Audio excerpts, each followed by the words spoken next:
going in. All rise for the jury.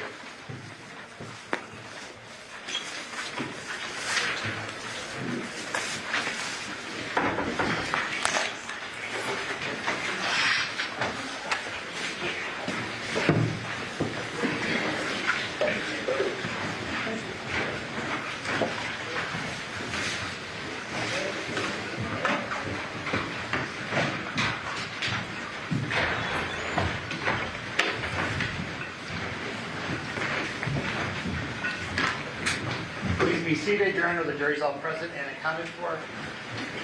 Good morning, everyone. Good morning. We are back on the record machine 377-239 in State of Nevada versus Devyn Michaels. Being able to report that Ms. Michaels is present with her attorneys. Deputy Bishop Benz on behalf of the state. Do both parties stipulate to the presence of our jury? Yes, sir. Yes, Your Honor. All right, state your next one. Your Honor, the state's first witness for today is Yoshida Masao. Yoshida.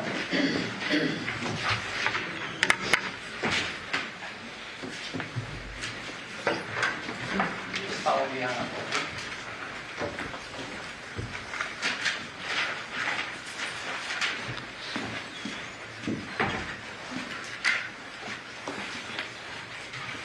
This way, sir. Sir.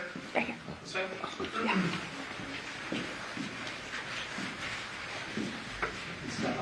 You ask him to remain standing, please, his right hand or push him square. Hold on, just 1 second.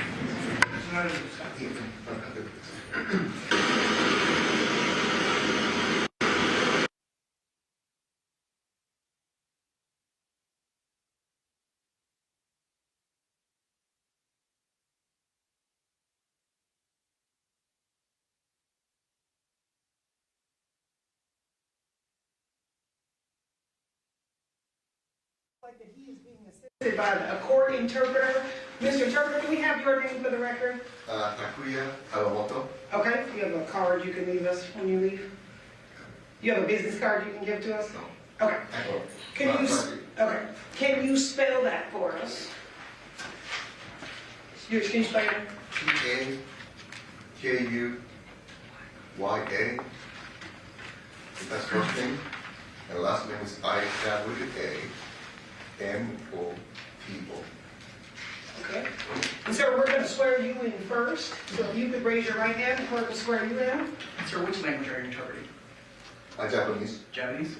You do solemnly swear that you will interpret from Japanese into English and from English into Japanese the questions and answers to be propounded by counsel to the defendant/plaintiff to the best of your ability, so help you God. Yes, I do. That's to the witness. Okay. All right, and sir, and now we're going to swear him in. If you could ask him to please raise his right hand. Good morning. You solemnly swear or affirm the testimony you're about to give in this action shall be the truth, the whole truth, and nothing but the truth. So he can translate what you're saying. Hi. Yes, I do. Thank you. You may be seated. And sir, if you please state your full name and spell it for the record.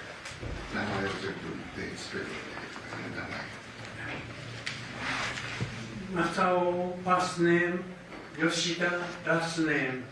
First name, M-A-S-A-O, last name, Y-O-S-H-I-D-A. And can you just... Okay. All right. And Mr. Tucker, you can just make sure you guys can scoot up so he speaks right into that red light. Okay. Okay. State whenever you're ready. Thank you.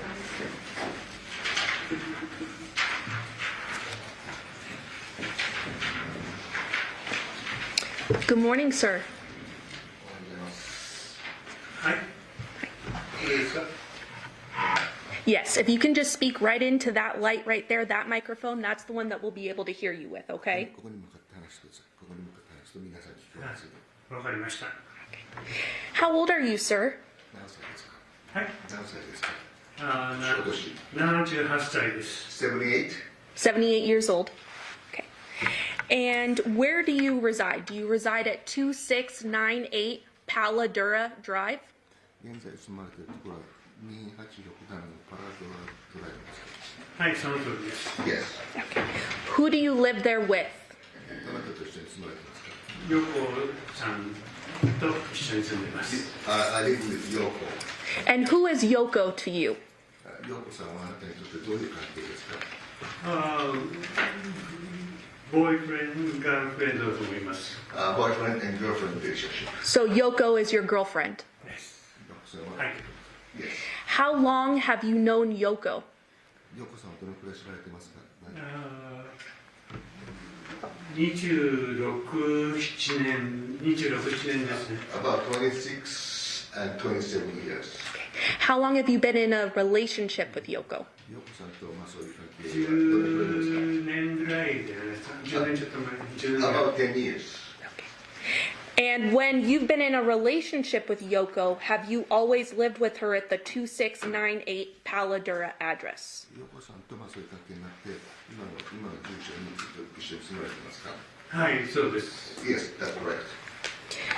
Turning your attention then to August 6th of 2023. 8月6日の2023年のことについてこれから話します。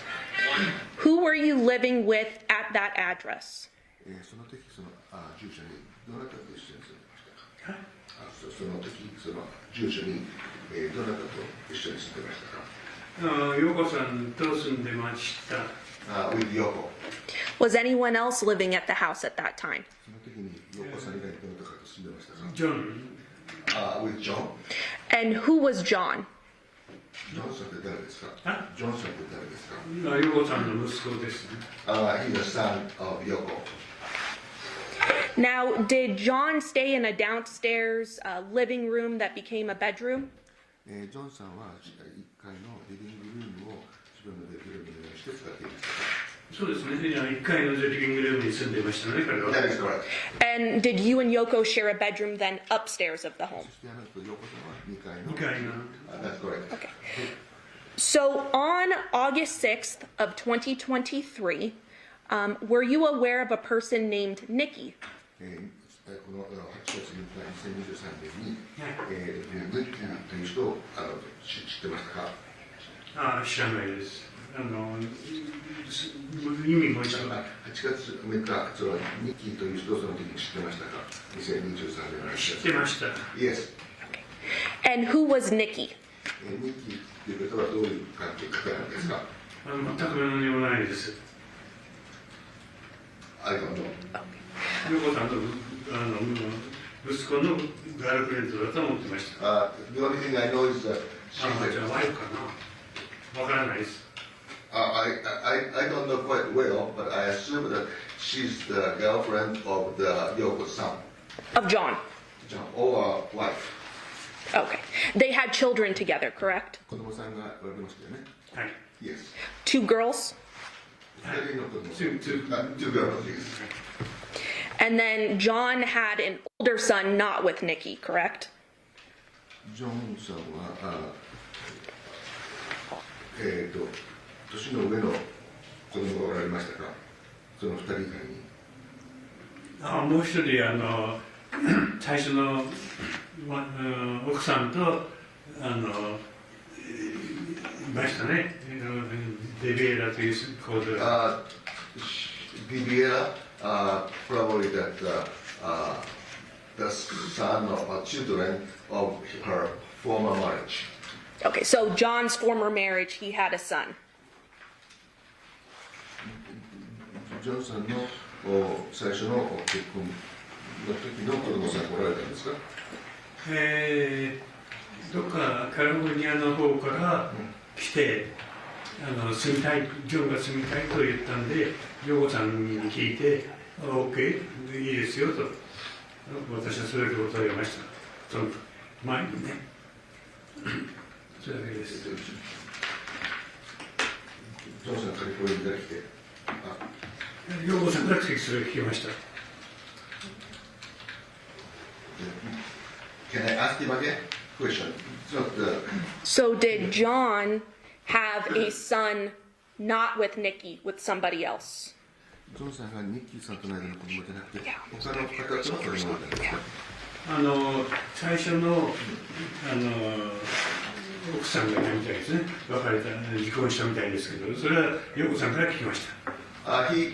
He heard from Yoko that John has a previous marriage, and then that's what he heard from Yoko. John had an older son named Devier, correct? デビエラという方がおられたんですか？そうですね。That's correct. Okay. So then, turning your attention to August 6th, 2023, did you see Nikki at that house at 2698 Paladura? 8月6日2023年にそのニッキーさんとそのこのお家にいて会ったんですね。全く見てないです。8月その当日ね。I didn't see her on the date of the August 6th. Did you see her vehicle? 車は見ましたか、その日に。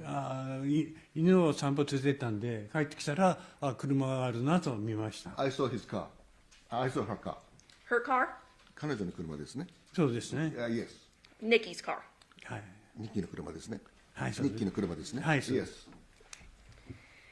And then on that evening, eventually you go to sleep, correct?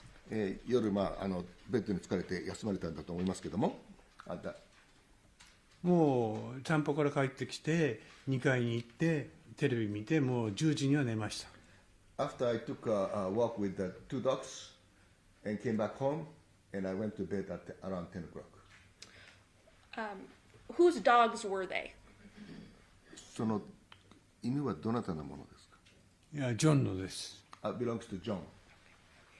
So then you went to sleep on the night of August 6th, 2023. On the morning of August 7th, 2023, did Yoko come and talk to you about something? で翌日の8月7日に、陽子さんがその岡田さんにその話を持ってこられたんですか？話が私はまだ寝てたんですけど、陽子さんが私を起こしに来て、下に来てくれと。Yes, she came. He was sleeping, but she came and then woke him up and asked him to go downstairs. And did you and Yoko ultimately call 911? その時下に降りて、最後に911-911を電話されたんですか？そうですね。これはもう死んでるって思って、911しましたね。I called 911 because I assumed that he's dead. And when you say he, do you mean John? ジョンさんが死んでると思ったんですね。はい。That's correct. And did the police eventually come to the house? で、警察がうちに来たんですね。それ電話して警察が来たんですか？それでいろんな人がたくさん、警察の人がたくさん来ましたね。Quite a few policemen came. What time did you see Nikki's car? 何時にThe day before.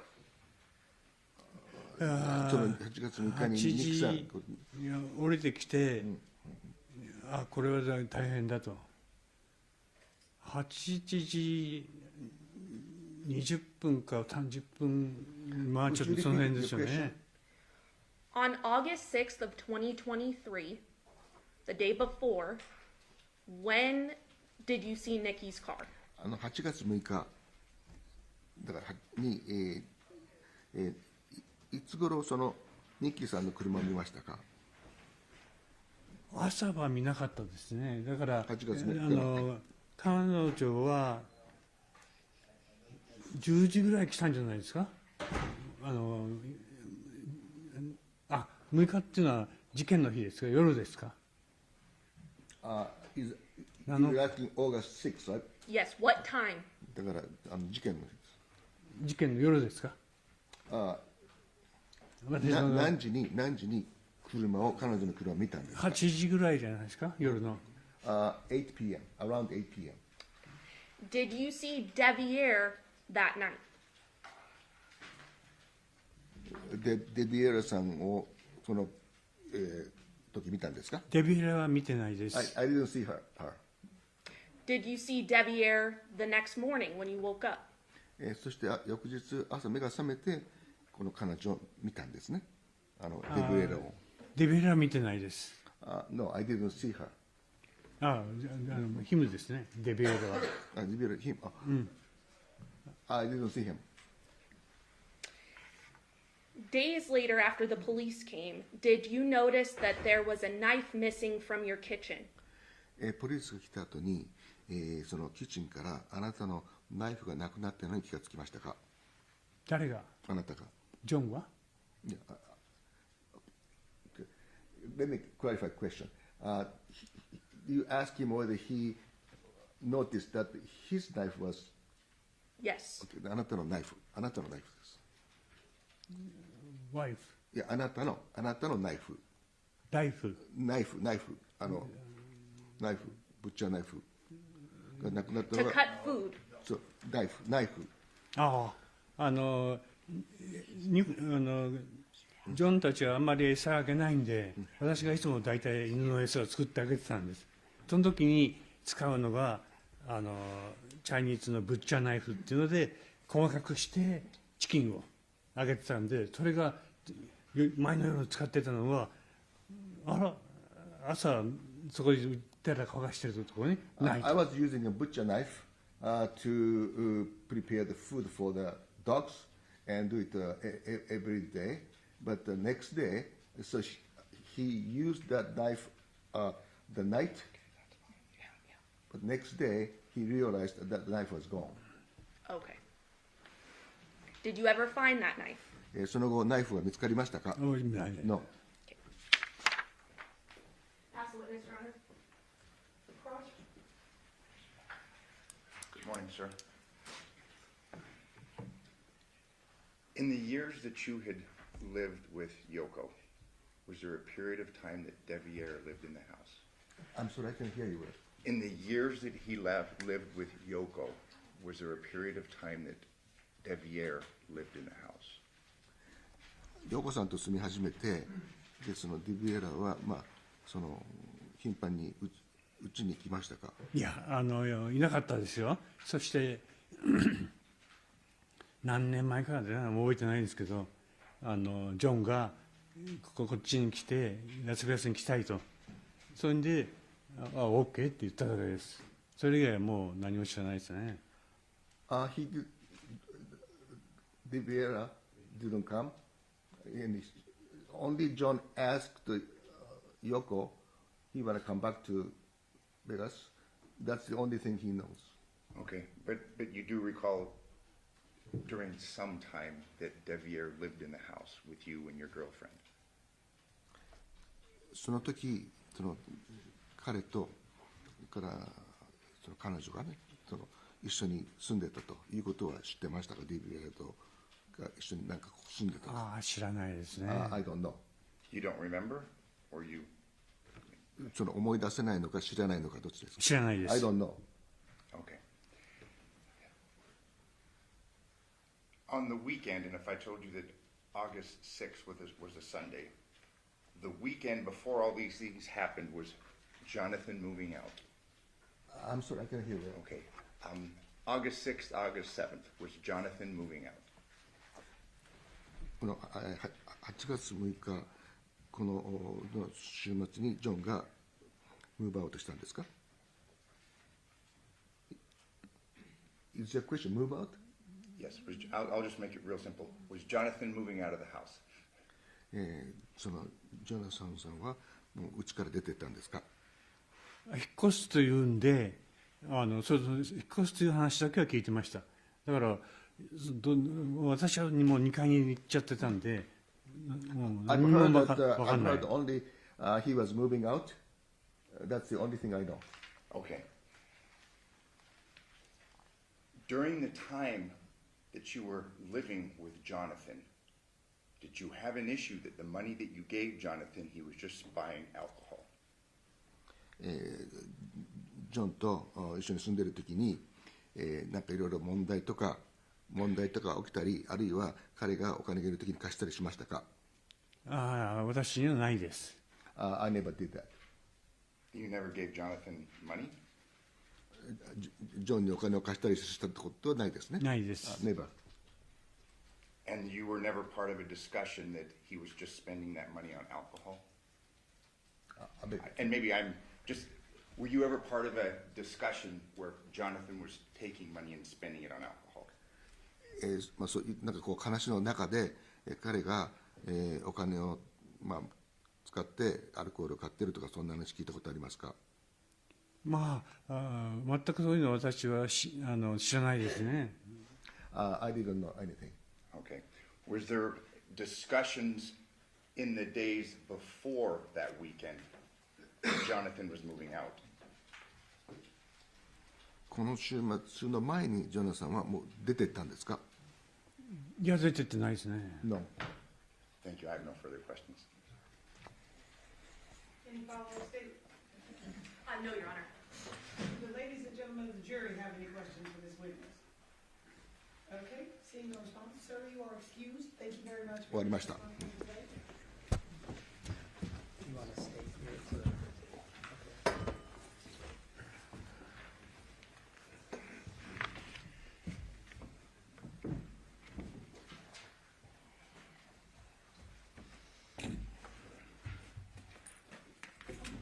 State, may call your next witness. Yoko Willette.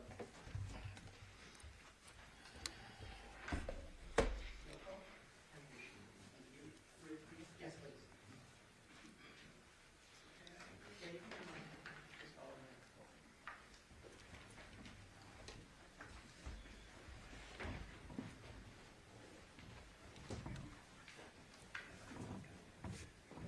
I'm going to ask you to remain standing. Can you let her know that she's going to be sworn? 立って先生しますので、それ And just for the record, we are going to swear in Mr. Interpreter again because she is being assisted by the court interpreter. Can you swear in the interpreter? 最初私がやります。 You do solemnly swear that you will interpret from Japanese into English and from English into Japanese the questions and answers to be propounded by counsel to the victim to the best of your ability, so help you God. Yes, I do. She's the witness. これは陽子さんで。 To the witness. To the witness, excuse me. Okay. My apologies. And then now, ma'am, we'll swear you in. If you can Yes. raise your right hand. Do you solemnly swear or affirm the testimony you're about to give in this action shall be the truth, 真実だけということを誓いますか？ the whole truth, and nothing but す the べて truth, すべて真実だ so help you God. と。大丈夫ですか？ Yes. Thank you. You may be seated. And if you would please state your full name and then spell it for the record. 名前を全部言っていただいて、そしてスペルを申し上げてください。 Mr. Interpreter, do you need to move those chairs? So we actually need you sitting the closest to the microphone because we need to hear you. あ、 So if you want to have a seat, I know you have to stay and during the next witness, so we need a chair so you can have a seat. 名前、これに向かってください。私の言うの。はい。名前 State her name and spell it for us. 名前を全部言ってください。はい。陽子ウィレット。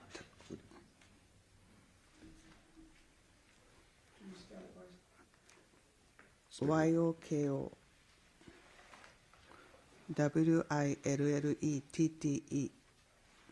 Thank you.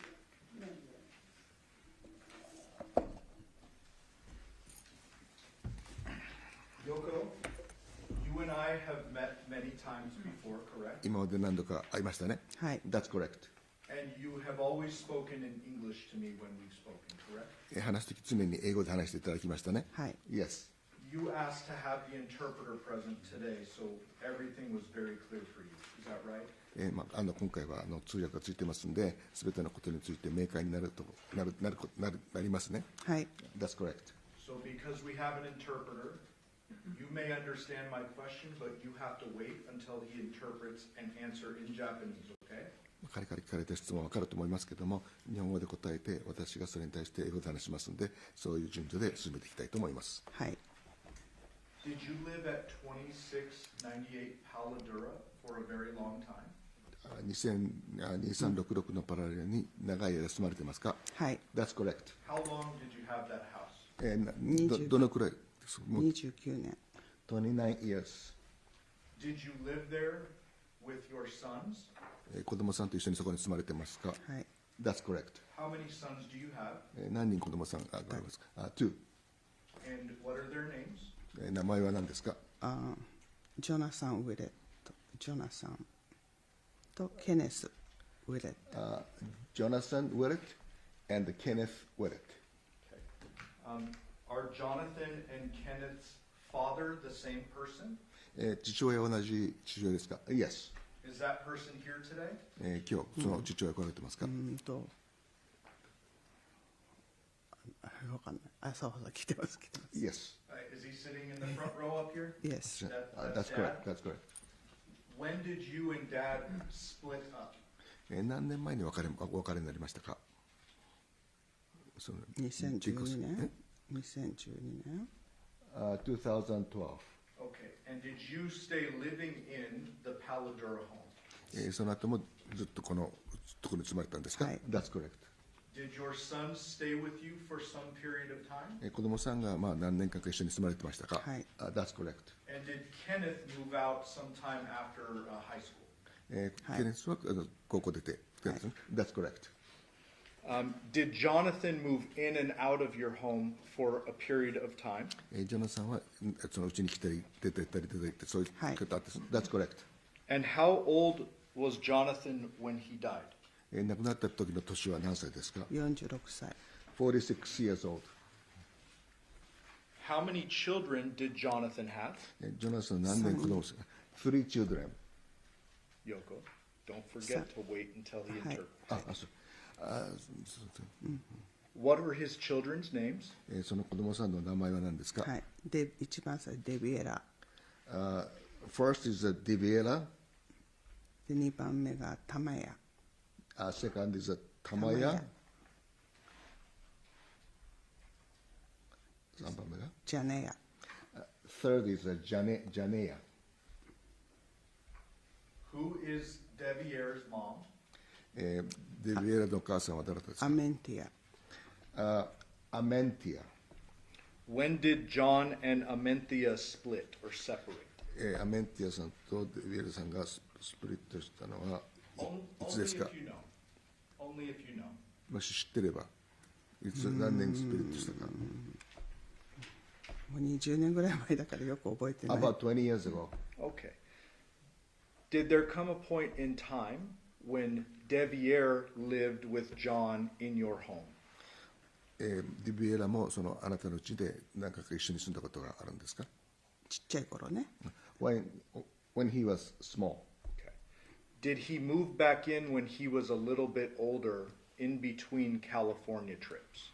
カリフォルニアとの間で、ちょっと年取ったら行ったり来たりしてたんですか？ That's correct. And did he work with John for that period of time? その間、ジョンに、限られた期間働いてたんですか？ That's correct. Who is the mother of Tamea and Janea? ニッキジャメとタネヤのお母さんは誰ですか？ニッキ Nikki. Did Nikki ever live with you at the Paladura home? ニッキーはパラデラの方に住んだことありますか？ あ No. ります。 Do you know when John and Nikki split? ジョンとそれからニッキーがスプリット別れたのはいつですか？いつか覚えてないけど、はい。別れた。別れたことは知ってます。 Yes, they separated. Do you know when? When? If you don't, that's okay. あんまりよく覚えてない。 I don't remember well. でも子供が2、3歳の頃、玉屋が2、3歳の頃。They separated when the Tamaya was 2 years old. Okay. About 2 years old. After they separated, did John move back in with you at Paladura? その後、ジョンがそのパラダに戻ってきたと。That's correct.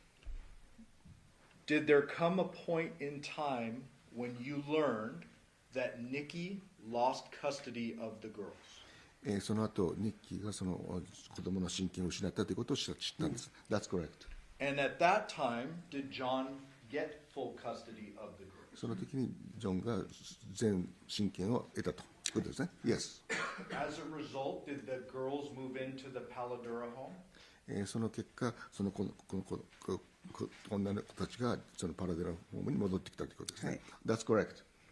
Do you know about what years they lived in your home or how long the girls lived in? その子供たちが戻ってきた年と、その後どのくらい一緒に住んだかという時間が分かりますか2022年の11月か12月頃から2023年の5月まで。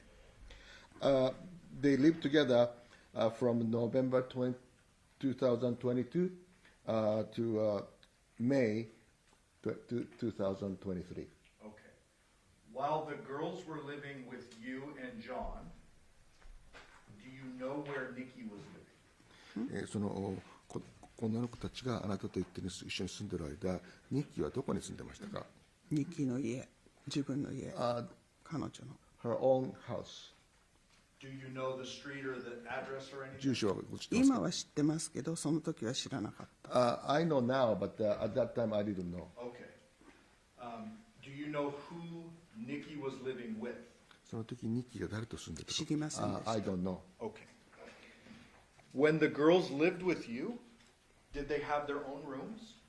その子供が住んでる時は彼女たちの自分たちの部屋がありましたか？ありました。 Yes. Where did they sleep?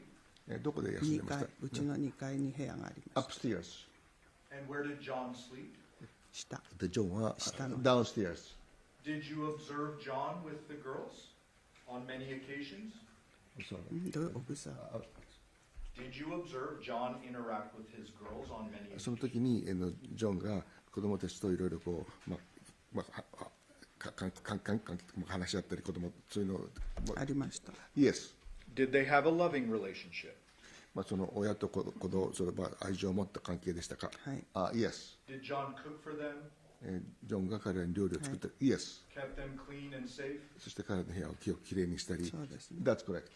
And at some point in time in the summer of 2023, or May, did the girls go stay with Nikki? 2023年の夏にこの者たちがニッキーと一緒にはい。住んでたんです。学校終わってからちょっと行ってました。After the school. After school in 2023. That, yes. So for the summer? 夏ですね。夏の休みです。向こう行ってました。 Okay. So when the girls, after the girls left, did at some point you learn that John was going to move out of your home? その彼女たちがいなくなって、そしてその後ジョンが自分の家から出て行ったことを知りましたか？ Yes. Did that discussion go on for an extended period of time? その議論は引き続き続いてますか？ Yes. Do you know where he intended to move? どこに移りたいっていう希望してたんですか？知ってます。ニキのうち。Move to Nikki's house. Okay. Where the girls were? そこに子供たちがいたからですか？Yes. I should have asked this, I apologize. While the girls were still living with you, did Nikki have supervised visitation every week? 子供さんが一緒に住んでる時にニッキーが来た時はそのスーパーバイズ、監視されて来たということを知ってましたか？ジョンが見てましたよね。はい。When she came, John was with her. Understood. So did Nikki come to your house many times while the girls lived with you? 子供さんが住んでる時にニッキーはかなり頻繁に来てましたか？はい。 That's correct. Did you know that Nikki and Devier were married? その時ニッキーと息子がビエルと結婚したの知ってましたか？その時は知ってました。Yes, I knew at that time.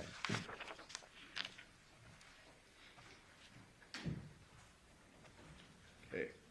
I now want to focus on August 6th of 2023. で8月6日の23について焦点を合わせていきます。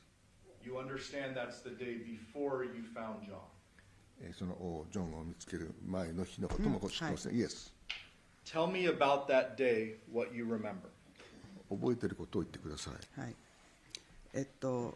6時ごろジョンは一人でパッキングしてました。Around 6 o'clock, 6 p.m., he was packing by himself. Did John have a truck? トラック持ってましたか？ Yes. Did John have a moving trailer attached to that truck? それにトレーラーがついてましたか？はい。 Yes. Did John have one set of keys for that truck? そのトラックは一つのキーしかなかったんですか？ワンセットのトラック。私は一つしか知らないけど、スペアがあったかどうかは知りません。 As far as I know, he has one key, but that's でもスペアあったかどうか知らない。 I don't know whether he has a spare key or not. Okay. Did John carry a wallet normally? 彼は常に財布というものを That's correct. And you said he was packing his truck alone 彼が一人でそのパッケージしてたんですか？ That's correct. around 6 p.m.? 6時頃ですね。はい Yes. で、8時頃日記が来ました。 And around 8 o'clock, Nikki came.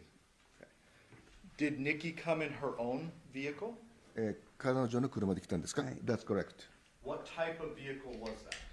どのような車でしたか？ Is it a small car or an SUV or a truck?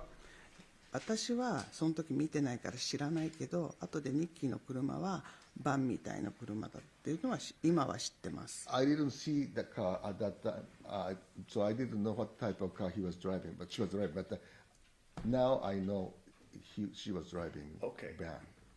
Thank you for clarifying. We don't want to hear anything you learned after. I want to know what you knew at the time. 今のことだけ知って後から知ったことを言わないでくださいって。 So did you know she came in her own car because John was there? 彼女の車で、来たのはジョンがそこにいたからですか？はい。 Yes. Okay, but you didn't see the car. で車は見なかったんですね。No. Okay. What did they do after Nikki arrived? ニッキーが来た後、彼らはどういう行動を取りましたか？ 8時頃に2人で出てきました。 Around 8 o'clock, 8 p.m., they both went out. They both left? Both left. Do you know which vehicle they left in? その時どちらの車で？トラック。Truck. By truck. Okay. While John and Nikki were at your home, do you know who was with the girls?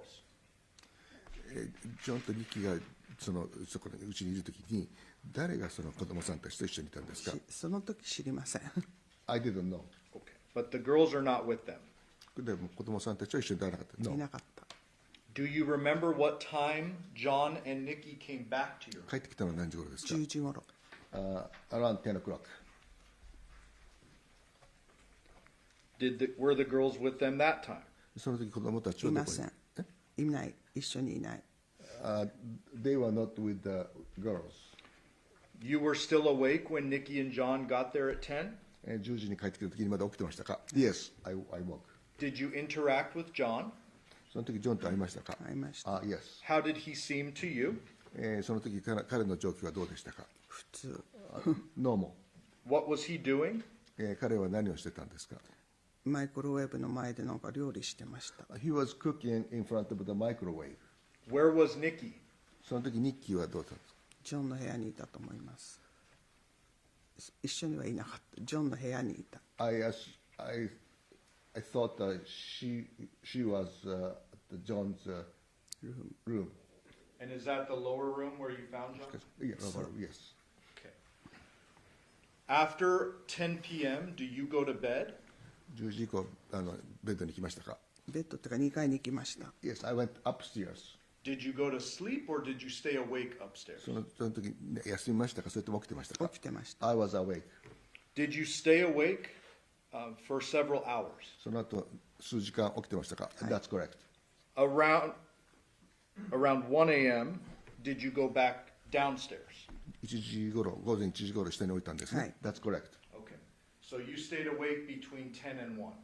10時から1時の間起きてたんですね。That's correct. During that time, did you hear any yelling or arguing or fighting その downstairs? 間に大きな喧嘩してるとかそういう音とか聞きましたか？聞きません。 I didn't hear. Did you hear any gunshots? その鉄砲の No. Anything out of the ordinary between 10 and 1? 通常以外のなんか音とか聞きましたか？聞きません。 No. What did you do at 1 a.m.? で1時に何をしましたか？ベッドのサイドの時計見てもういないと思ったから下に降りました。 When I saw the 1 a.m. at the clock, I assumed they're gone. Nobody downstairs, so I went down. Did you expect John to be gone from the home? その時にもジョンが出てると思ったんです。はい。Yes. Why did you expect that? なぜそれを予知したんですか10時に帰ってきた時にちょっと休んでまた出かけるって言ってたから。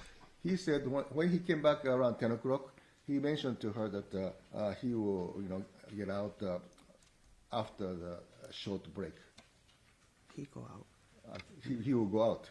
He will go out. When he came back, 10 o'clock, he told her that he will have a short rest and then go out. And go where? どこに行くかってニッキーの家。Go to the Nikki's house. Do you know why? なぜか分かりましたか？まだ荷物が残ってたから、それをまたもうちょっと持ってくって。He said that some his belongings left, so he tried to pick up. Okay. And he had a bunch of belongings still in the room downstairs, そ correct? の下の部屋にたくさんの彼のそういうのがたくさん残ってたんですか？まだ残ってました。 Yes.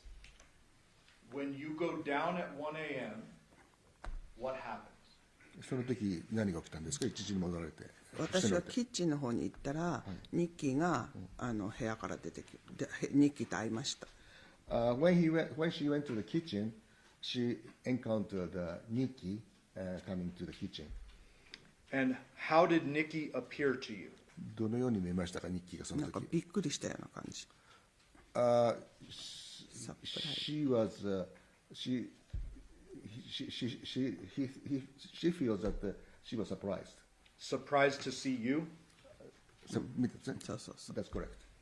Did you observe anything weird about Nikki at that point? Did she have any blood on her or その時 anything に at all?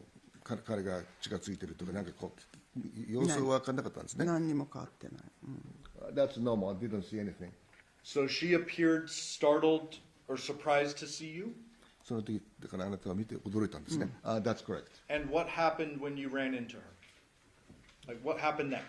その後何が起きたんですか？彼女は向こうの部屋からステーキの残りとかお皿持ってきて、で私が洗ってあげた。She brought a couple of dishes, still some food left, and then brought to the kitchen, and 洗って。 she washed, cleaned. She washed who? To get, Yoko washed. Yoko-san Yeah, washed. Yoko-san. Okay. Yeah. When Nikki brought the dishes, was she bringing them from John's room? ジョンの部屋から持ってきたんですね。That's correct. Could you see if the light was on in John's room? その時彼の部屋はライトがついてましたか？ That's correct. So the light was on? ライトがついてたんですね。はい、 Yes. ついてました。 Did you talk to Nikki about what John was doing or where he was? その時にニッキーにジョンはどうしてるんだって聞きましたか？私は聞かないけど、ニッキーが飲み始めちゃったんで寝てるって言いました。Yoko-san didn't ask her, but Nikki voluntarily told her that John started drinking, and then went to the bed. Okay. So you did not ask her about John. She volunteered that John was drunk and went to だ bed. からあなたが来てなくて彼女が言ったんですね。Yes, she voluntarily told her. Was John a drinker? ジョンは飲むんですか？時々飲みます。 Sometimes. And he drank, when he drank a lot. 飲む時はたくさん飲むんですか？たくさんがどんなかわからないけど、普通にビール飲んでました。I don't know how much is, but it's normal. I think it's a normal occasional drinker. Okay, but it wasn't surprising to you that it wasn't weird that John was drinking or she claimed John was drinking. Is that fair? 彼が飲んでる間にそのニッキーがその部屋をクリーニングしてる、そういうものを持ってくるというのはなんか変だと思いませんでしたか？思わなかった。I didn't think so. So not really strange to you at that point. その時は別におかしくなかったんですね。No. So you saw the lights were on in John's room. Did you hear anything coming from the room? その部屋に電気がついてましたけど、そこから何か音とか聞こえましたか？ No. How long did this interaction with Nikki last? そのニッキーとのそういうその遭遇はどのくらい続きましたか？多分15分ぐらい。 About 15 minutes. Did Nikki go back and forth between the room during that 15 その minutes? 15分の間に部屋から出たり入ったりしてましたか？ お That's 皿 correct. 2回ぐらい持ってきたんで。She brought dishes twice. And did the lights in that room remain on the whole time? その間ずっと部屋の電気はついてましたか？はい。Yes.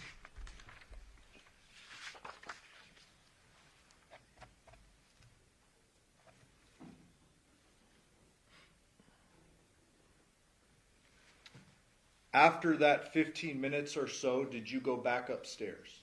15分終わってその後2階に上がりましたか？はい。 That's correct. Did you leave Nikki behind with John?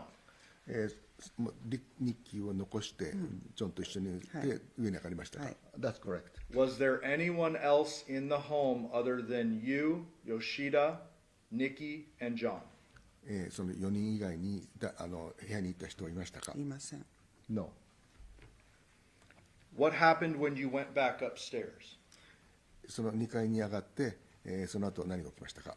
何が起きたっていうか本読んでて、うん本読んだり YouTube 見てたりしてました。 When I went upstairs, I was watching YouTube and reading books. After you went back upstairs, did you hear a noise from downstairs? 2階に上がって何か音が聞こえましたか？ 聞きません。 No. No noise? 音がしなかったんですか？何も。ね、その時はしません。 At that time, no. Okay. At some time, did you hear noise later? その後音を聞きましたか？ちょっと1時15分頃2階に行ってでそれから寝たんですけど多分2時頃だと思うけどよくわかんないけど犬が庭で鳴いてるのとなんかドスンと音を聞きました。 Around 2 a.m. と思うけど He assumed that around 2 a.m. She assumes? What, 1:15? アフターフォン1時1時15 15分に上がったんでしょ？に上がった後寝たんだけどその後寝てる時に音が聞こえた大きな。 1:15, she went to the bed, and then around 2 o'clock while she was sleeping, she got some noise. One of them, when the dogs were embarking 庭で in the garden, and then other strange noise Okay. was heard. Okay, so let's break that down a little bit.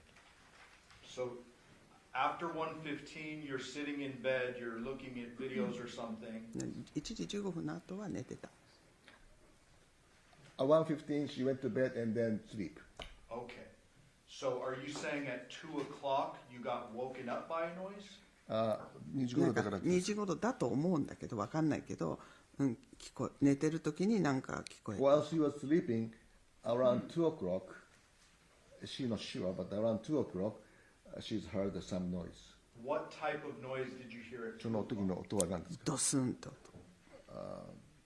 結構大きなドスンとなんか物が落ちたみたいな。 Something like something dropped from the like shells or some strange noise. Okay, was it like a bang? バンみたいなそういう感じ。 Something like that. Okay.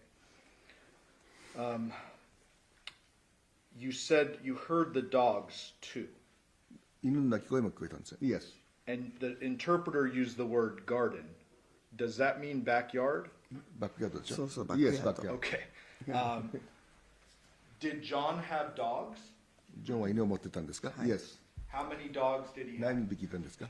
その時子犬が生まれたばっかだったんで大きい犬2匹と成犬ねそれとパピーが2匹 So 2 adult dogs and 2 puppies, altogether 4. Were they John's dogs? それはジョンの。はい Yes. Where did they normally sleep? それからこの犬は普通はどこで？ジョンの部屋 In the John's room. Is it normal or was it normal for the dogs to be outside in the middle of the night? その夜中にこの4匹の犬が外に出てるというのはちょっとおかしいと。不思議です It's not normal. Okay, so when you heard the dogs barking in the garden or the backyard, that was different than normal. 犬がだからバックヤードで吠えてるというのはもうノーマルじゃないわけですね。ノーマルじゃない It's not normal. Okay. When you heard the noise and the dogs barking, did you go downstairs or just go back to sleep? それが聞いた後何が起きたかと思って寝ちゃったwent back to sleep. What time did you wake up in the morning? で朝何時に起きたんです8時か？8 o'clock. Wake up. 8 a.m.? 8 a.m. What did you do when you woke up? 起きて何されたんですか？下に Went downstairs. キッチン Kitchen. Describe what happened next. その後何が起きたんですか階段を降りてきたらジョンのトラックが見えたんですだからあれおかしいなと思って When I was using stairs going down, I saw the John's truck through the window, and I feel something strange.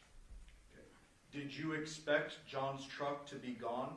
その時はもうジョンはいないと思ってたんですね。That's correct. What did you do next?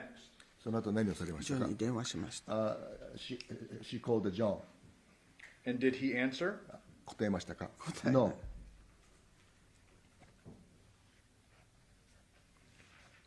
What did you do next? その後何しましたかコーヒー作ってまた2階に上がりました。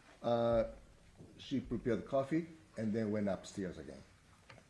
You didn't look in John's room at that time? ジョンの部屋に行かなかったんですね、その時は。その時は行ってない。Didn't go John's room at that time. After you went upstairs, did you come back down? また電話しそのて、またもう1回電話して、また降りてきました。でもおかしいなと思って下降りた。She called him again and no answer, so she feels strange and then went downstairs. What happened then? その後何が起きましたかジョンの部屋見たけどいないから、で、また2回行ったのかな。 I looked around the John's room and I couldn't see him. And then 2回行った。Went upstairs again. Okay. What happened then? その後はそれで、またちょっとおかしいなと思ってまた降りた。And then after I went upstairs and I still feel strange, so she went down again. Okay, describe what happened next. それとそしたら犬がドギドが出てて庭にいて、でそれ見たら椅子が倒れてて、コンピューターの椅子が倒れてて、あとガレージが開いてた少し。When he went downstairs, he saw dogs. She saw the dog still outside. The dog's door was closed, and then also computer's chair was filled out, and ガレージと the garage door half open. Okay, so let's break that down. Did you go down into John's lower room? ジョンの部屋にYes, ジョンの部屋に帰ったんですね。はい、 And you saw the doggy door was down. Yes. そうそう。そうですね。Yes. There was a computer chair in John's room ジョンの部屋 overturned. のコンピューターの椅子が倒れてたんですね。That's correct. And you said the garage was open. So did you go out the garage door? ガラージはオープンだったんでですか行かない。ガレージの方には行ってない。見えただけ。I just saw the garage half open, but I didn't go to the garage. So are you talking about the door from that hallway that leads into the garage? ホールウェイからガレージに行くドアがオープン。オープンしてたね。Yes. That was partially open? それは部分開い的てました Could you see through and see the big garage door? ガレージが全部見えたんですかShe could see entire garage. Was the big garage door open too? 大きなガレージドアもオープンだった。そう。That's correct. Did John normally have a lot of tools in the garage? ジョンはガレージにたくさんの工具を持ってるんですよね。That's correct. A lot of power tools? パワーツールとかいろいろ持ってるんですね。よく知らないけどあると思います。 I think so. Did you return back from the hallway into John's room? それからジョンの部屋に行ったんです。違う。ガレージからジョンの部屋入れるかって聞いたから入れます。Yes, can go to the John's room. Did you lift the chair up that was down? その時倒れてた椅子をこう起こしたんですかはい Yes. And then what did you do? その後でジョンのベッドもしかして寝てるかと思って毛布でこう全部ラップされてたんです。それでこうちょっと開けたら足が見えたの。I went to his bedroom and he was wrapped by the blanket, and then but she could see that the part of the she just opened that blanket and then could see that the part of that feet. The feet. Okay, what did you do next? その後どうしましたでベッドの方ちょっとこう頭の方に動こうとしたら動いたらたくさんの血を見たんですぐ部屋の方に行って911 She tried to move the other side of the bed, showing a head side, and then before that, she saw many bloods. Many blood? Many bloods, and then so she went back. decided, 2回 went back upstairs and then called the 911. 911. Okay.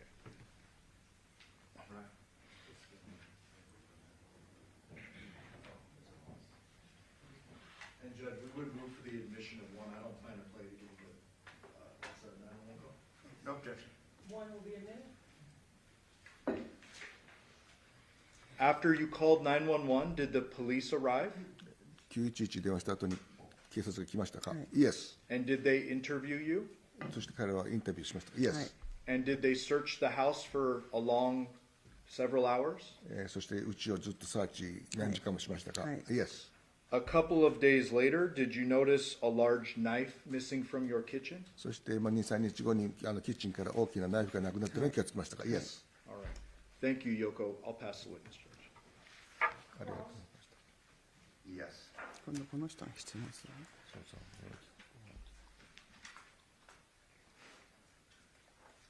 Is Your Honor intending on taking a break in about 15 minutes, or? About, yeah. I'll try to give you time to finish it. Thank you. Good morning, ma'am. おはようございます。ありがとうございます。 My name is Robert Draskovich. That's my partner, Michael Horvath. ロバートさんとパートナーのマイクさん。 We have never spoken, have we? 今まで話したことないですね。ネバー。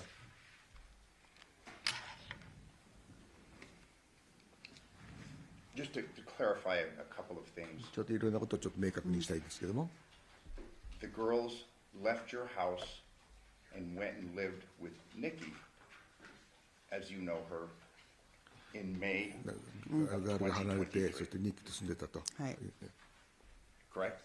そうですね。はい Yes.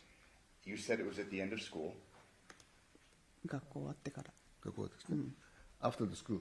and if I told you that was May 27th of 5月 2023, 27 would you have any reason to disagree with me? 5月27日。日にちは覚えてないけど、学校が終わってから、 He didn't remember the actual date, but after the school. This whole summer, before these events, though, the girls were living with Nikki. その夏の間ずっとニッキーと住んでたんですね。That's correct. John had been living with you for a long time, ジョンは長い間一緒に住んでたんですか、そうですね。 That's correct. and it was understood he was moving out August 1st or August 7th.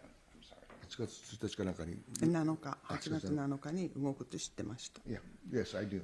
There had been many discussions that Johnathan was moving out in the weeks or even months leading up to 彼 this 女が weekend. 彼が移るのにいろんなディスカッションとかあったんですか、誰とそのジョンと。ジョンと私と、まあ、動くって聞きました。 I've just heard that he was moving out. Okay.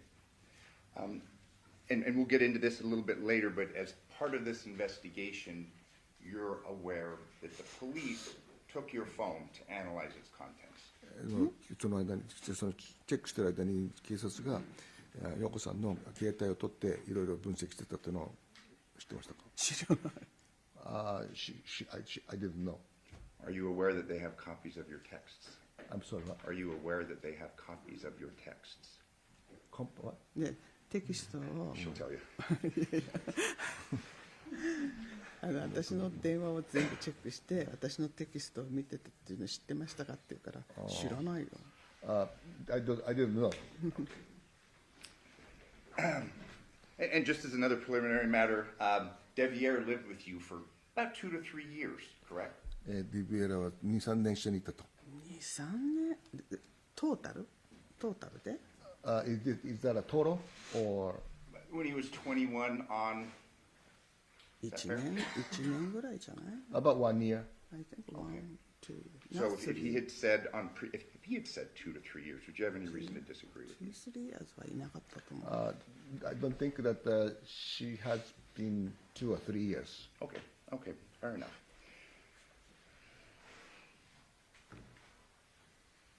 On August 6th of 2023, you were aware Johnathan was moving out, correct? You 8月 saw 6日に出てったのご存知ですね。 he and Nick Yes, moving yes. things. Oh. And they had actually been in your home the day before, August 5th, moving things, correct? 8月5日に来たんですか？ 8月5日に何をした I'm sorry, I cannot hear. Yes. not only on August 6th were they moving things, but they were actually at your house August 5th moving things. 8月5日には、I don't remember. Okay. They could have been. Is it possible that you just don't remember right now? まあ、それは知らない。 I don't 覚え know. てない。 Okay. You don't recall them being there very late on August 5th? 夜遅く来たのを覚えてませんか彼ら8月5日。ああ、なんか2来たような気がする。It might be so. I think. Okay.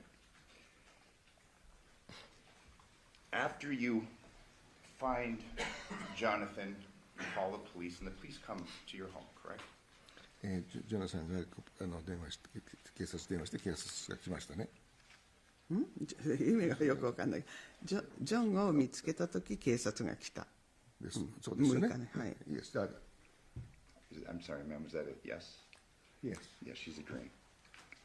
And you gave a pretty long interview with Detective Ozawa and Detective Skinner, correct?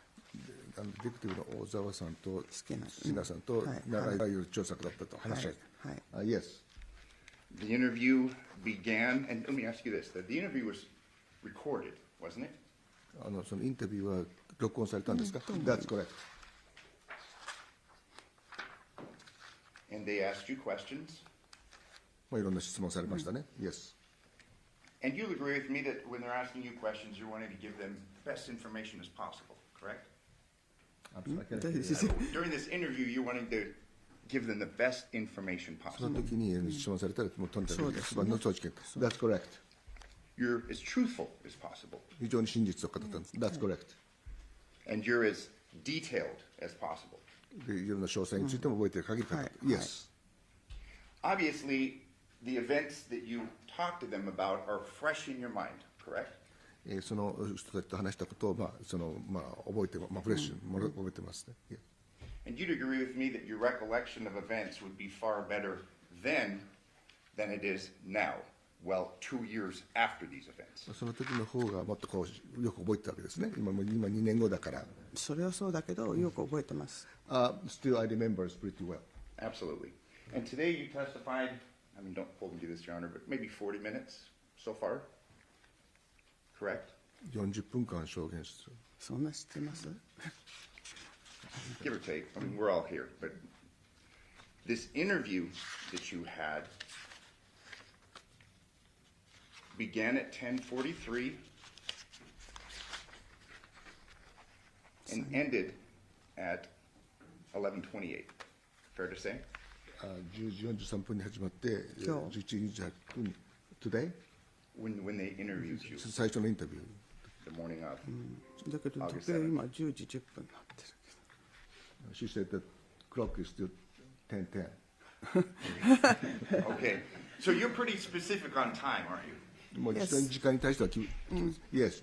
You are very exact when it comes to time, aren't you? 時間については非常に正確です。なぜかというとその日は8時とか10時とか時計見てるから。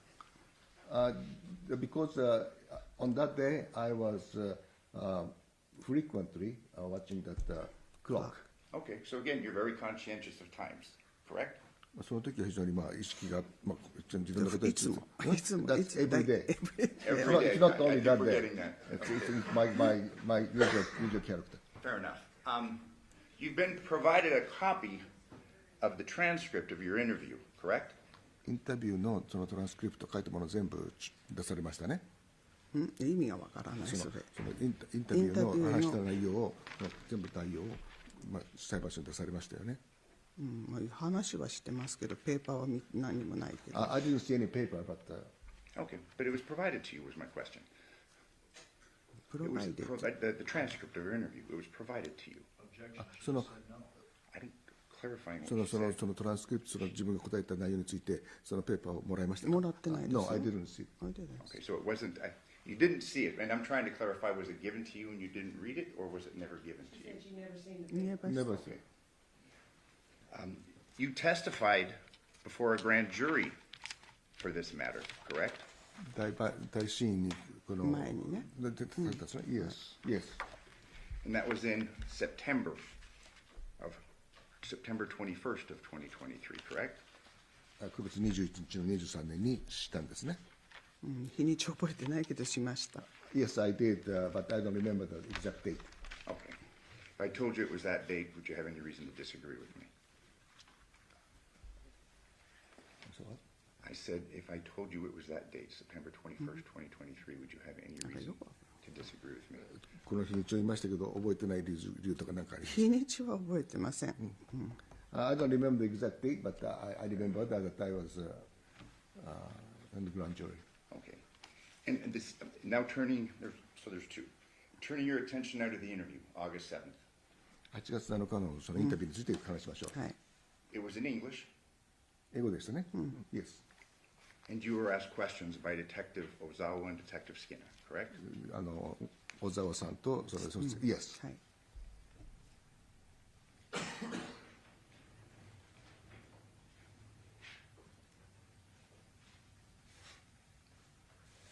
You had told the detective in that interview that this sound was dogs barking, and that was at 3 a.m., correct? その時にその犬が鳴いてるのは3時だと。いや、3時って言ってないと思う。2時頃だと思う。でも寝てたから、I don't think I said 3 o'clock, but while I was sleeping, so 2時頃だったの。 I still believe that around 2 o'clock.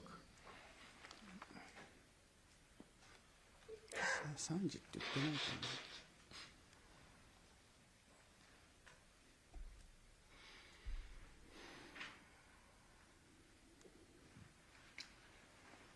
Ma'am, I'm going to read your statement. 言ったことを Counsel, 読む page 3, line 62. Then this morning, then last night, like at 3 a.m., I heard a dog barking in the yard. Correct? それに書いてあるんですって。で言ったか覚え、それはちょっとわからない。 You said that to the detective the morning of. でも覚えてない。 I don't remember. でも You're very conscientious at time, and obviously this is close to the 非常 events に in 時間に対 question, して correct? 貴重な面の理由はさせてください。でも寝てたから覚えてない。 I was sleeping. But you told the detective it was 3 a.m. when you heard the dogs barking, and that was unusual, correct? だから3時だから非常にアンニュージュアルだとでも思って。 3時とは覚えてない。でも寝てる時に聞いたことは確か。 I've heard while I was sleeping.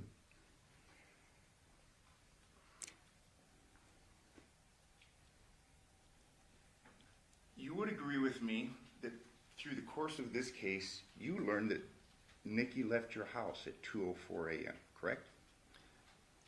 この中で2時4分に彼日記が家を出たということを知りましたか？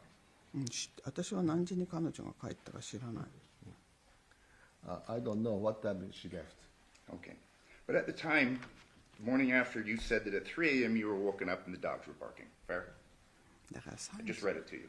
今、そう言われてもその日の朝に小沢さんと話したけど覚えてよくわからない。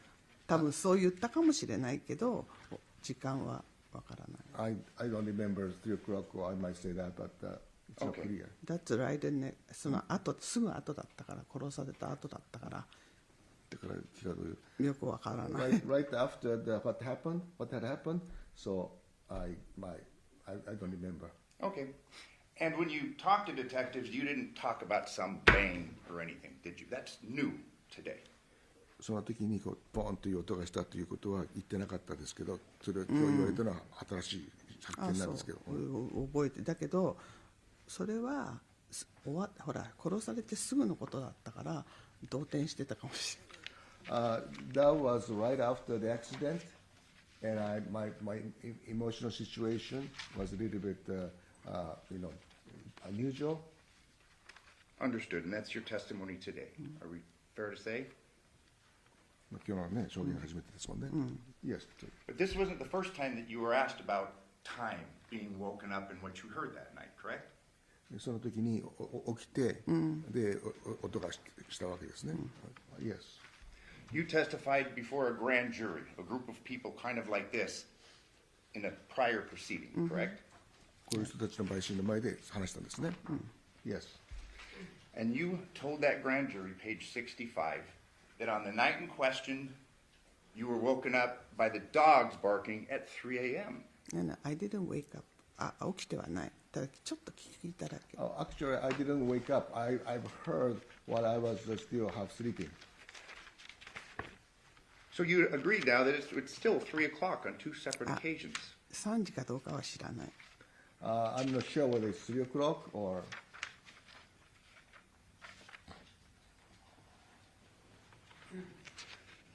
Page 64. So you went upstairs, right? And if anything, did you hear after that, around 3 a.m. in the morning, were the dogs barking in the yard? And you agreed, correct? 3時に犬がいたと泣いたと言ってますけど、それにで3時っていうのはちょっとわからない。泣いたのは聞いてたけど、3時っていうのは覚えて I've heard that the dog barking, but I don't know if it's 3 o'clock or not. Okay. But in both occasions, you say that this was unusual, didn't you? Dogs barking at 3 a.m. まあ3時に2時とか3時2時とか3時でとにかくunusualですね。Unusual. Yes.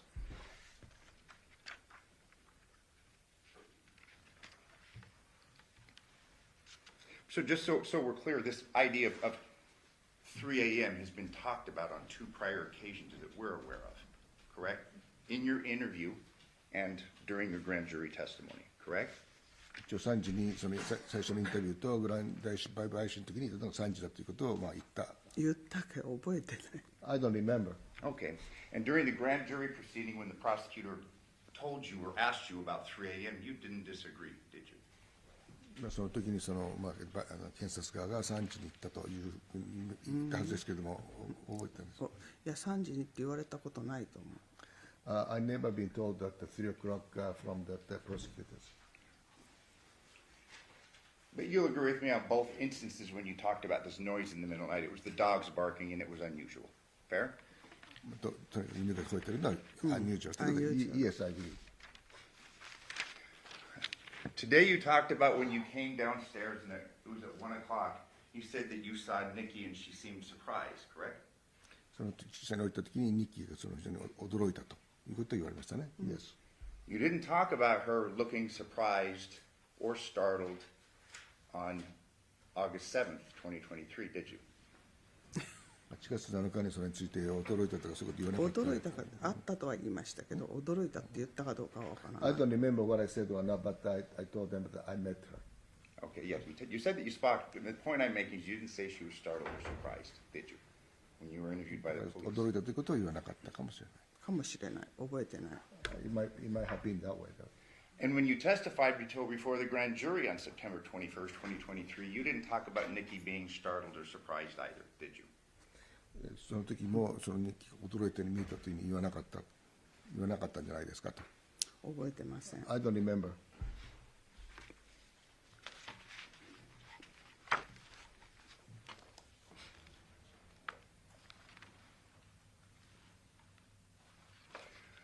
On your interview on August 7th, you talked about after saying at 3 a.m. the dogs are barking, you go back to sleep, you wake up at 8 a.m. and then you go downstairs, correct? 8月7日に3時頃目が覚めて、そして8時頃下に降りたというふうに言いましたけど、覚えてますか？覚えてます。 You don't talk about. I'm sorry. Did you'll agree? Are you agreeing with me? 3時でいいですか？ Yes. Didn't talk about seeing his truck and being surprised or anything like that, did you? You didn't talk about being surprised at seeing Jonathan's truck in front of the yard. その彼のトラックを見た時も驚いたりとかしなかったんですか？だからいないと思ってたのにトラックあったからおかしいなと思いま When し I saw that his truck, usually not there, I was not there. But I'm talking about the statement, the accurate statement that you agreed with that you gave to the police on August 7th. You didn't talk about being surprised about Jonathan's truck. その時警察人のあれではその時にそのトラックがいなかったら驚いたとは言わなかったと。た。覚えてない。 I don't remember. Okay. You did talk to the police that morning the kids were supposed to start school over at Nikki's house, correct? その時に、その子供は日記のうちから学校に行くということをしてたんです。Yes, ma'am. Is that a correct statement? それは正しいんですね。Yes, correct statement.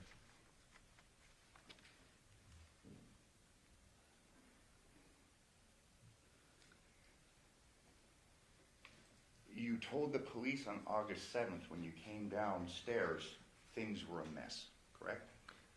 その8月7日のその警察に舌が非常にもう混乱してたというふうに言われました。そう言った覚えないけど、どういう意味でメスっていうの？ I don't remember. She wants to know what the mess means.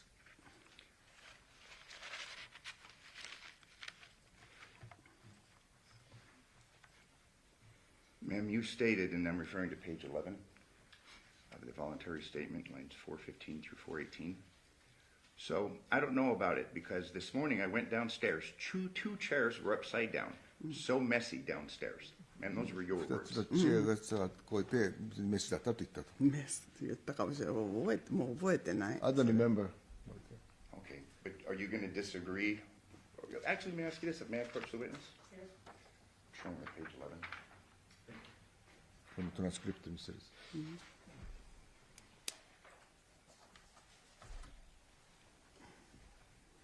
Upside down.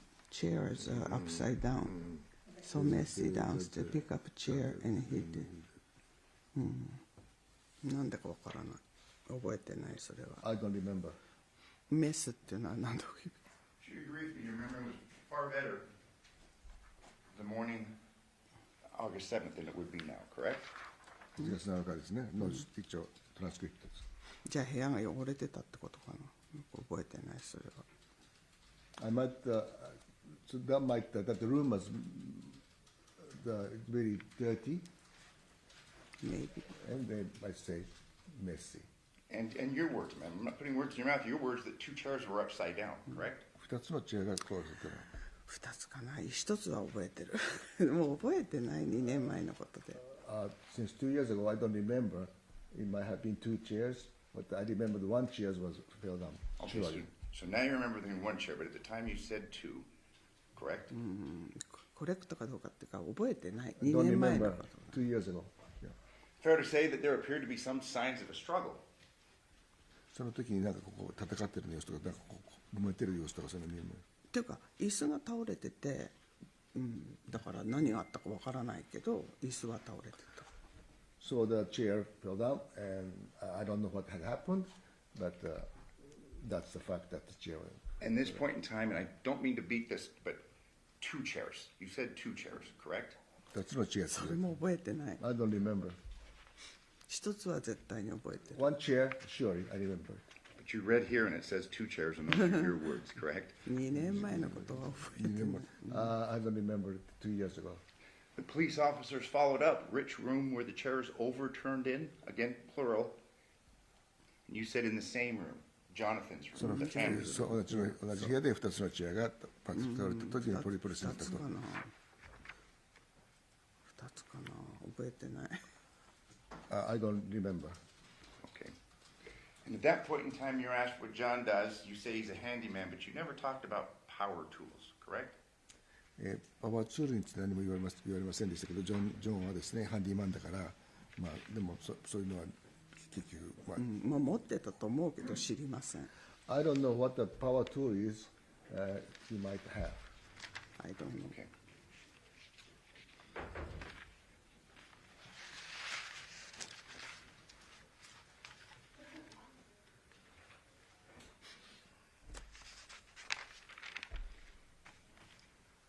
At this point in time, you do remember the girls' ages, correct? What? At this point in time, when you give the interview, you remembered your granddaughter's ages, correct? その時の年は、その孫の年は。知ってますよ。 Yes. They were 7 and 9. 7歳と9歳。その時、今13歳だからそう23年2年前9と7歳、と思う。 I think so. Through this interview, and I'll just talk for a bit about this August 7th, 2023 interview. 2023年8月7日のインタビューについて、まず追加質問があります。During this weekend, that Johnathan and Nikki were talking about moving together and raising the children together, その時に correct? 2人が話して子供を育てると出てってっていうのを話したというのはご存知ですか？ Yes. They were back together again. そして元によりを戻すという話ですね。Yes.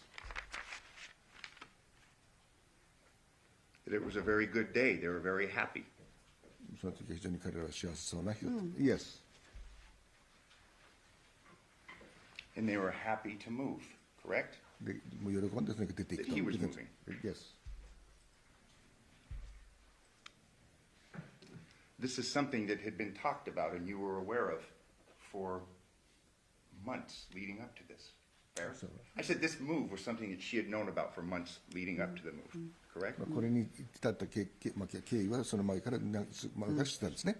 Yes.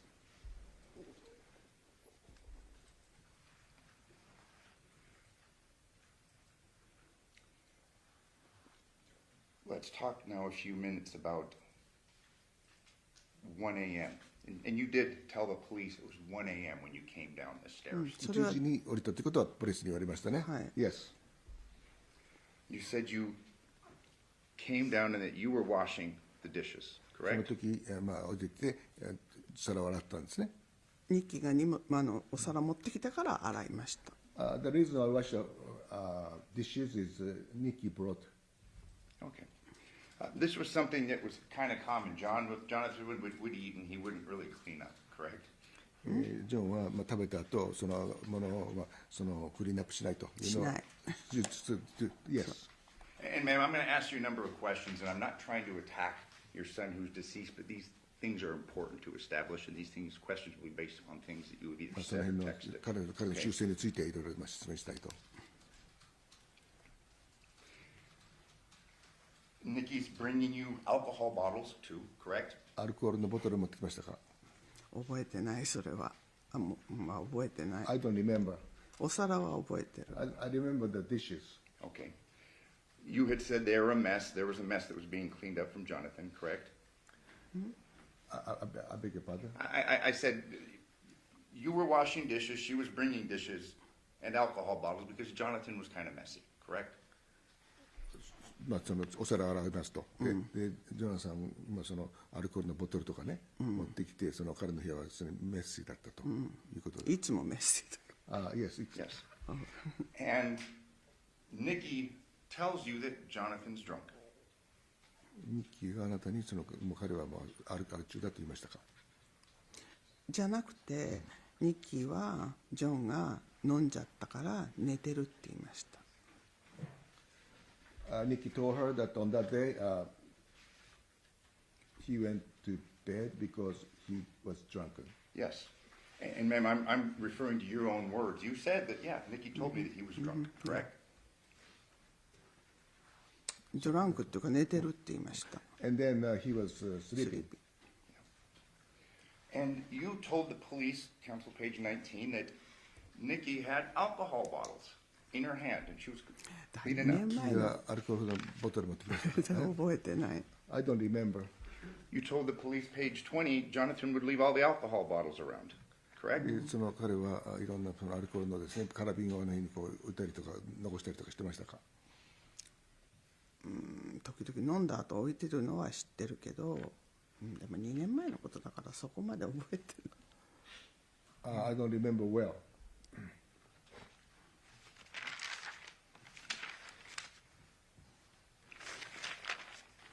And ma'am, later on in this very same interview, now we're on page 24, you talked to the police about waking up and the dogs are barking at 3 a.m., correct? だから3時は覚えてない I don't remember. Counsel, I'm referring 3 to 時か page どうかはわからない And again, this is the second time that you tell the police, now well into this interview, that it's 3 o'clock, not 2 o'clock, correct? だからコレクトじゃなくて、でも3時ってはっきり3時時計見たわけじゃないから覚えてない知らない I didn't see the clock at that time, 3 o'clock, so I don't remember. But you again say that it's unusual and it's 3 a.m. That's what you told the police. そうだけどその頃と思ったかもしれないけど覚えてない That objection is sustained. Is that you can ask an answer? 答えなきゃいけないと。覚えてない I don't remember. That night, during the 15 minutes that you're talking to Nikki, she told you that she didn't want Jonathan driving and drinking, correct? その彼女だった時にそうでした。Yes. That was a concern of hers, wasn't it? Based そ upon れ your は彼女の 15-minute 心 conversation. 配だと思って。彼女は私に、ね、飲んでるから運転させたくないから朝5時に彼は起きて自分の家に来るって言ったの。She said that she didn't want him to drive while drink, and then she also said he will wake up at 5 o'clock and then come to her house. Okay, ma'am, thank you. But this issue with Johnathan drinking and driving had been an ongoing issue and a family concern, wasn't it? 彼がアル中なのは家族の中でもやっぱりちょっと問題でいろいろ。違う。とにかく飲んでるから運転はさせたくないからってただそれだけ。She said that she doesn't want him to drive while on drinking. And you'd agree with me the best way to do that is to take his keys, correct? その時は運転させたくないから彼女がキーを持って、真中でもそのキーを取って、そういうふうにするのが普通じゃないかと。違うと思います。I don't think so.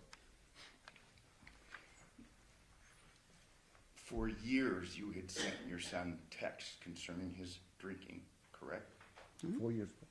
For a number of years, you have sent your son texts concerning his drinking, correct? 何でもないでその息子に酒飲むなとか言ってテキストしてたんですか？っていうかお酒飲むのは良くないからやめた方がいい、お金もないからやめた方がいいっていうのはテキストしてました。Yeah, I told him not too much drink. It's better. It's not a good idea. That's she sent a text to him. For years was my question then. 何年もじゃないけど、そういうふうに教えました。運転しなきゃいけないからアルコール飲んだ時は運転しない方がいいとか。I told him not to drive while drinking, and that's I keep telling him. And for years, you were concerned about his doing drugs. Same issue. He could be a danger on the road. っていうか私は一般的にとにかくドラッグとかアルコールはしない方がいいって教えてました。I was teaching him, don't take alcohol, don't take drug. Educate him not to do that. そうだから子供にみんな教えるでしょ。親はドラッグはするな、アルコールするな、そういうふうに教えてました。So that's kind of a general education from the parent to the kids, not to drive while drinking and then not to take drugs. And the reason we're going to address this, ma'am, is that you had said on direct that his drinking was normal, correct? And we're going to go through some timelines and things, ma'am, because on direct you had said that his drinking was normal, correct? いろいろ分かりますけども、その間に彼のドリンクが通常だと思われるかどうか、彼のね。まあ普通はみんな普通に飲むでしょう。ただたくさん飲むのは良くないと思います。I think it's normal to drink, but not too much. Not over drink is not good. You sent him texts in 2018 about his drinking in relation to driving, correct? And drugs. 2018年にその飲むのとドライブとの関係についてテキストしてますね。覚えてませんけど、いつも普通に教えてます。アルコールしたら運転するな。I don't know a particular text, but usually I told him not to drive when you drink. July 18th, 2018. If you're drinking, don't drive. You will mess up. You will lose things. I'm sure you're drinking until 2018 this 年にそういう hour. テキストを彼に送ってるんですね。そんなの見てない。でも普通教えませんか、親としてみんな。 But as a parent, is that normal to educate the kids? Oh, I completely agree with you, ma'am. I have 3 sons and a daughter, and I completely understand. 私は飲まないし、タバコも吸わないし、もちろんドラッグもやらないから、そういうのはいつも子供には教えてました。I don't drink, I don't smoke, and also I don't drug, so I keep teaching the kids not to take it. And ma'am, that's a good thing, and these texts are not a reflection on you.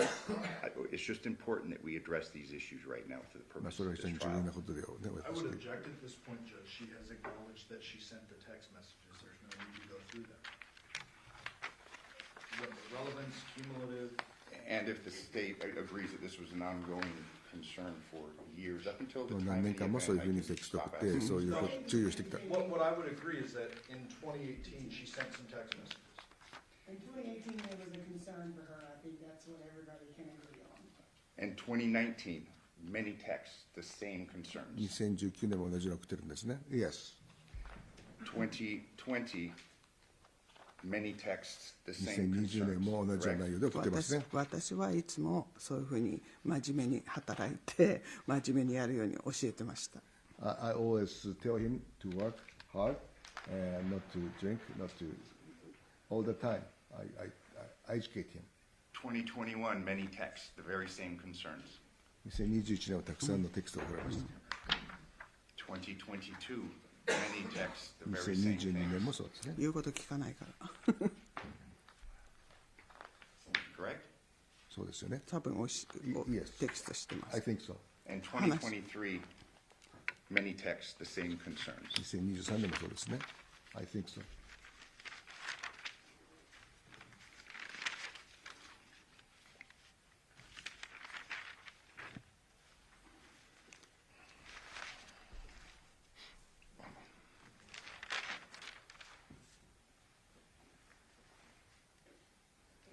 You had told the police on August 7th of 2023 that Nikki had given you a car key concerning the car that was out front.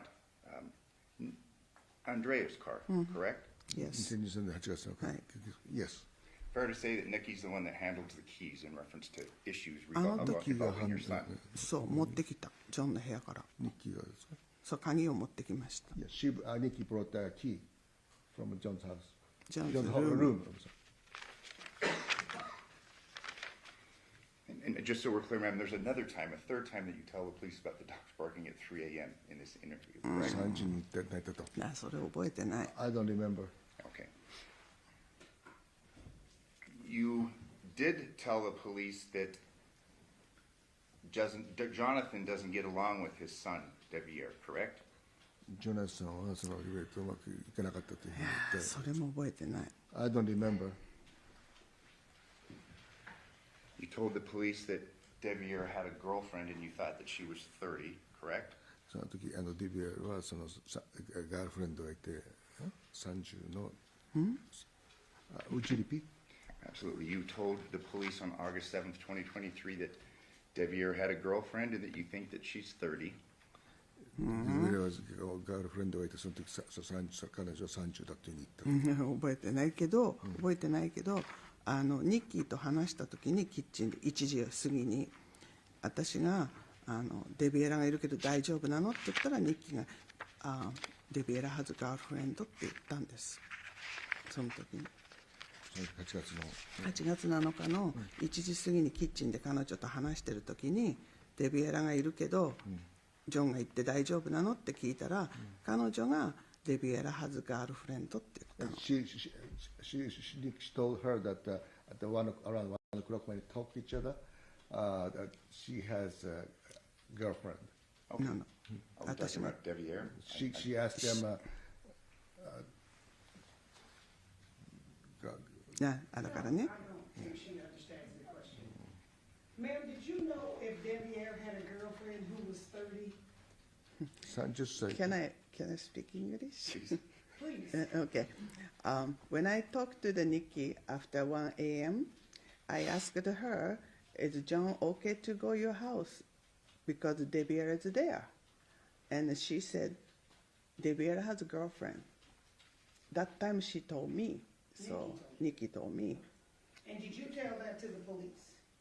I don't remember 2 years ago. So sorry about. Hey, ma'am, you didn't tell that to the police. That's something that you're saying right now for the first time. Sorry, but because I didn't get asked this. Okay. You had just asked you about Devyn, and Devyn said, "Oh, he has a girlfriend," correct? So this idea that she told you She this, told is me. something that you're just bringing up or making up right now for the first time. Isn't that right? 初めてね。初めて言ったかもしれないけど、2年前のことそんな覚えてない。でそれはほらあの事件の起きたすぐ後の話だから私も動転してたかもしれない。That interview came right after the accident happened, and I was not normal mental status. Page 34, you're asked, does he get along with his son? Your answer, not at this time. They say, okay. That's why Devier was used to live in my house too, but he moved to Nikki's. So he's a grown man, and he's 21. I think he's about, 27. He had a girlfriend. She's 30, I think, correct? 30かどうか。 That's what you said. 覚えてません。 I don't remember. And then next statement, just a minute, but he's trying to move out this time, this week. That's what he's saying, correct? 彼がその後にムーブアウトすると。誰が？その Who was he? Devier. デビエラはもうとっくにムーブアウトしてました。Devier went out a long time before. Yes, if I may approach the witness. Sure. And I'm referring to page 34 of the statement.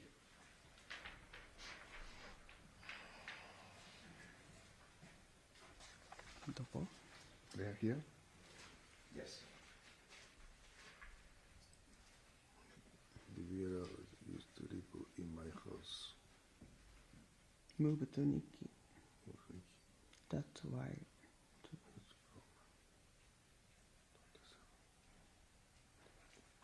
He had a girlfriend. And then She's 30ってここら辺覚えてない。そう言ったとこ思えないけど。I don't remember this statement, around this statement. Do you agree with me? You あれ said は that 自分が言ったことない。言う30なんて言ったことない。 And then he told you he was moving out of Nikki's house, correct? ニッキーのハウスに行ってない言ったんですか？ニッキーのハウスに移ると言ってない言ったん言っですか？てないよ。彼はただ誰かガールフレンドのうちに移るって言っただけで知らない。When he moved 知らない。He just said that he's going to move some girlfriend's house. 知ら And ない。 just so we're clear, and I'm just Don't going to remember. read your statement. Just a minute, but he's trying to move out this week. That's what he's saying. This week ってオーガスト7のこと？ The 23, August 7, 23. Correct. のもうデビエラはいなかった。 At that time, Devier was not my house. I know. You talked about him moving out of Nikki's, correct? そのムービングアウトっていうのはジョンがムーブアウトオーガスト7。デビエラは John moved out August 7th, and Devier. デビエラはもうロングタイム後 So にもう Devier ム moved ー out ブ a だ。 long time before. No, ma'am, but my question, I just want to make a clean record, is you told the police that Devier told you that he was moving out of Nikki's house, correct? コレクトじゃない。じゃない。 It's not correct. 何の話かわからない。Did they get the transcript wrong, do you think? I think wrong. I think the transcript is wrong. だってデビエラはもうとっくに20年ぐらいにはもう私の家から出てる So はず。 Devier moved out around 2020. いや、もう全然家にいなかった。 I have no further questions. Thank you, ma'am. Can you read your statement? Yes, I will try to be brief, Yoko. Just a few more questions.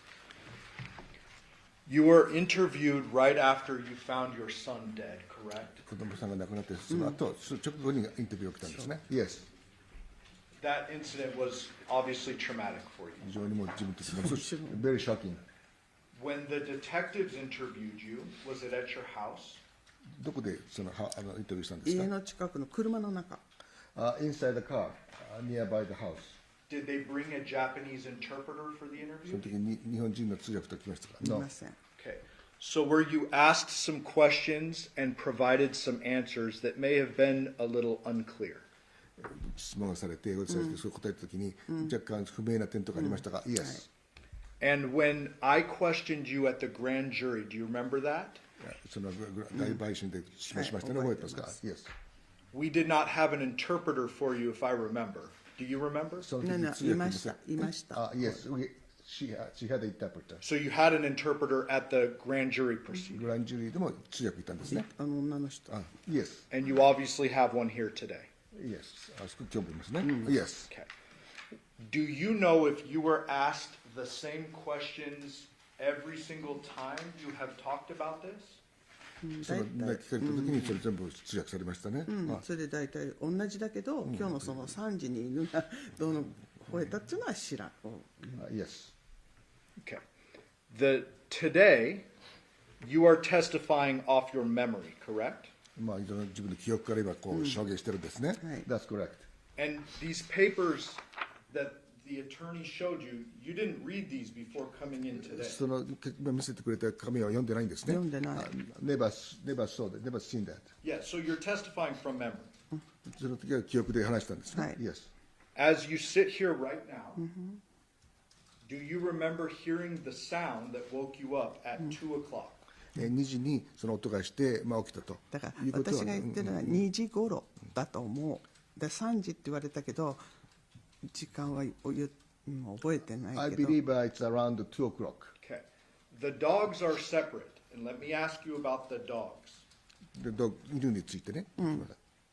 The dogs, I presume, didn't just bark once and shut up. その犬は1回だけ超えて、そうなくて、もう引き続きどんどん。ちょっと泣いてた。 For a while. I'm going to allow a limited reading for the purposes of the language barrier at this point. For a while. The dogs barked for a while. Yes. You heard them outside at some time in the night, correct? 外でそれ犬が鳴いたのを聞いたんですね。Yes. And then when you came down at 8 a.m., the dogs were not in John's room, correct? そして8時に降りてきた時にドッグはそのジョンの部屋にいなかったんですね。いなかった外。Still outside. So the dogs could have barked many times from 2 a.m. to 8 a.m., I would 2時 presume. から8時の間にドッグが泣いたかもしれない。 Hold on just one second, ma'am, don't answer that question. That objection is going to be sustained if she doesn't know if the dogs could have barked for that Sure, experience. sure. I'll just ask you, do you know if the dogs barked once or if they barked many times? 1回か何回も泣いた1か。回じゃないことはわかるけど、ちょっとワンワンって泣いてたのはなんとなく記憶にある。それだけ。 Not once. Not once? Not once. Okay. Mr. the attorney asked you if you believed that John and Nikki were happy to move out. Do you remember that question? 彼ら2人がその喜んでその出て行こうとしてるのは覚えてますか？Yes. You would agree with me that you don't know what was going on in Nikki's head, その correct? 時にニッキーが何を考えているかということさっぱり分からなかったですねそれ。は知りません。 No. Okay, so you can't say whether Nikki was happy about the move or その not. 時にニッキーが幸せだったのかどうかということは分からないですね。分からない I don't know. You were asked about text messages. Remember that? テクストメッセージについて聞かれますよね。 John was 46 when he was killed, ジョン46歳で亡くなりましたね。はい。 and he's still your baby at 46, I presume. Is that right? だからその時亡くなったから彼は46歳のままの子供ですね。そう That's correct. So even though he's 46, you're still trying to coach him on life and guide him in the right direction like my mom does all the time. だからその時もとにかくその正しい方向に行くようにいろいろコーチングしてたんですはいね。Yes. Thank you. I'll pass the witness. Read across? Yes. Before today, you said it was 3 o'clock. You were woken up by the dogs 5 times, correct? だから3覚えて時に起きてない。 5時になったと。でそれだから3時って言ってるけど覚えてない。 I don't remember. And today you're saying it's 2, correct? そして今日2時と言ってるんですね。 2時頃だと思う。 Around 思 2 う o'clock, I think. 思う。I think. I think around 2 o'clock. And in front of this grand jury, you told them about the 2 chairs being upside down, correct? そしてそのグランドジそのャージには2年前のことは覚えてないけど、一つは絶対に覚えてるんだけど、もう一つもあったか That も was しれ 2 ないけ years ど ago. I don't remember, but I'm sure that one chair was filled. Okay. But ma'am, my question is, before the grand jury, September 21st, 2023, with the interpreter, you testified that chairs were knocked upside down, 2 of them, correct? その時だけど覚えてないけど、もしかしたら2つかもしれない。 I don't remember, but it might be 2. でそれはそのすぐ後だったから今と違う2年前の That was right after the accident, and my mental status was kind of terrible. But right now, it's a kind of become normal. Okay, Amanda's grand jury, and we discussed this, was September 21st, 2023, correct? そのグランジュリーとは9月の21日、だその日23に日ちも覚えてないからね。I don't remember the date. One final, maybe two final questions. You were asked if you were shown transcripts from your interview or the grand jury. Did you listen to a recording of your interview? それをそのレコードされたり、そのcould you rephrase? Yes. Did you listen to a recording of your interview before その today? 時そのインタビューが録音されてるのを聞いてま聞いてない。した。No. Thank you. I have no further questions. Any follow-up statements? Ladies and gentlemen of the jury, have any questions for this witness? Okay, seeing no response. Ma'am, you are excused. Thank you very much for your testimony here today. Thank you. いいのね。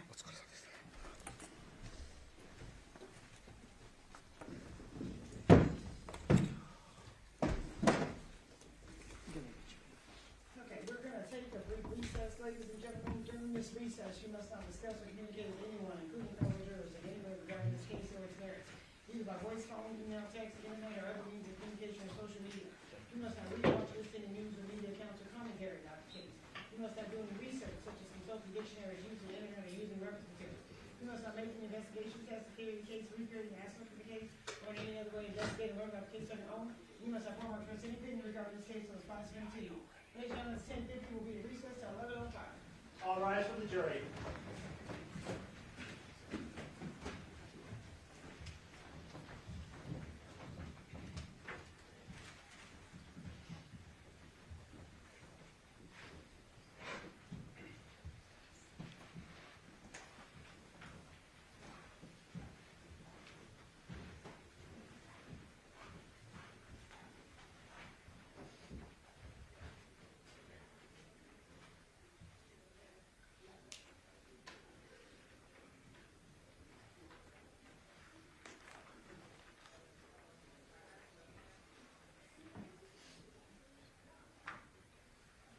Make the record reflect we're outside the presence of our jury. Do you guys have any matters outside the presence? No, ma'am.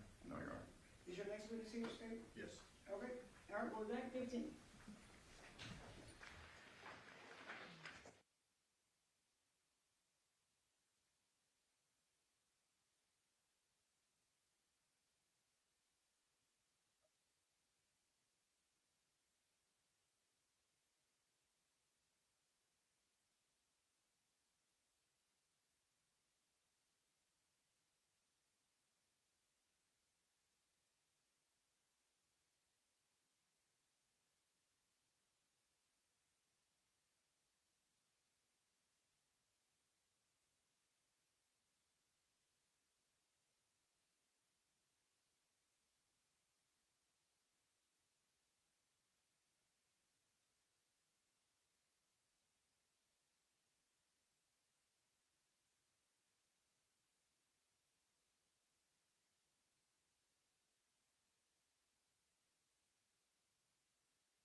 Please be seated, Your Honor. The jury's all present and accounted for.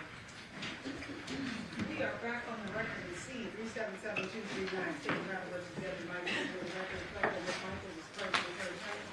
Deputy District Attorney on behalf of the state, and both parties stipulated to the purpose of our jury. Yes, Your Honor. Yes, Your Honor. All right, state your name, call your name. State's next witness is crime scene analyst Nicole Miranda.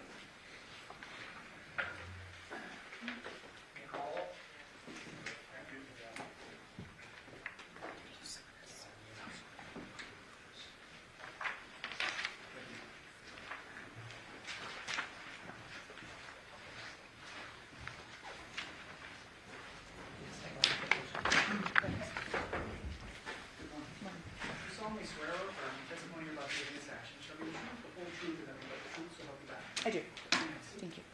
May you please state your full name and spell it correctly? Sure. Nicole Merriam, Nicole Mariam. Statement of your right. Good morning, ma'am. Morning. Yes, still morning. Almost. How are you doing today? Good, how are you? Good. What is your position?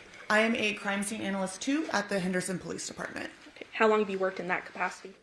Total almost 15 years. I've been at Henderson for just over 9 years, and I was with Las Vegas Metropolitan Police Department for nearly 6 years prior to that. And you mentioned crime scene analyst 2. What does that mean? It's just a level. Are you the 2 specifically, or Yes. It's a level. So in both Metro and Henderson, there are 3 tiers of crime scene analysts. At Henderson, they're classified as tech is the bottom, the lowest when you start out, then 1, and then 2. So I'm the top level crime scene analyst that Henderson has. Okay. What is some of your background and training that you have done to become a crime scene analyst? Sure. So I have 2 bachelor's degrees from University of Nevada, Las Vegas, one in criminal justice and one in psychology. Upon starting at Las Vegas Metropolitan Police Department back in January of 2011, I started with a training course at an academy that was nearly 300 hours, so about 8 weeks-ish of training. Then after that, did a 12-week field training program where we're paired up with more senior crime scene analysts, and we investigate scenes with them until we progressively get to the point where we're on our own. And then in my nearly 15 years, I've taken upwards of 1,000 hours of different training ongoing throughout my career. So the ladies and gentlemen of the jury have heard from a crime scene analyst in this case, but can you just generally go over what some of your duties are? Sure. So we respond to crime scenes where we identify, document, collect, and preserve physical evidence. So we use ways of doing that like photography, fingerprinting, blood spatter analysis, trajectory, and then we collect the evidence and preserve it so it can be processed or tested later if need be as well. And you also impound evidence, Correct. Is that correct? So the items that you do locate, you undergo an impound process. Correct. What is that impound process? So we package the items in their inner packages. So depending on the item, it depends on what type of packaging we use, a paper bag, a box, depending on its shape and size. And then we put that inner package, that individual package, we label it with the item number, the DR number or the event number associated with the case, with the date of the case, and also my P number and initials, so my identifying personnel number. And then that package is placed in a larger outer package, which then is sealed with red tape. I initial it and date it, so that way it can show that the seal has not been broken, no one else has gotten in and tampered with it. And then a label goes on the outside of that bare outer package to tell you what's inside the package. So I assume when you're collecting evidence, obviously you and members of your team are wearing gloves. Correct. Okay, and what's the purpose of that? In order to prevent cross-contamination. I don't want to put my fingerprints, my DNA onto the item. Also safety for me. Some items we handle may be bloody, and I don't want to get that on myself as well. But it's in order to not cross-contaminate and leave anything behind that wasn't there naturally. So I know you have 15 years of experience, but can you approximate about how many scenes you have documented? Are we talking hundreds? All scenes in entirety. We do everything from burglaries up to homicide. So we don't just do major calls. I honestly don't even begin to know what that number would be. Safe to say hundreds? Yes, definitely. Okay. Oh, definitely. So then directing your attention to August 7th of 2023, were you called out to a scene? I was. What was the nature of the scene? It was a search warrant reference a homicide investigation. Okay. And was that location that you were assigned to 5510 Porcupine Rim? Yes, it was. What information did you have about the call? I knew it was a homicide where the victim was located decapitated. And this residence was the house of, I believe, the girlfriend or ex-girlfriend, and that we would be serving a search warrant on it. What time, and did you arrive around 6:30 that night at that Porcupine Rim residence? Yes, 6:34 was my arrival time. Okay. And when you arrived at the scene, were people already there? Yes. Who was there? The detectives were there. We also had Sergeant Kyle Slattery. We had, I believe, 6 detectives. Detective Ozawa, Detective Pappas, Detective Lina, Detective Christopher, Detective Skinner, and Detective Redsole. So a handful of detectives, including Correct. yourself, correct? I'm not a detective, but yes. Oh, thank you for correcting me. So you get there, and the search warrant has already been obtained, signed off by a judge, and now is ready to be executed. Is that correct? Correct. Okay. And can you walk, ladies and gentlemen of the jury, sort of the process of what happened when you got there with that search warrant? Sure. With search warrants, my job largely is photography. So I take pictures of the scene, the residence as it is. So the detectives have not yet searched anything. The photos I take in the beginning are as the scene is when I arrive. So I go through and I photograph any vehicles that would be related and the residence, all the different rooms, closets, to document the scene as it was when we arrived before anything has happened yet. So you mentioned photographs. Yes. I have in my hand here hundreds of photos, specifically exhibits 235 through exhibit 441. Did you have a chance to review these items prior to testifying today? I did. And they're a fair and accurate depiction of the photos you took at this residence, correct? Yes, they are. And I believe by stipulation of the parties, the state is going to go ahead and move for the admission of these exhibits at this time. That is correct, Your Honor. All right, those exhibits will be admitted pursuant to stipulation. So you get to the residence. Did one of the detectives have anything in their possession that was documented? Yes. And what was that? Detective Skinner had a black cellular phone. Okay. And publishing, permission to publish, Your Honor, states 236.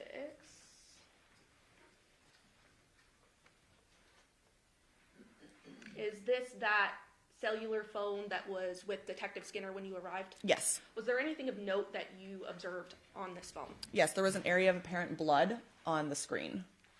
And did you ultimately collect a sample from that? I did, yes. And you went ahead and impounded that? Correct. Okay. And was it positive?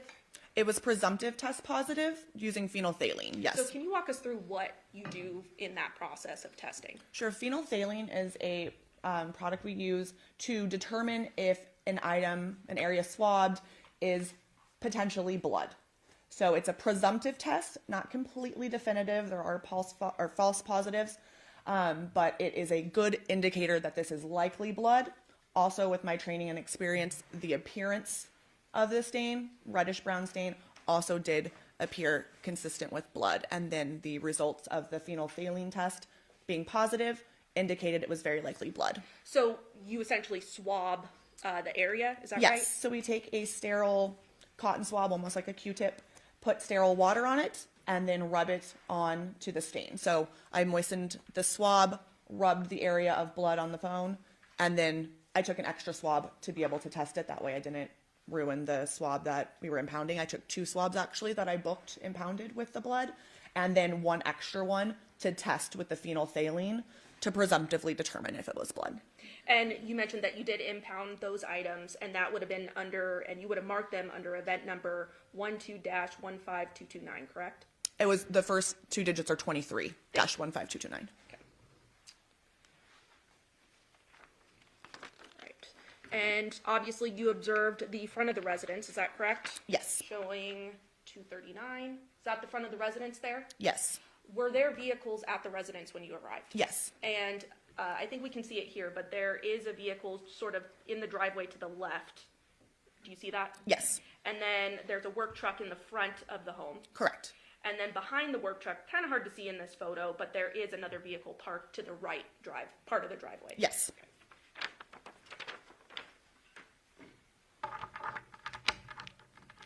Okay. And did the search warrant also include, states 241, a search of this work van here? Yes. Okay, and it was searched? Yes. Anything of evidentiary value found inside that vehicle? No.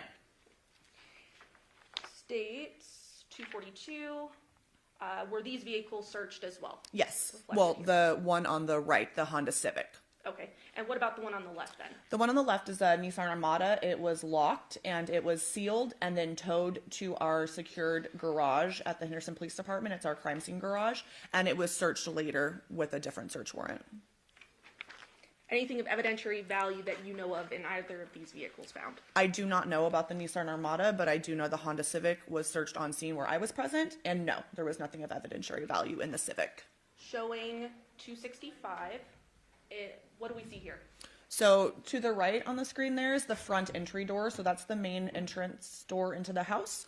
And this is the front formal room. It's also connected to the formal dining room. And sort of near the door to the right of this photo, do we see sort of a shoe rack there? Yes. And on that shoe rack, did you locate any black Nikes with a swoosh, white swoosh on them? No.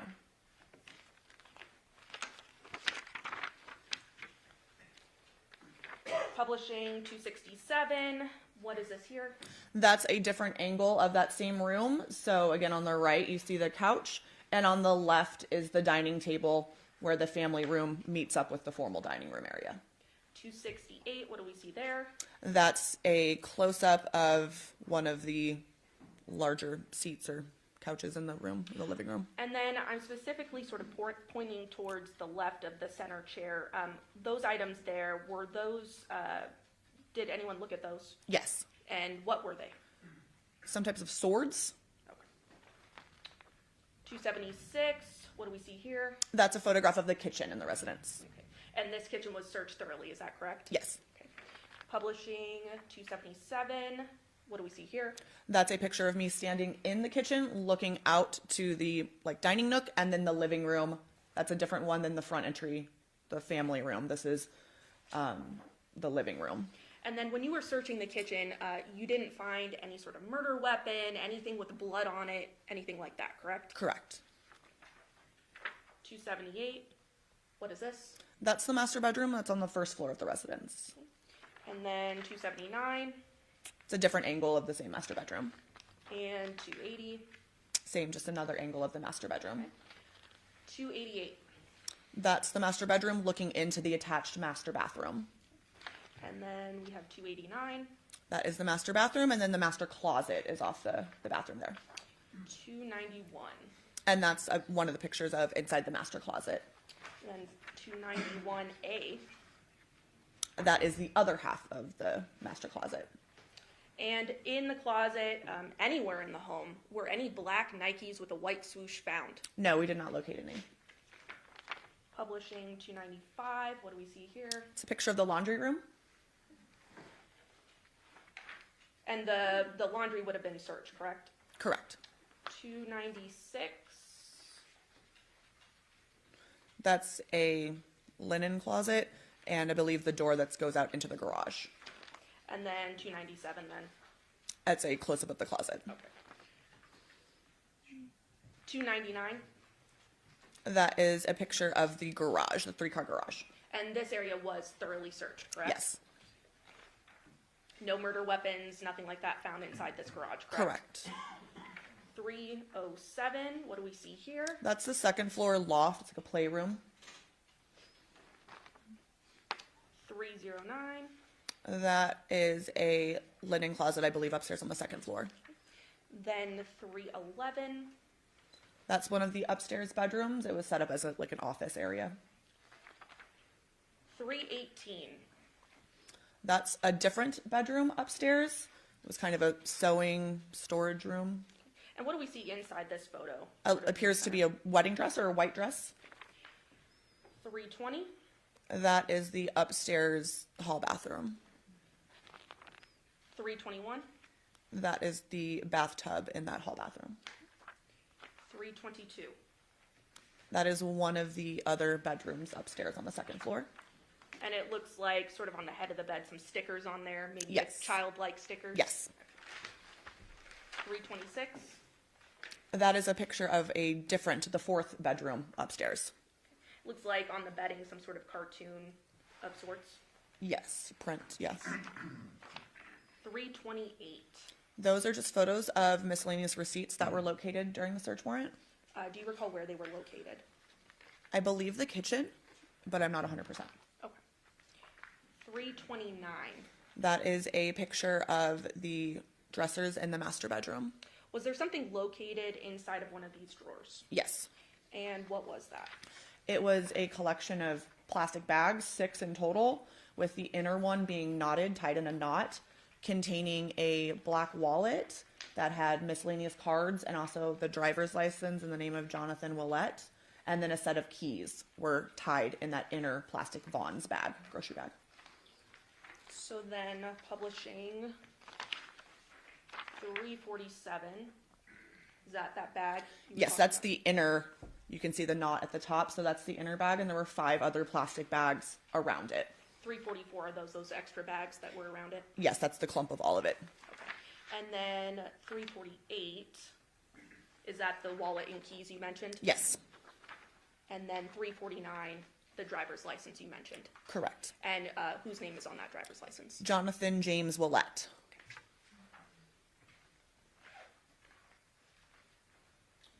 Inside of the bedroom as well, states 330. What do we see here? That's a BB gun. And then 331. That is the nightstand, if you're looking at the bed on the left side. And there's a Glock 19X semi-automatic firearm, 9mm, in that top drawer. Showing you 334. Were there some writings found inside the master bedroom as well? Yes. And same with 335. Yes. 336. Yes, that's a close-up. Okay. 337, sort of a notebook with writings, correct? Correct. 338, another writing. Yes. 339, another writing. Yes.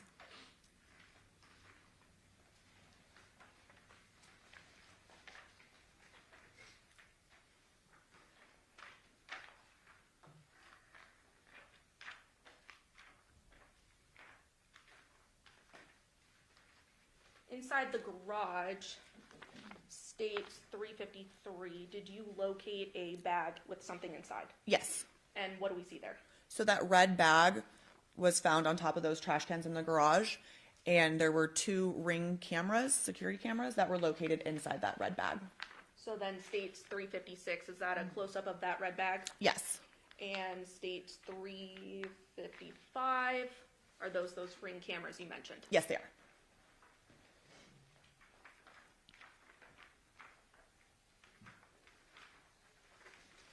Showing you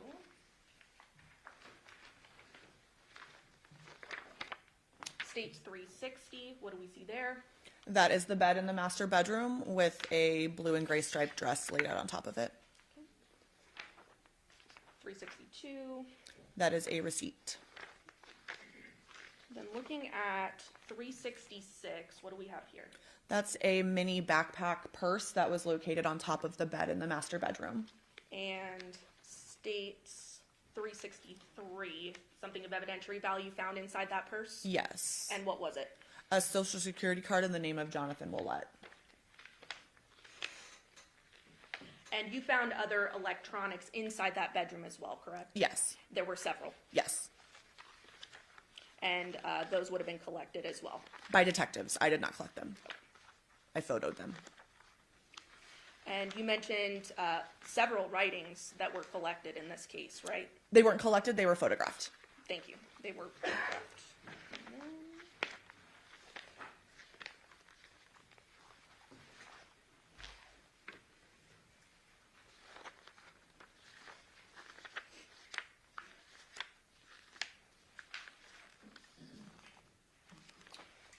Showing you states 394, was this located as well? Yes. Okay, and what do we see toward the card underneath Johnathan's social security card there? Appears to be a business card in the name of Devyn J. Michaels as a realtor.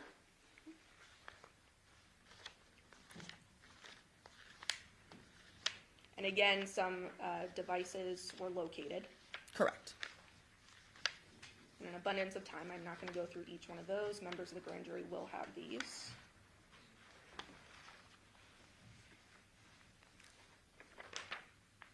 $413, what is that? 2 debit cards. Showing you 414, what does that depict? That's the upstairs hall bathroom, so that's the sink vanity area, and underneath in the cabinets was a safe. And 415, is that just a close-up of that same safe? Yes. And you located items inside of the safe, correct? Yes. 416, what do we see inside the safe? That's a 9mm 6-hour handgun. Looks like live ammunition as well as extra magazines, and maybe a magazine and a speed loader. And you would have documented the backyard as well, correct? Yes. 422, 423. And then did you take photographs of the female that was there? I did, yes. Okay.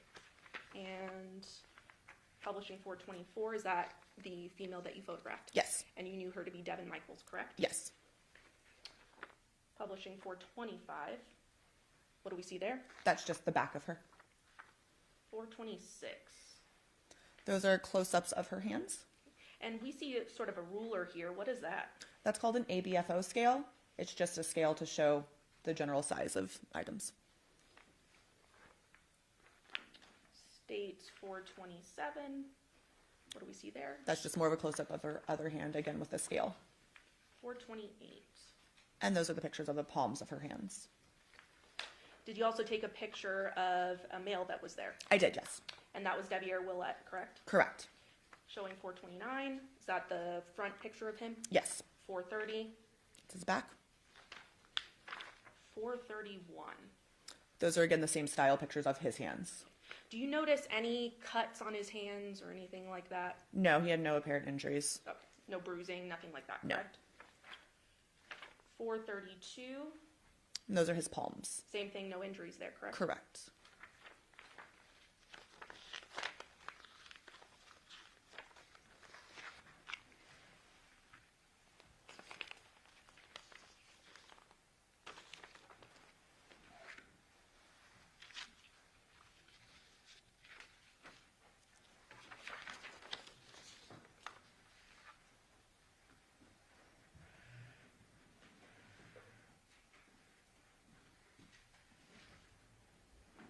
When you were taking pictures of Miss Michaels, what was her demeanor like?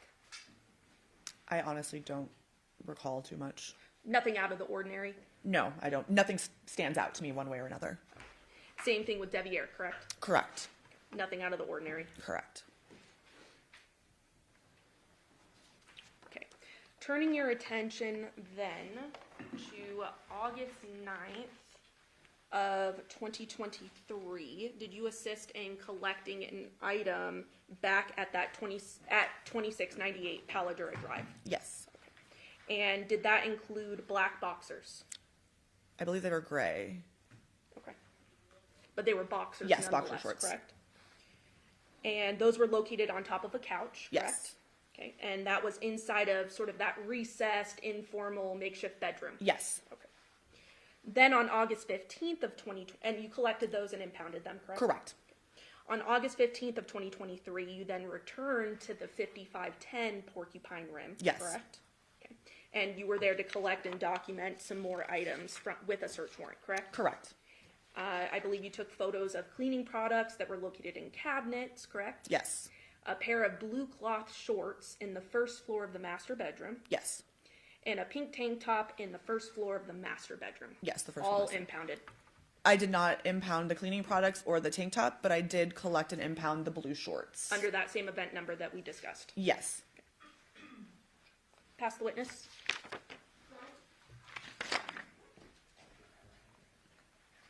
Okay, just one moment.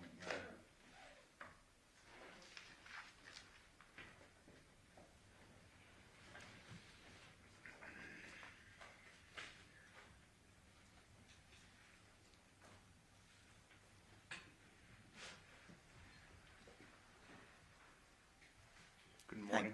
Hi. You were shown hands of both Devyn Willette photographs and Devyn Michaels, correct? Yes. Were those all the photos that you took of both of these people's hands, front and back? I don't believe so. They're, in general, those photographs. I typically take pictures of the two together, the two flipped, individual more of the left, individual more of the right. Okay. And you were asked questions as to whether or not you saw any injuries on Mr. Willette's hands? Correct. And it's your testimony that you signed that? Right. There were no apparent injuries that we noted. You were not asked questions concerning Ms. Michaels' hands. Same questions. No injuries, front or back, correct? Correct. I didn't notice any injuries to her hands either.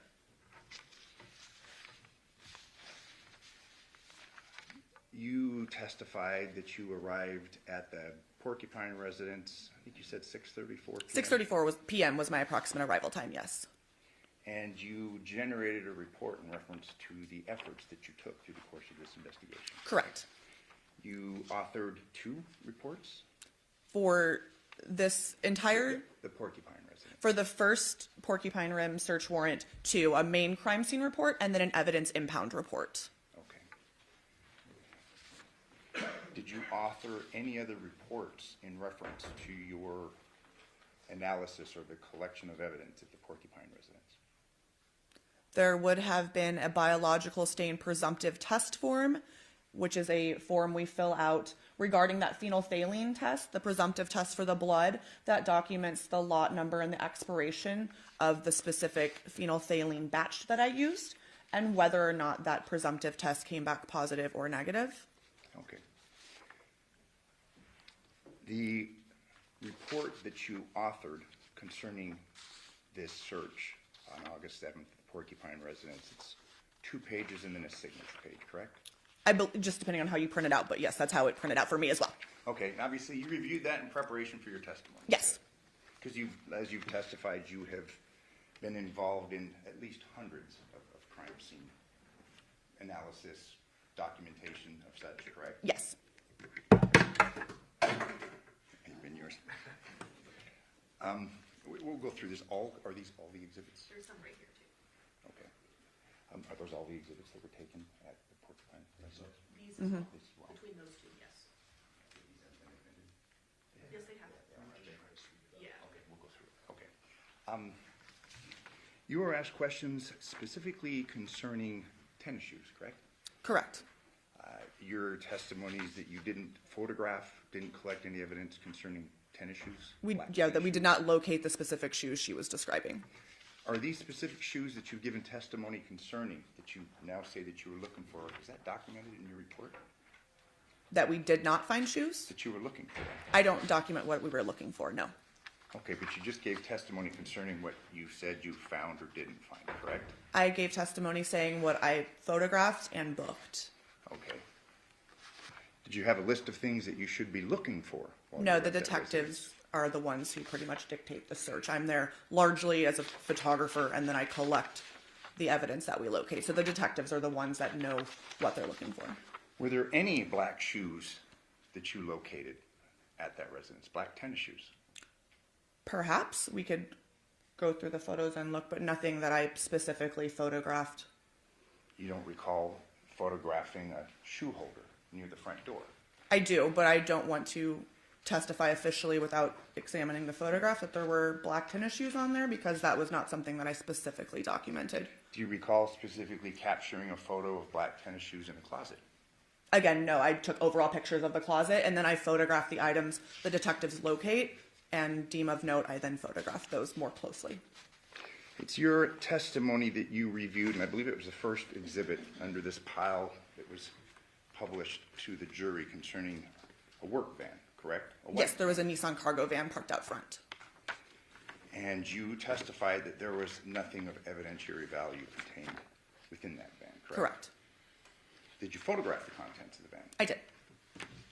Power tools in the van? I'm not sure we can look at the photographs, but I just took overall pictures of the inside of the van. Any saws found in that van? Again, I'm not sure. But nonetheless, it's your testimony that there's nothing in that van that was of evidentiary value. Correct. You were shown pictures of 3 samurai swords. Mm-hmm. I believe there was 3, but yes, of swords. Did you pull out the swords? Yes, the detectives did. Did you photograph the blades? I'm not sure if the blades were photographed or not, but if there was anything like blood or any type of item of note on there, we would have photographed it. Were these samurai swords wiped for anything of evidentiary use? DNA testing, fingerprint testing, anything like that? Were they swabbed? Is that what Correct. you're asking? Yes. No. Now, you were aware that this case involved a decapitation, correct? Yes. Are you aware of the manner or means in which this decapitation may have occurred, or how? No. But nonetheless, you're going through this investigation, making determinations what's of evidentiary value or no, correct? Correct. Fair to say that you, as you sit here today, and it'll be borne out in the photographs, you don't recall photographing the actual swords other than they're on the ground, correct? I have a more close-up photo of them. I don't know if I photographed them unsheathed. Okay, but it's clear you didn't collect anything from them Correct. for further submission. Correct. You don't recall photographing a sawzall or a saw in that work van, correct? Correct. Or submitting anything for any secondary tests, correct? Not from anything in the van. Correct.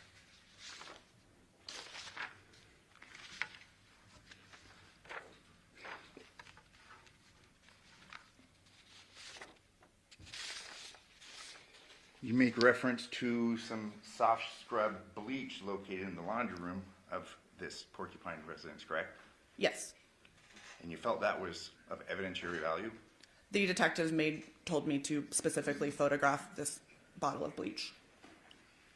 Soft scrub, that's a fairly common household item, is it not? I can't testify to I don't have it at my house, but it's a... Soft scrub, I mean, you've heard of it, you know of it, correct? I don't know that I've well-versed on brands of bleach, but I was not shocked by seeing the brand. Common occurrence. I guess. mean, Sure. fair to say these hundreds of times seen, I mean, people have soft scrub at their house, correct?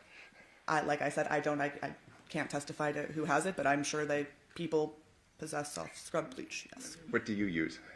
I have Clorox bleach, or the Walmart brand. Okay. But I just have liquid bleach.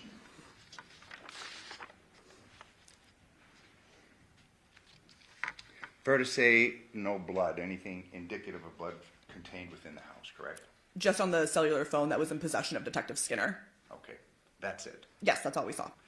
In reviewing the Armada, did you take pictures of that? Just on the exterior, because it was locked, and we did, like I said, sealed it and then towed it to the crime scene garage, where it was then processed by a different crime scene analyst at a later date. Okay, so you're unaware of any results or the lack thereof of any blood or anything of that? Correct. I don't know what was inside the Armada. Through your review of the house, you found no signs of blood on any clothing or anything else for that matter, Correct. Nothing found in any trash cans of that nature, Correct.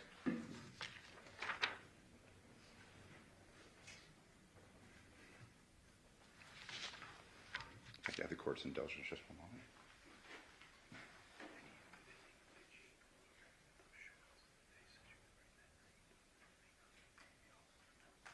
I don't have any more questions as witness. Thank you very much. Nothing from the speaker. Ladies and gentlemen, the jury has any questions questions for this witness. Okay, so your responsibility, that's you. Thank you. very much for your testimony here today. State, you may call your next witness. Dr. Stephanie Yagi. And counsel approach while she's coming in.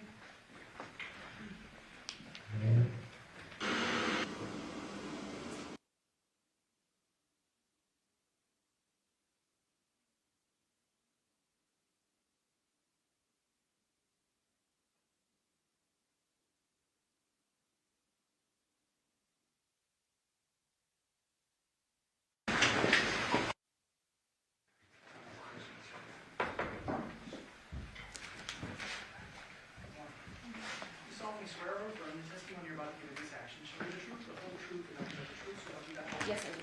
Amen. And Doctor, if you please state your full name and spell it for the record. First name is Stephanie, Stephanie. Last name is Yagi, Yagi. Thank you. Ma'am, what do you do for a living? I am a medical examiner at the Clark County Coroner's Office.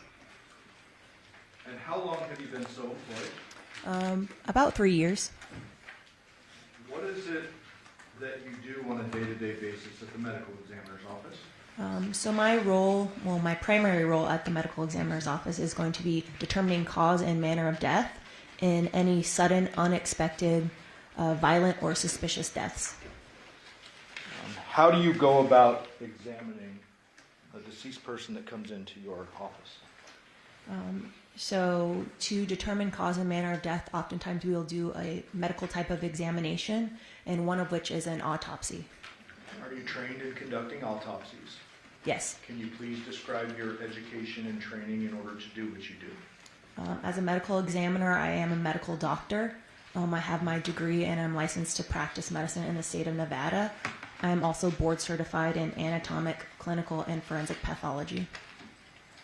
And if you didn't say already, how long have you been conducting autopsies with the Clark County Coroner's Office? About 3 years. You mentioned the terms cause and manner of death. Yes. What is a cause of death? So a cause of death is going to be a natural disease or traumatic injury that ultimately leads to cessation of life. Do you conduct autopsies to determine cause on every single death within Clark County? No. Which do you focus on when it comes to autopsy specifically? So our office, again, is responsible for conducting medical examinations on any sudden, unexpected, violent, or suspicious thereof deaths. Can you give a couple of examples of causes of death? Sure. So causes of death might be something like hypertensive cardiovascular disease, which is high blood pressure, blunt force injuries due to motor vehicle accident, something like gunshot wounds. Is there a difference between a cause of death for your purposes and the mechanism of death? Yes. Can you describe that for the jury? So the mechanism of death is more what's happening inside your body, so the pathophysiology of our particular disease process or traumatic injury, where a cause of death is going to be the overarching event that led to death. You also mentioned the term manner of death. What does that mean? Manner of death is how the circumstances of the death arose. It's a categorical determination of which we have 5. So those are going to be a natural, accident, suicide, homicide, or undetermined. When it comes to homicide, what does that term mean? For us, homicide is death at the hands of another. And what does the undetermined manner mean? Undetermined is for situations where we can't make a determination. So it is either unknown or we can't determine between one or more other mechanisms or manners of death. We'll get back to that in a moment. In your prior testimony, you mentioned the term autopsy, and I think I glossed over it. What does an autopsy actually entail? So an autopsy is a medical type of examination. It has multiple parts, the first of which is going to be an external examination. So we look at the body. We document any identifying features, eye color, hair color, tattoos, any external trauma or injuries that we can see with our eye. Then we'll move on to an internal examination where we open the body in a surgical-like fashion We again inspect the internal organs for things like natural disease or trauma and injury. The autopsy also includes ancillary testing, such as like toxicology testing. We can do imaging like x-rays. We can get other consultations as we see fit, as well as look at tissue under the microscope if needed. And I would presume that every autopsy is a bit different and determinative of what types of testing you're going to conduct. Yes, so we perform these things on a case-by-case basis. I want to bring your attention back to August 8th of 2023. On that date, did you receive a body ultimately identified as Johnathan Willette? Yes. And was that your work documented under Clark County Coroner's Office case number 23-04811? Yes. What was the condition of John's body and how did you receive it? So the body is received at our office in a sealed body bag. Once the seal is broken, the body undergoes forensic processing and goes through the autopsy procedure as I've previously discussed. At the time of the external examination that I performed, there was absence of the head of Mr. Willette's body. While the autopsy process is occurring, are you or other staff photographing the body? Yes, photographs are taken at every step of the process of the autopsy examination, which are done by our forensic technicians. Those forensic technicians, do they go hands-on with the body at any point during the process?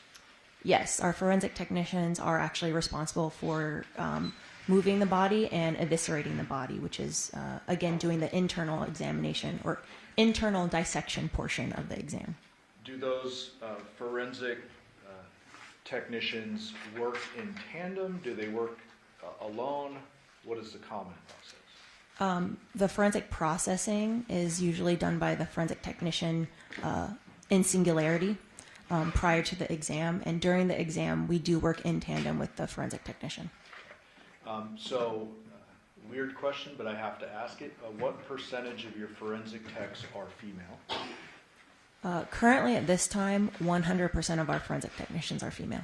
And is it common for those female forensic technicians to flip bodies on their own? Yes. All the time? Quite often. In this particular case, you and forensic techs documented the process of the autopsy and have moved for the admission of 464 through 494, Judge. Any objection to those? No, Your Honor. They'll be admitted. Thank you. Yeah, publish? Yes. Starting with 464, what are we looking at here? So this is a photograph of Mr. Willette as received in the body bag. 465, is that his lower body? Yes. What are these items on his hands? These are bags to preserve possible trace evidence that are placed on the body at the scene. During this process, do you measure the body? I personally do not, but the body is measured, yes. And when I say you, I sometimes mean the team. Somebody in the process measures the body, correct? Yes. In this particular case, what were the body's measurements? The length was measured at 68 inches and the weight 169 pounds. So his body as received is 169 pounds, correct? Correct. I would presume it would be more if his head was attached. Yes. Do you know the average weight of a human head? Probably on the line around 10 pounds. Okay. During your external examination of the body, what general things did you notice? So, as previously stated, there was the absence of the head and upper neck, as well as there were some changes to the front side of the body that were consistent with some kind of chemical type burns. Back to 464. If you could point to what you mean by chemical type burns? So all along the front of Mr. Willette's body, we have changes of the skin, which again are consistent with a more chemical type burn. Are all of the changes or the discoloration in the skin we're seeing those chemical burns, or is there something else going on here? There is additional to the burn type pattern. There's almost like a diamond weave type pattern that you can see on predominantly the chest, which is actually consistent with the pattern that was seen on the mattress where Mr. Willette's body was found. Ma'am, what is lividity? Lividity is the postmortem pooling of blood in the gravity-dependent areas of the body. And what is slippage? Slippage is a term that we use for the appearance that the skin can show when there's separation of the top layer of skin that happens. Okay. Does that typically happen post-mortem? Yes. Showing you the front of John's right arm. Do you see that there? Yes. What are we looking at here?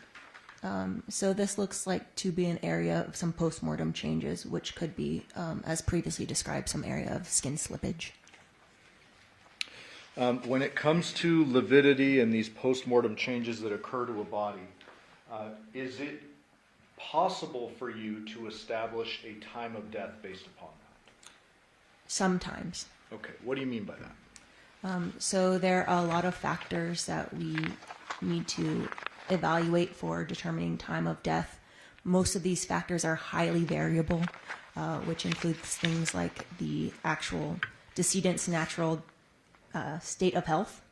In addition to that, the environment that the body is found, things like heat, humidity, et cetera, as well as any external factors or the environment, such as water or air or soil that the body is found in.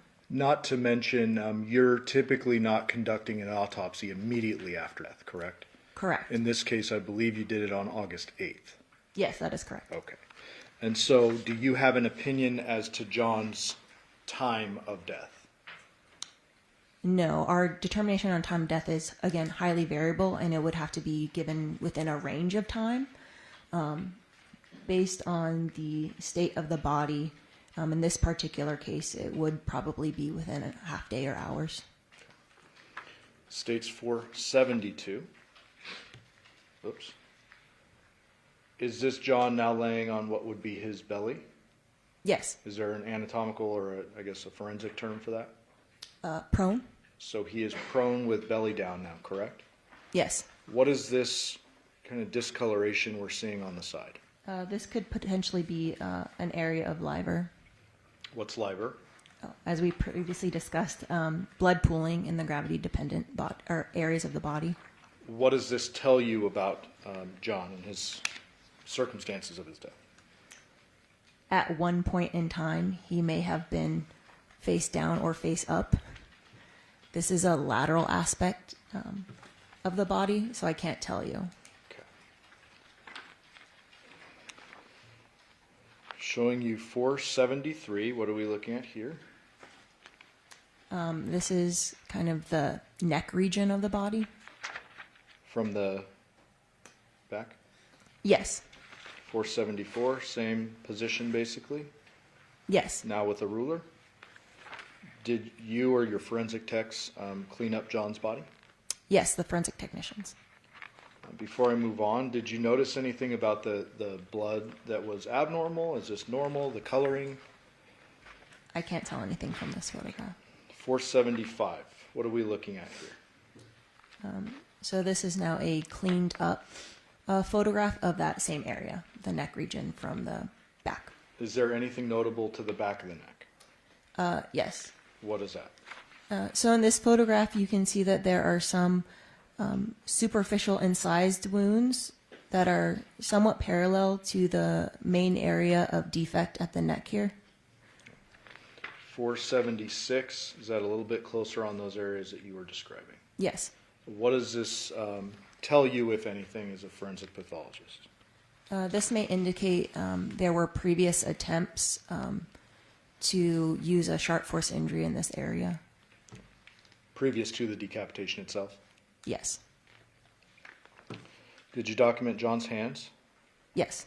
478, is that his right hand? Yes. 479, another angle of his right hand.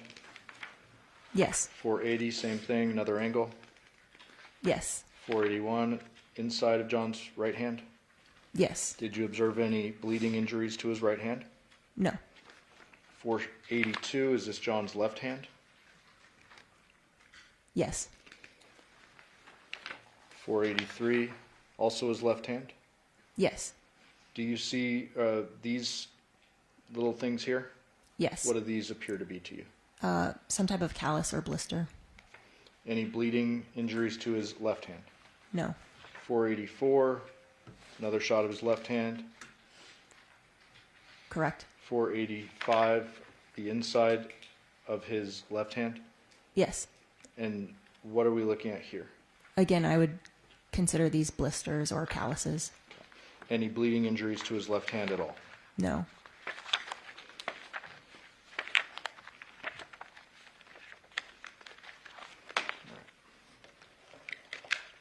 Did you observe any minor injuries to the rest of John's body, staying away from the head and neck? Yes, there are a few contusions or bruises to the extremities. When you say a few, how many do you mean? At least 3. Were those minor in nature, meaning not very apparent? Yes. I'm going to show you now another kind of graphic photo. 466. Can you reorient us? Yes, so again, this is a photograph of the neck region, and now the body is on its backside. Okay. Can you just describe what you're seeing in this photograph? Sure. So there is a kind of irregular defect that has resulted in a complete decapitation of the body. When you say irregular defect, can you provide any further context to that? The surface of the wound looks kind of ragged. It doesn't look straight. 468, are we now looking down into essentially what would be John's neck? Yes. What did you observe during your internal examination of this portion of the body? So on the internal examination, anatomically or just by looking at it, this wound did not appear to be ante-mortem. It appeared to be post-mortem, so made after death. Okay. And how are you able to determine that? So when the body is alive, there are some features that we can look at anatomically or with our eye, as well as microscopically, to indicate that there was a body's response to an injury. And I saw neither of those, again, grossly or microscopically in this particular case. So to oversimplify it, the decapitation happened after he was killed? Yes. 470, is this a side view of that same area? Yes. What type of surfaces or types of the body are actually sliced through when a decapitation occurs? So in this particular case, we would consider this a complete decapitation. So there is transection through the soft tissues, which are like skin and muscle, as well as any vasculature that is within that soft tissue. In this case as well, the decapitation went through the spine, so both the bony parts of the spine as well as the spinal cord, as well as the structures in the neck. So again, the muscle, soft tissues of the neck, as well as kind of the throat area. States 486, what are we looking at here? So this is an internal photograph of that same area, taken from the front side of the body. What is the purpose of you eviscerating the skin and taking these photographs? Well, as part of the autopsy examination, we examine all parts of the body, one of which is routinely the neck. So we would do this naturally in every case. Did you see any evidence of strangulation with what was left of the neck? No. What would you expect to see in the event of strangulation? So in some strangulation cases, findings that are suggestive of that would be intramuscular hemorrhage of the anterior neck muscles, as well as sometimes we can have fracture of the hyoid bone, which is a bone in the neck. And is the hyoid bone in this particular case gone? Yes. So you weren't able to examine the hyoid bone, but you didn't see any of that hemorrhaging you just described? Correct. When it comes to eviscerating a body, is it common for you to use tools? Yes. Do you use mechanized tools or just hand power tools? Both. When you use mechanized tools, do you get blood splatter in your face? Not me personally, no. Okay. Are there times in which there will be splatter? Yes. How so? So if a saw is being used and there is active bleeding, say within the brain or within the head, sometimes as part of the technique of taking off the skull cap, blood could splatter. When there's active bleeding inside the head? Yes. Okay. If someone is dead, how is there active bleeding inside the head?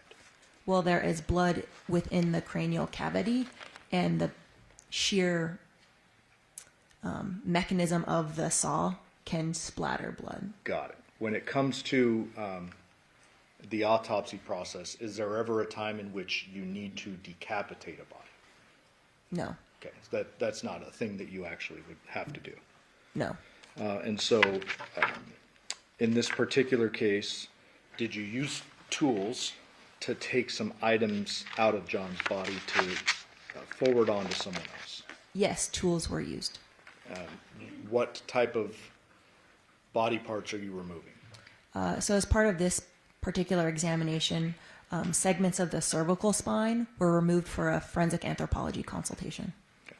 States 488, is that one of the sections? Yes. And 488 or 48? 488. 488, okay. And 489, is that the same section? Was it one section you took or multiple? Multiple cervical vertebrae were taken out. States 490, are those the cervical vertebrae that were taken? Yes. And 491, what is this little piece here? I don't know. Okay. Was this obviously removed from the body? Yes. And provided to the forensic anthropologist? Yes. Is that Dr. Jennifer Burns? Yes.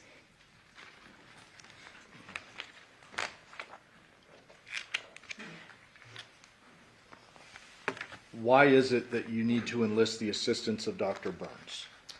So a forensic anthropologist can help us. Well, she can look at the bones that were removed from the body and possibly do studies either by eye or with the use of microscope to see what kind of marks were left on those bones. And that was done in this case? Yes. Once that is done, do you receive her report back? Yes. And after that, is it that coupled with a bunch of other stuff that you make your ultimate cause and manner determination? Correct.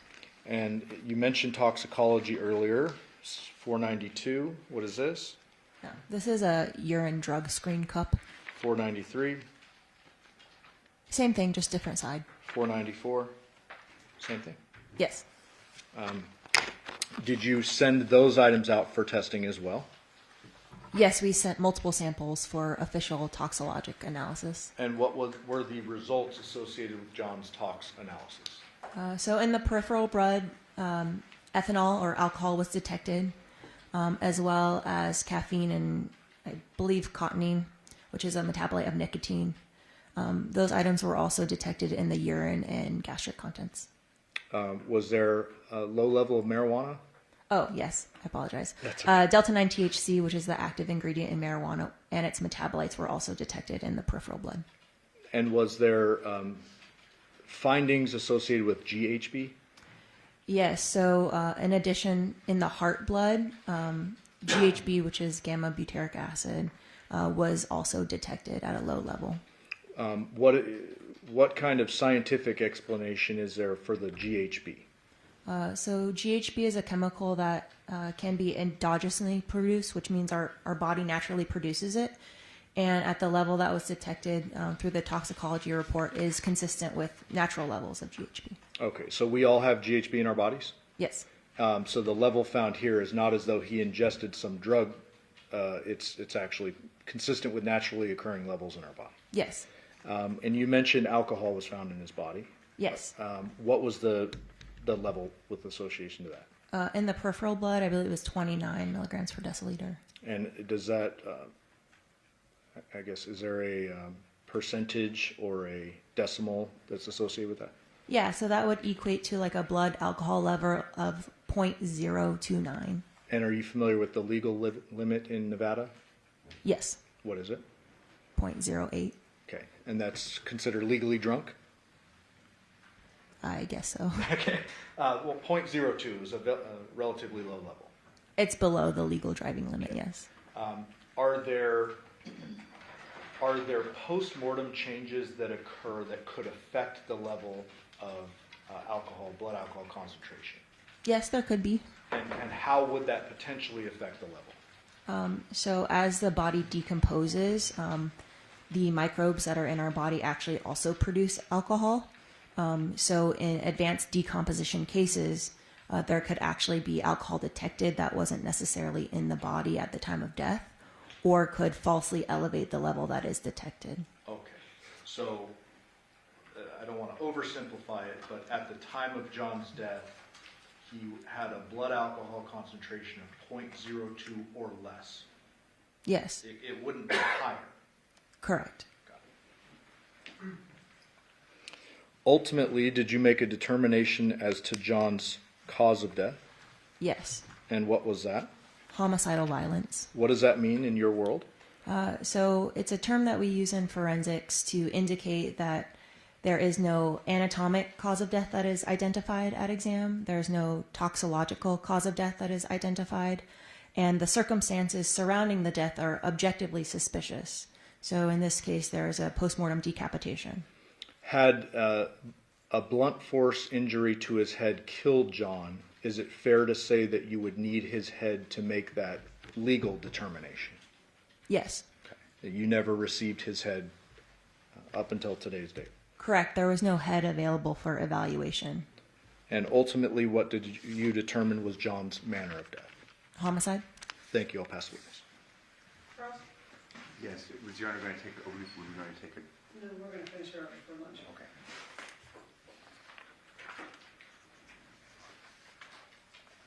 Good afternoon. Good afternoon.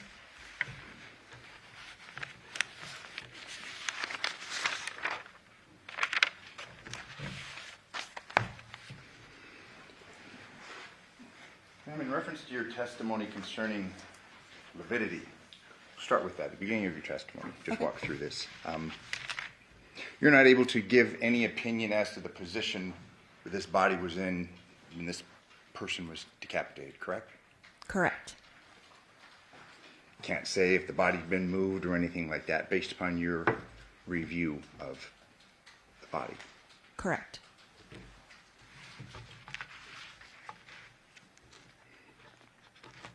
You're unable to say whether the body was face down or face up when the decapitation occurred. Fair to say? Correct.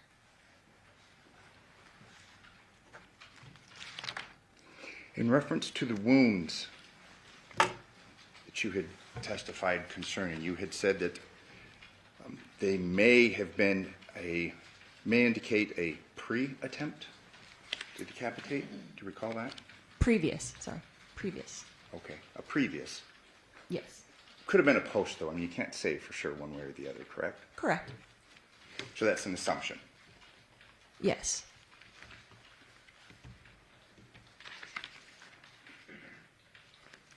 At this point in time, on August 8th, when you conducted this examination, approximately how many autopsies did you perform? At that time, I would estimate maybe 500-600 autopsies. Okay.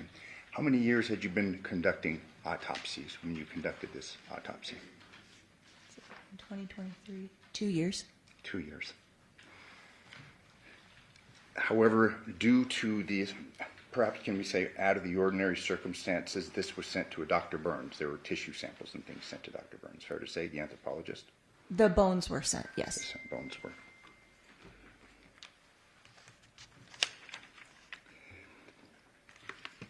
You had testified that you were unable to approximate the time of death, other than half a day, something like that, correct? Yes, a large range of time. Large range, okay. So you couldn't say 2 o'clock, 3 o'clock the previous day, could you? That's correct. When the body is examined and further dismembered, the body is refrigerated, correct? Yes. At what temperature is the body when you examine it? Just give or take. At the time of examination, room temperature. Okay, but previous to the examination? While refrigerated? Yes, yes. When it's brought, why don't we go through the process a little bit? The body is brought to the coroner's office, correct? Yes. Where is it placed? The body is then placed in our refrigeration area, yes. Okay. And this refrigeration area, kind of like you see in the movies, has bodies, trays, things like that? Yes, there are other bodies. And what temperature are those refrigeration units where the bodies are stored? I don't know off the top of my head. Okay. Cold enough to preserve the bodies, correct? Yes. Fair to say just above freezing? I can't say. Okay, you don't know. I don't know. You were asked questions concerning through the course of your examinations, these autopsies, limbs, other things are severed, correct? Sorry, can you repeat the question? I mean, you were asked on direct. At times there's a necessity to cut a body, correct? Yes. And these cuts are generally made by yourself, the coroner. No, not always. Who are they made by?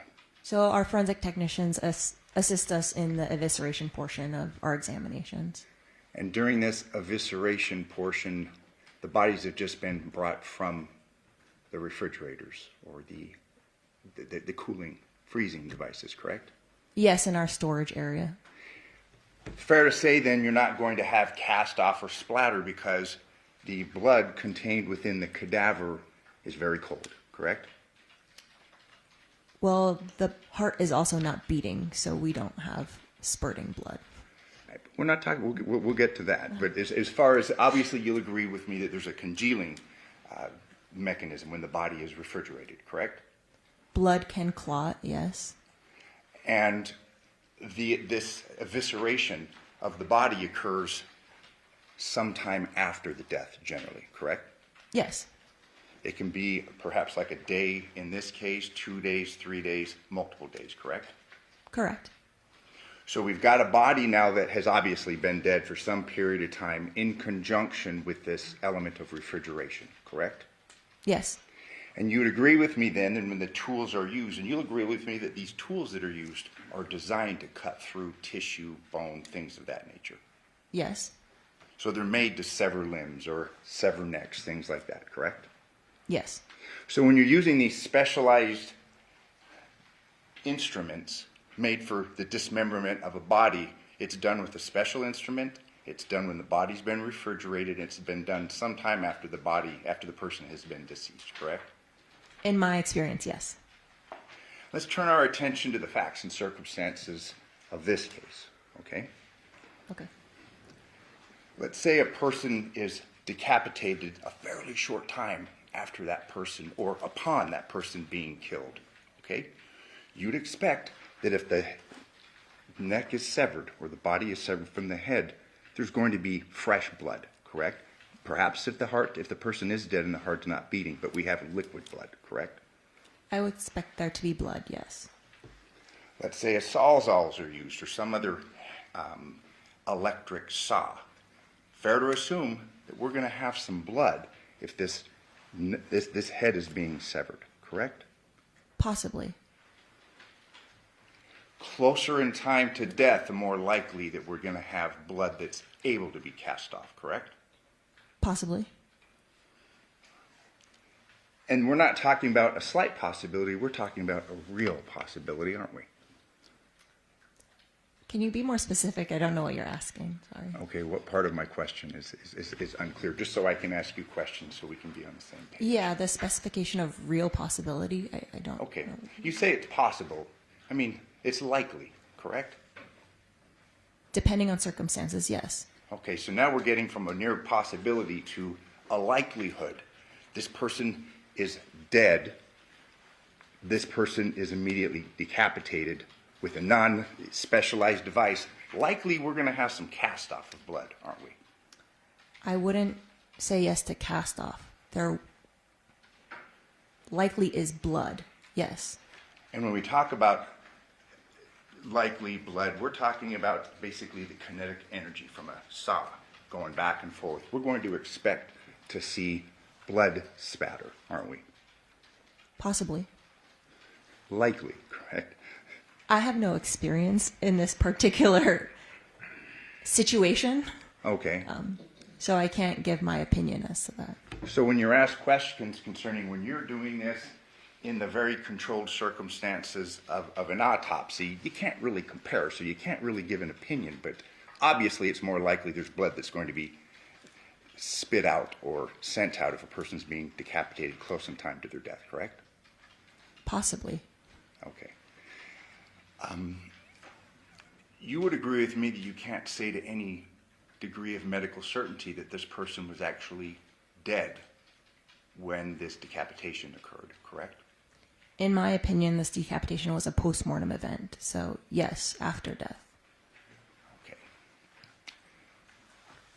How close in time then? Do you know? I do not know. Today you've just testified that it's homicidal. Basically the death was homicidal in nature, correct? Yes. I believe your term was homicidal violence. Yes. But you can't tell us how this person died, correct? That is correct. There had been questions concerning, is it the hyoid? Yes, hyoid bone. And that would indicate perhaps a strangulation, correct? Yes. However, in this case, you didn't have that bone to review, correct? That is correct. I mean, you can't say if this person died choking, correct? Can you specify the nature of the choking? Choked. No. You can't say then. That could have happened, correct? That's possible. That's possible, yes. This person could have had a pillow placed over his face, correct? Correct. And then decapitated. Isn't that right? Correct. This person could have been shot in the head, correct? That is correct. So you can't give an opinion excluding that, can you? That's correct.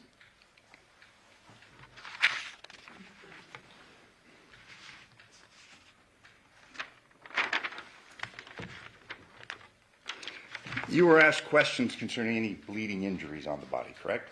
Yes. Fair to say at this point in time, this body wasn't bleeding, correct? No active bleeding, correct. I mean, the head's off, it's not bleeding, correct? Yes.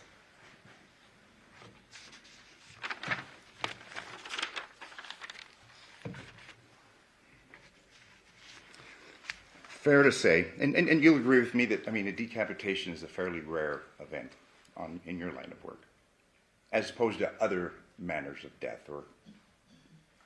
Yes.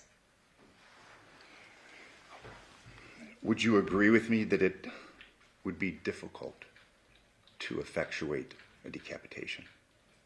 I don't know. I have never attempted one myself. Okay. Based upon the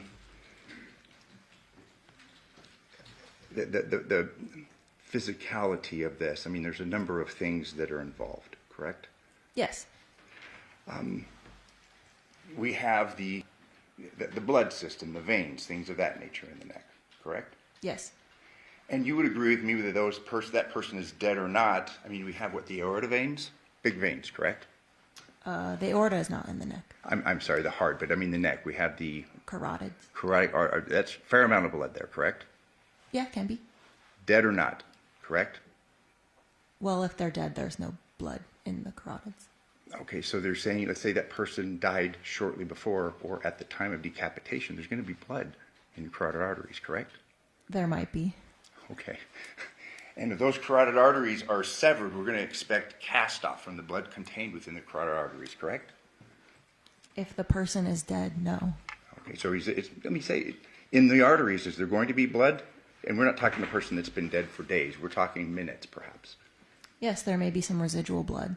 Okay, and this residual blood, if those arteries are cut with a power tool, we're going to expect there's going to be some form of cast off, correct? There may be, yes.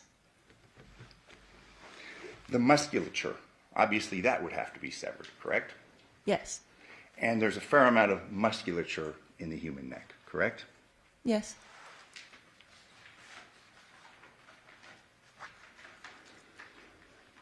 Fair to say that the neck contains a fairly complex arrangement of tissues, major blood vessels, trachea, things of that nature, correct? Yes. The vertebrae in this case were severed, Yes. as well as the thick ligaments connecting such, correct? Yes. We also have the spinal column that would have to have been severed, correct? Yes. And again, that's fairly a lot, isn't it? I mean, we're talking about a big cut, aren't we? Yes.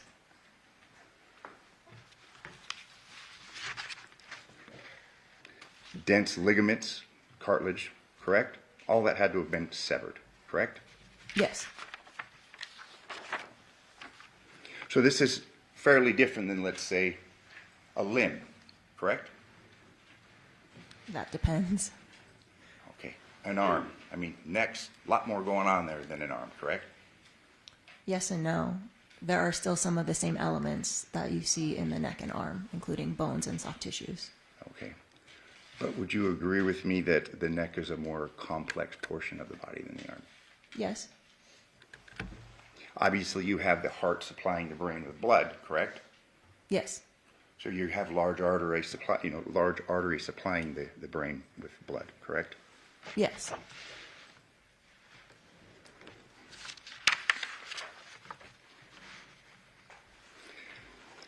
In your report concerning the postmortem examination of the body of Johnathan Willette, you arrive at a conclusion that it was consistent with the use of two tools. That was not my opinion personally. That was integrated from the forensic anthropologist consultation report. Okay. But this was the report, and I'm referring to the autopsy report. You authored this report. Correct, but I garnered that information from Dr. Burns' report. Do you adopt it? Do you have any reason to disagree with Dr. Burns' analysis? No. So then, in your report, where you incorporated Dr. Burns' conclusions, two tools, correct? Per her report, yes. A hand-powered knife, correct? I don't recall if the wording was knife. And if I told you it says a hand-powered knife, would you have any reason to disagree No. with me? And a mechanically powered saw, correct? Sure.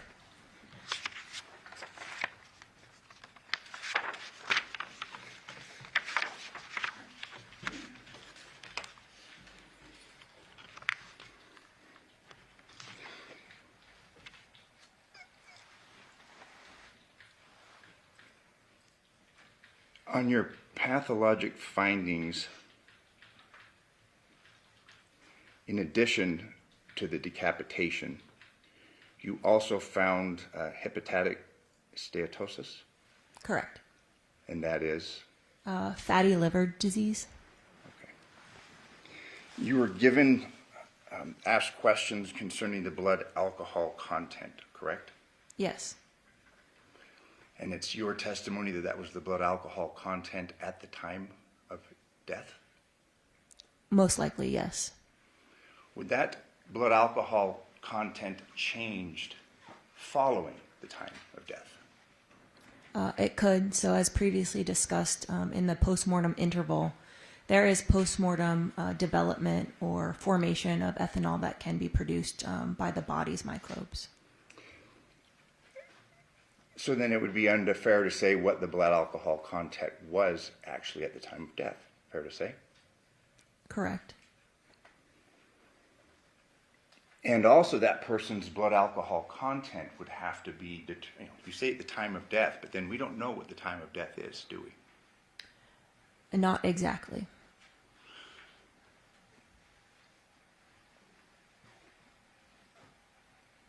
We can't say it was 3 o'clock, 3:30, anything like that, can we? No.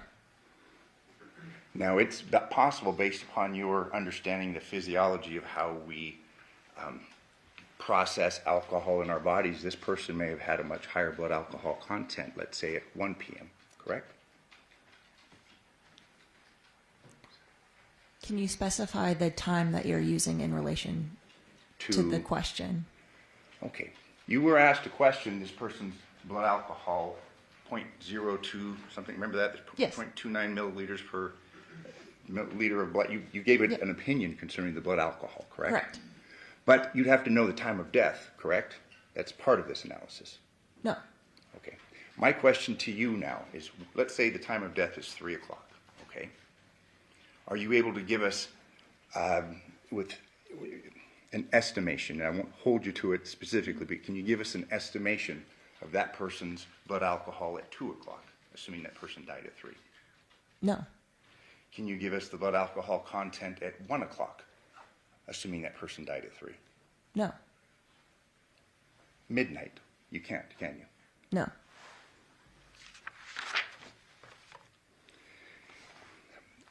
In addition to the alcohol that was in the blood, you also found evidence of THC, correct? Correct. And what was the level of THC in Mr. Willette's body? I don't recall off the top of my head. Okay. Fair to say that the combination of both alcohol and THC affects a person's ability to drive a vehicle? Possibly. Possibly. I'm not a clinical toxicologist. My patient population is very specific, and those patients have no clinical signs and symptoms at the time that I see them. So I cannot opine as to their behavior living with those certain levels. Very, very fair to say. So I'll ask you a more general question. You'll agree with me that the combination of alcohol and THC cause a person to be more intoxicated? I don't know. And then thirdly, you had testified concerning the presence of GHB, correct? Yes.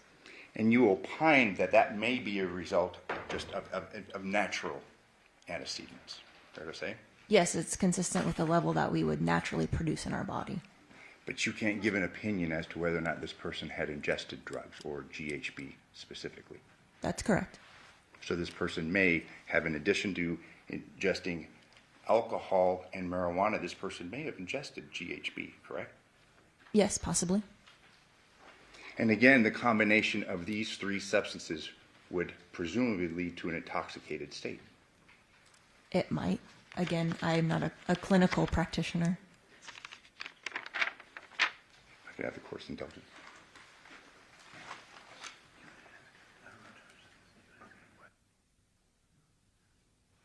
Fine, brief question. Through the course of this dismemberment or evisceration, do you wear goggles? I wear a face shield. Okay, and that's because of cast-off and things that you may get, correct? Along with other bodily fluids that we may encounter, yes. Apron on, correct? Yes. For the same reason, to protect yourself from cast-off of blood or other bodily fluids. Correct. And again, the height of this autopsy table, what is the height? I don't know off the top of my head. Is it made for the ease of moving a cadaver? Yes, so it can be moved up and down. To ease in the flipping back and forth and such of the body, correct? Also to help with our technicians who are of varying heights. So they're the ones doing the evisceration, so we want everyone to be ergonomic and comfortable. Understood, and to work together as a team to move the body, correct? Yes, sometimes we do. Thank you. I have no further questions. No, Your Honor, thanks. Ladies and gentlemen, do you have any questions for this witness? Okay, seeing no response, Doctor, you are excused. Thank you very much for your testimony here today. All right, ladies and gentlemen, we're going to take our lunch recess. It's going to be a shorter than normal lunch recess because we are going to adjourn today at 3 o'clock, so I'm going to shorten the lunch a little bit and then you get to go home early. You're welcome. During this recess, you must not discuss or communicate with anyone, including fellow jurors, in any way regarding this case or its merits, either by voice, phone, email, text, internet, or other means of communication or social media. You must not read, watch, listen, news, or media accounts or commentary about the case. You must not do any research such as the social dictionary, using the internet, or using reference materials. You must not make an investigation, test, prepare the case, recreate an aspect of the case, or in any other way investigate or learn about the case on your own. You must not form or express any opinion regarding this case or the facts submitted to you. Ladies and gentlemen, 12:30, we'll be in recess till 1:15. All rise for the jury.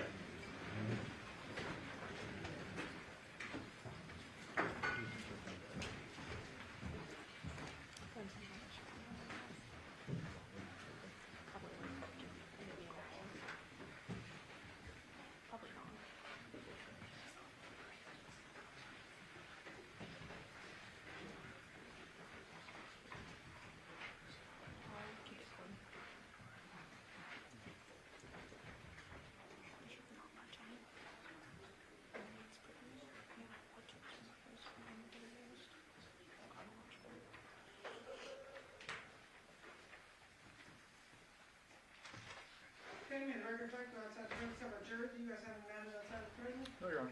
No, Your Honor. Okay, we'll be back at 1:15, so 1:15, yeah. 1:15, okay, we're back at 1:15, but we understand you were talking at 3. Yeah, we have Dr. Burns coming up.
Deputy District Attorneys, on behalf of the state, we are outside the presence of our jury. To save time, Judge, we'd move for the omission of 495 to 607 by stipulation. That's correct. Okay, that'll be a minute. Is that it? Yes. All right, bring in the jury. Aaron.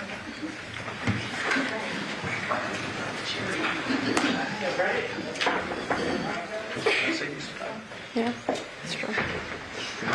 All right, to the jury.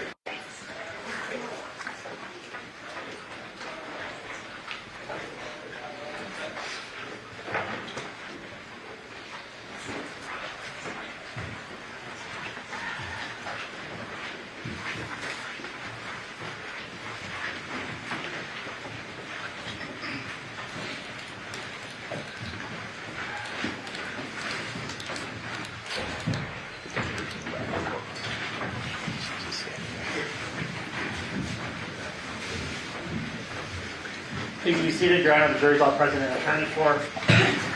We are going to go back on the record and see 377-239, State of Devyn versus Devyn Michaels. May the record reflect that Ms. Michaels is present with her attorney, Deputy District Attorney, on behalf of the state. Please don't party stipulate to the presence of our jury. Yes, Your Honor. All right, state, you may call your witness. The state's next witness is Dr. Jennifer Burns.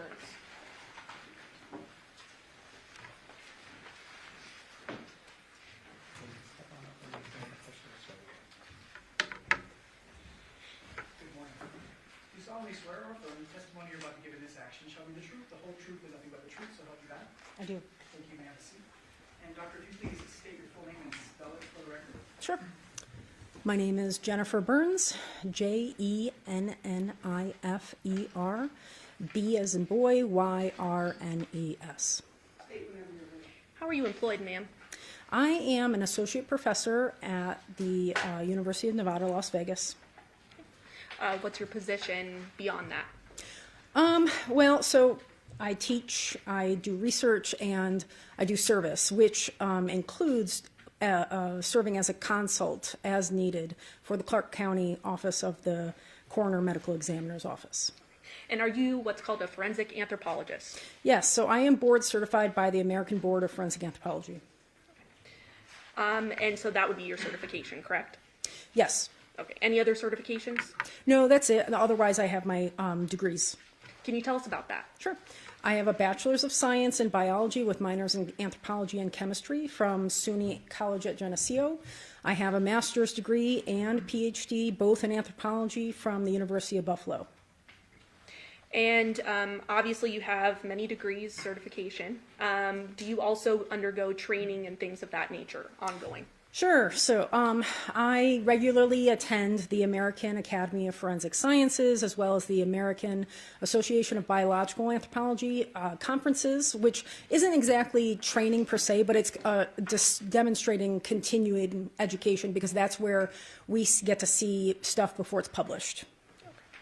And do you know someone by the name of Dr. Clara Ralston? Yes. She is my former postdoc. And where did you work with her? She was at the University of Nevada, Las Vegas, in my lab as a postdoc scholar. Now she is at the New York City Office of the Coroner Medical Examiner as a forensic anthropologist. So she's a forensic anthropologist as well? Correct. Okay. As a forensic anthropologist, I think you mentioned that there are consults that you do. What are the types of questions that you're tasked with investigating when you get a consult? Sure. So it depends on the case, right? So sometimes we're asked to assist with an identification if they don't know who the person is. Sometimes if they know who the person is, or maybe they don't, we get asked to assist with trauma, which is traumatic injuries, which can include blunt force, sharp force, high velocity projectile trauma or gunshot wounds, and thermal alterations. Can you walk us through what all of those terms mean, please? Yeah. So blunt force trauma is probably the most commonly known one. So this occurs when a force is traveling at a relatively slow speed and impacts a relatively large area of the body. So like a motor vehicle accident usually causes blunt force trauma, for example. Sharp force trauma is when an implement that has a small surface area impacts a small area of bone with a relatively low amount of force, such as knives, such as saws. High-velocity projectile trauma includes gunshot wounds and other types of trauma that has a small surface area that is traveling at a high speed or high velocity. Thermal alterations are heat or fire-related trauma. And can you sort of describe for the members of the jury here, what is your role as a forensic anthropologist, and how does that complement a medical examiner or a coroner's work? So a medical examiner is a forensic pathologist who is a medical doctor, and I am not a medical doctor. I have a PhD in anthropology, so my trajectory is different. I work with what we call hard tissue. So this includes bone and cartilage. So forensic anthropologists specialize in the human skeleton. Forensic pathologist is typically looking for any soft tissue damage or changes from pathology. And so if they need additional information, they will call a forensic anthropologist to testify, or write a report on something specific such as identification or traumatic injuries when it impacts bone and cartilage. Now, what are some of the processes you do during a consult? Can you walk us through that process?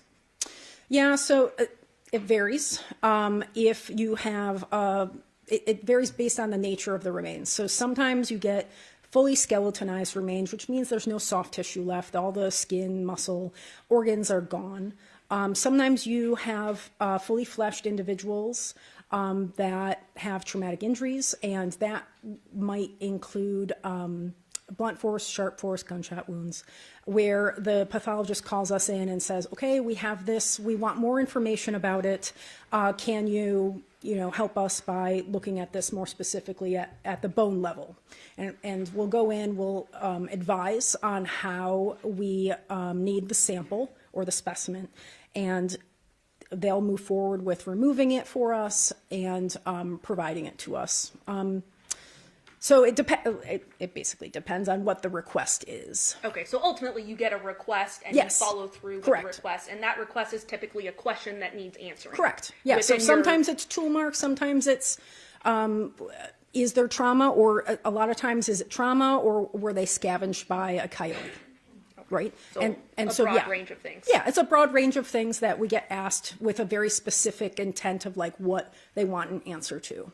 Now, you mentioned sharp force trauma or cases. About how many of those have you worked on in your career? I've worked on 64 cases with actual report that I've generated reports for. 2 of those were sharp force trauma. Have you ever worked on decapitations in your career? I've only worked on 1.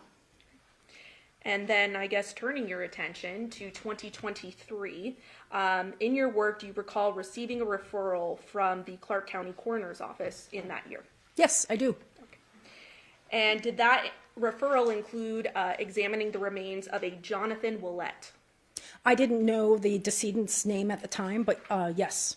Okay. But during your work on the case, you did develop what his name was, correct? Yes, correct. And you did an analysis of those remains, correct? Correct. Can you walk us through how you essentially got those remains and walk us through how that happened? Sure. So it was sometime in August 2023. I got a call from the coroner's office, and the doctor wanted us to come in and give our, feedback on what we could do with assessing tool mark analysis, because it was a sharp force trauma incident. So myself and my postdoc, Dr. Clara Ralston at the time, went down to the office. We looked at the decedent and told them, okay, well, this is what we would need for you to do, is to excise this portion of the neck so that we can look at it more specifically under our stereo microscope. And so they excised that part. They macerated it, which is removal of the soft tissue, in their office under Dr. Clara Ralston's supervision. And then those remains were then packaged, chain of custody was followed, and it was transported by Dr. Ralston to our lab. That is when we go through the intake records on our part to make sure everything is present, nothing has been tampered with, and so we unbox it, take photos of that process. Once that is all completed, that's when we start our analysis, and we keep detailed bench notes that inform our report. As part of conducting your analysis, are there photos taken of what you're examining? Everything. Yes, we take lots and lots of photos. So those include photos with a digital SLR or digital camera, as well as with a microscope, which is called a stereo microscope. It's not like what you would traditionally think of as a microscope. It's looking at a higher or a lower level magnification. And prior to testifying, you did look through I did. This package. Yes. Many photos here, correct? Yes. Okay. Your Honor, permission to publish. Yes, Your Honor. Okay. By stipulation between the parties. Showing states 495. What do we see there? Yeah, so that is the paper bag that the remains were transported into our lab. That is a picture of the inside of our lab. So it's an unopened, stapled bag with the case number on it. And so that we take right before we open the bag to show the bag is unopened. This is how it arrived at our lab. Then showing you 496. Mm-hmm. Is this the inside of the bag you just mentioned? Correct. So that is the inside of the bag. The staples have been removed. A little dark, but 498. Yeah. Do we see that there are contents to this bag? Yes. And would those be the samples that you had requested from the Clark That's County correct. Coroner's office? Yes. So you've unpackaged these items. What do you do next? Yeah, so once everything is unpackaged, that's documented, we start our report writing and our bench notes. We date everything, we say who's there, and then we describe the remains and what they look like. So these were macerated, again, that means the removal of soft tissue. So the bones look a little different because they were processed.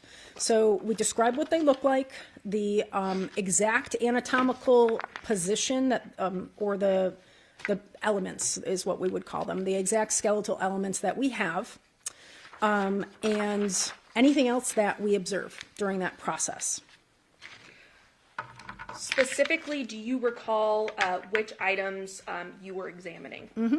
Yes. So we had possession of, so these are cervical vertebrae, which are parts of the neck, which is, so I brought this as a specimen so you could exactly see what we're looking at. The neck. Do you mind actually stepping closer okay. to the jury just so that they Sure. can see what you're pointing to? I think that might be helpful. Yes. Okay. So this is the head. The head meets up with what we call the cervical vertebrae, which are 7 vertebrae that make up your neck. And that lets you go all around with your head, right? And so what we had possession of was, so this up here is C1, which is cervical vertebra 1, 2, 3, 4, 5, 6, 7. So we had part of part of cervical vertebra 2. We had almost all of 3. We had 4 and part of 5. And so this was the part that was removed, was from 5 up to the part that we didn't have anything above that. So these were the ones that we were dealing with, was C3 primarily for the trauma analysis. Is there anything interesting about the front of the skull based on your analysis after just pointing to those vertebrae that you think is important to note? The front of the skull? So the front of the neck. Well, so the anatomy of the neck is complex, just as the rest of the spinal column. So the bones of the neck meet up at many different joints. So we have joints back here. We have a joint up in the front as well. And so when or if you were trying to take this apart, like if we were learning in a classroom, I would take this apart, right? And I'd show you all the different So I can pass these around so they can see that. Okay. So these are 2 different examples of cervical vertebrae. So you can see how small they are. That's when you see these pictures, they're not going up a lot. So that's cervical vertebrae 2 and 1, or excuse me, 2 and 3, which is where the cut marks go through, are those 2 vertebrae.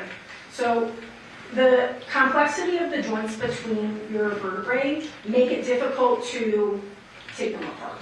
And they're very, very sturdy, which is why when you move, your spinal column is like the base of all of your movement. And so there's many different joints here that make it complicated to actually remove or take them apart. But not impossible, correct? No, not impossible. All right, if you don't mind taking a seat, doctor. So you mentioned that obviously a lot of photos were taken during your examination. Was there a grouping of photos that had annotations on them as well? Yeah, so, excuse me, when we write reports, we know what we're looking at in photos, but we want everyone else to know exactly what we're looking at. So what we'll do is we'll annotate them with different colored boxes or arrows in order to show exactly the features that we are trying to display. Now then, I am going to publish State 603. Can you describe for the members of the grand jury what we're seeing here and what was of note during your analysis? Yeah, so this is cervical vertebra 3, which was being passed around. So you see how small that is when you're handling it, right? So that's blown up a bit because it's on a screen. But what we're looking at is the sharp force trauma that was analyzed for tool mark analysis on this bone. So the white boxes are in 5 different parts. Those represent what we I guess you'll probably ask me about this, what we determined was caused by a mechanically powered saw. So those are shaved off and polished. It's hard to see because it's such a small bone. The arrows, the orange arrows, are pointing to an area where there are incisions or cut marks that were not made by a mechanically powered saw. And so there's 2 different features there, which is what this overview is picturing. The other thing in this image is there's a tiny part of C2 or the cervical. There's actually a mouse in front of you, so if you want to hover. I will not click it. I was informed beforehand not to do that. Yes. Yes. So this, can you see that? Yeah. Okay. This part right here is the bottom or the body of cervical vertebra 2, which also got passed around because it meets up with C3. So this is the bottom of C2. It has it has sharp force trauma through it, which is and it's still articulated, or it still meets up with C3 here.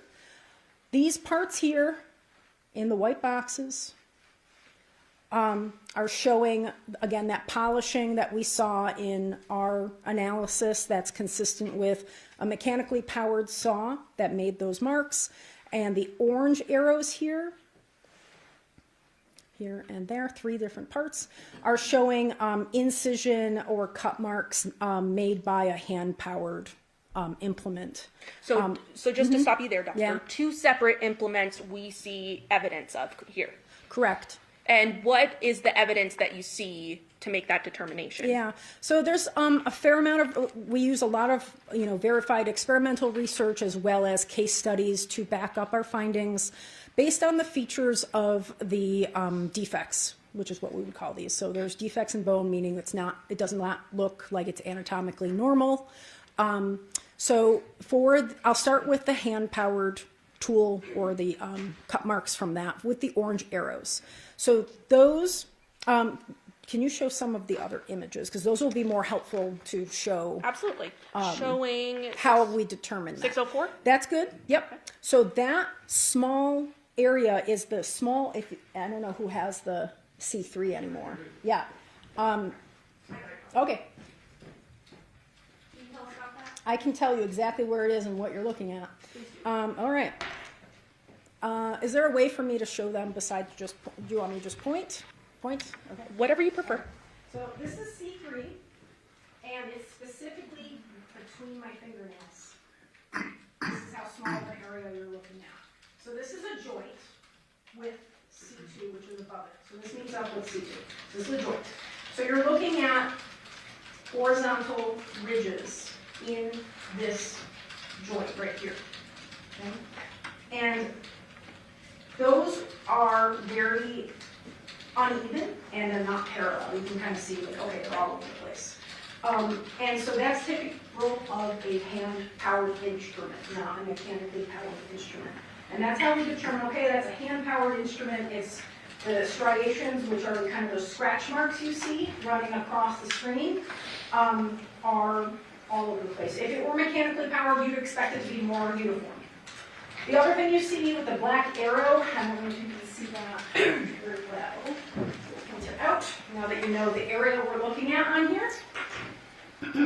So here are the what we would call striations or grooves, which were made by a sharp implement or a point, something that has a bevel. And all knives have bevels. That's how you make your cut marks.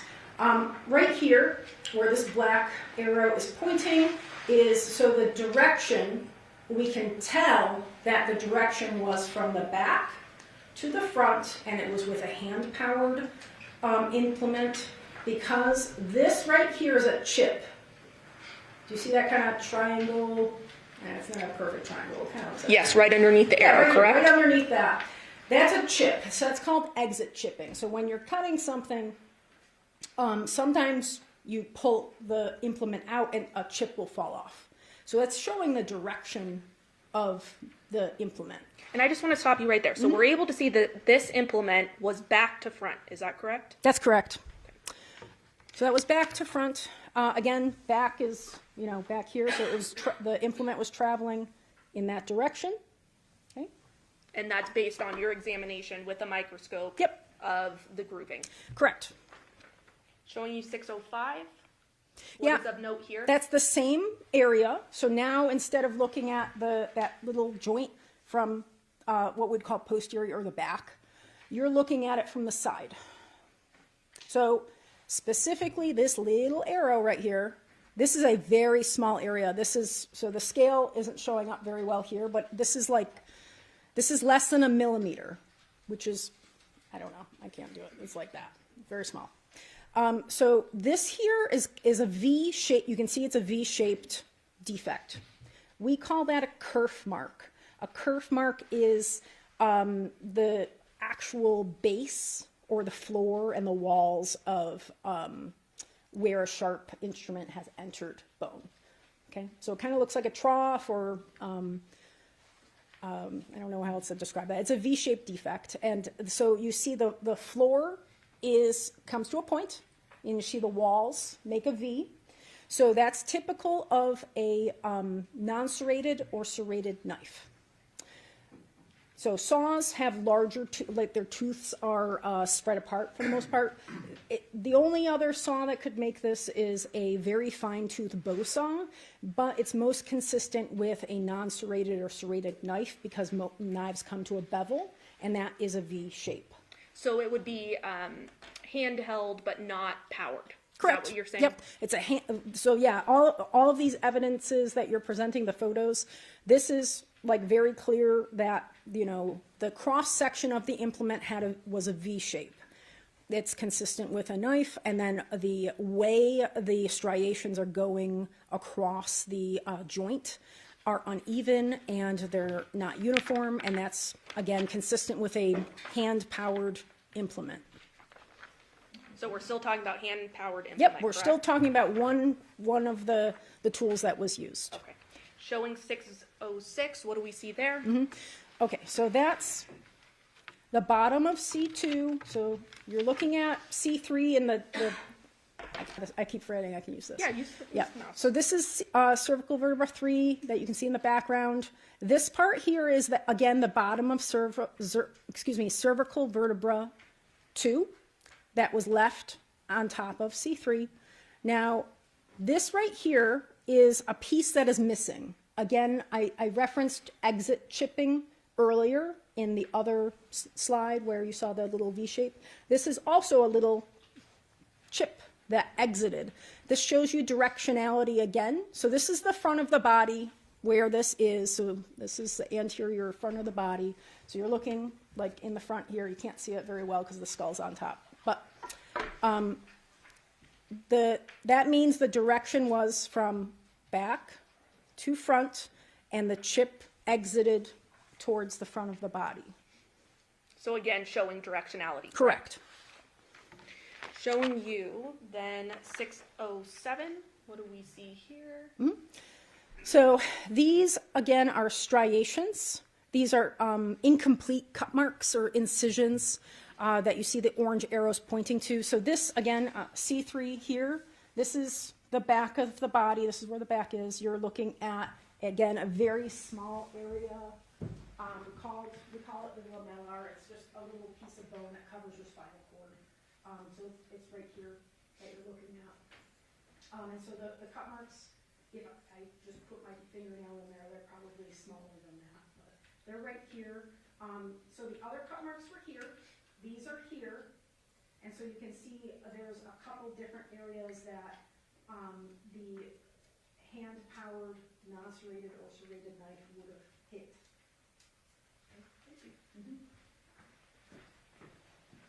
So, in analyzing these remains, you were able to determine that 2 implements were used. Is that right? Yes. Okay, and they were what again? So there was a hand-powered, non-serrated or serrated. We could not determine exactly. It was a single, straight blade of some sort. And then the second one is a mechanically powered saw. Now, are you able to determine which implement was used first?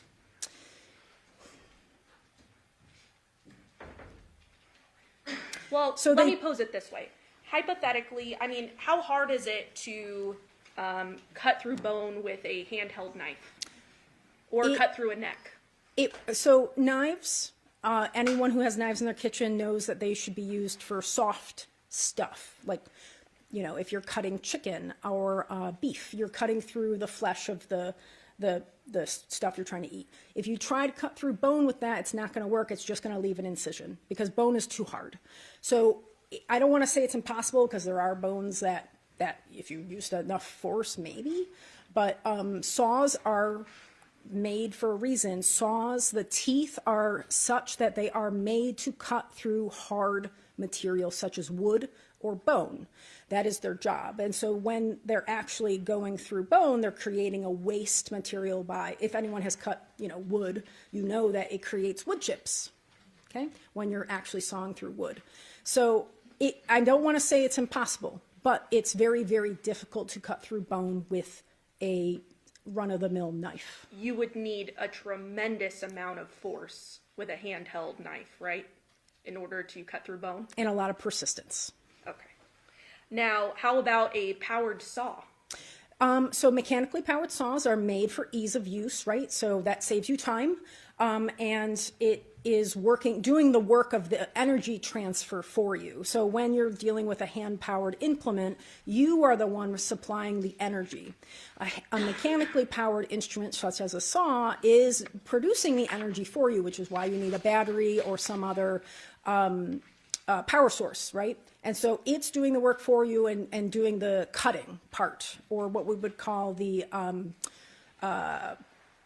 because when you're cutting something, it's like you go back and forth, but a mechanically powered saw is doing that for you. So that is going to make it a lot easier because you are not exerting force yourself or energy yourself. The instrument is doing that for you. Are you able to determine, what brand of knife, what type of knife was used So that's first?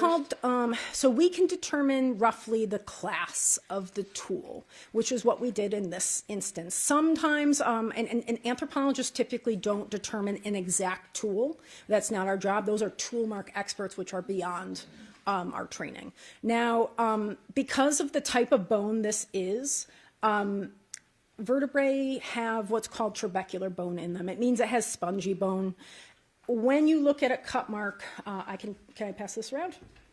Up to the judge. Okay. So this is, I think it's cow bone. It's not human.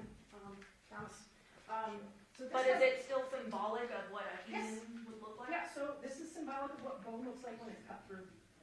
So this is a saw mark through what we call cortical bone.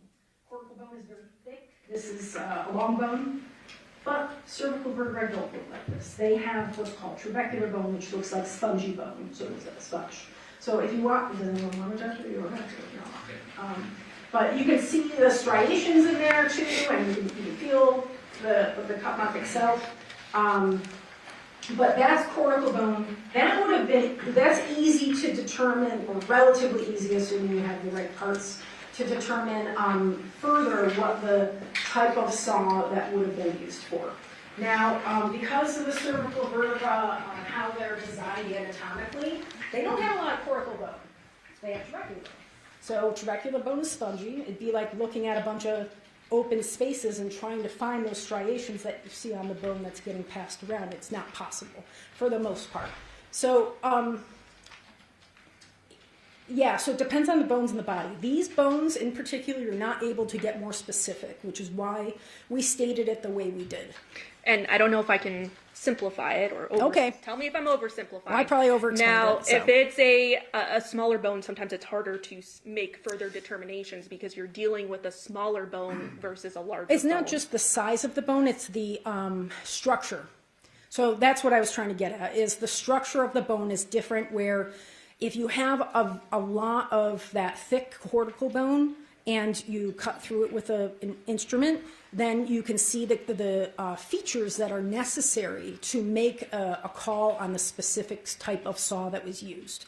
These do not have that type of structure because they're small and because they are primarily made of trabecular bone, which is spongy bone, which is some of that you saw in the images too, where you saw these air spaces that were in there. That's the trabecular bone that has been exposed. Okay. Now, I've stood next to you. You're a petite individual. Is it possible for a petite individual to have decapitated Well, in this mechanically way? powered saws do the work for you. So the energy transfer is coming from the saw. So, and they're made so that many different types of people can use them to do, whatever it is they're going to do with that saw. So many different people could use a mechanically powered saw to cut through hard materials such as wood or bone. So it wouldn't be impossible for a smaller female to do so, correct?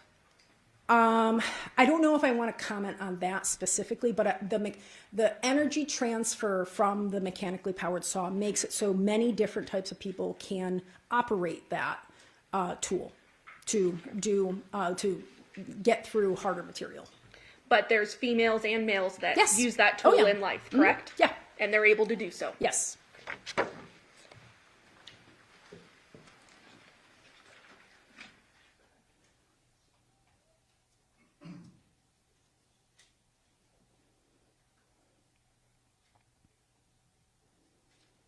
So just to be clear, the incision happened back to front in this case, correct? That's correct. 2 implements were used, correct? Correct. That was a knife.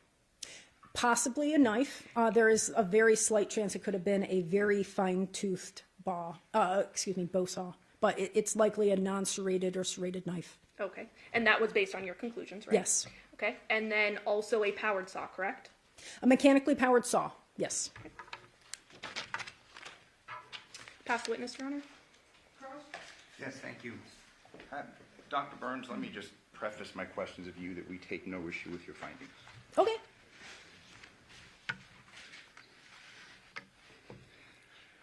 You were asked a question just a moment ago whether or not it would be possible if a small woman could have done this, and you said you didn't want to give an opinion as to that, correct? Yeah, I mean, I would reference the user manual for a mechanically powered saw to see who should or should not or could operate that. I'm sorry, I did not mean to interrupt you. Yep, you're fine. But all things being equal, it would be easier for a large person, let's say a 6'4", 205-pound person, to sever this vertebrae than a smaller person, 5'3", 130 pounds. Again, I'm not going to comment on the capabilities of different individuals on their ability to operate a mechanically powered saw. Okay, but you'll agree with me that a larger person is more powerful generally than a smaller person, in general. I mean, assuming they have full capabilities and they're not disabled and all of that. Absolutely healthy. Again, I don't want to comment on the capabilities of different people. Mechanically powered saws do the work for you. Absolutely, but let me ask you this question. Generally, a larger, healthy person is stronger than a smaller, infirm person. Yes. Fair? You had testified concerning the complex nature of the vertebrae in the human neck, correct? Yeah, sure. And when you discussed this complexity, are you talking about the interlocking nature of the vertebrae? Yes. As in this case, we had part of C2 severed, correct? Correct. And that was included in your analysis concerning C2 and C3. Correct. So when we talk about this complexity, it's because you've got these bones that are entwined. That's right. Yes. You had testified that this area, specifically C2, C3, is very, very sturdy. Yes. Sturdy and complex. Yes.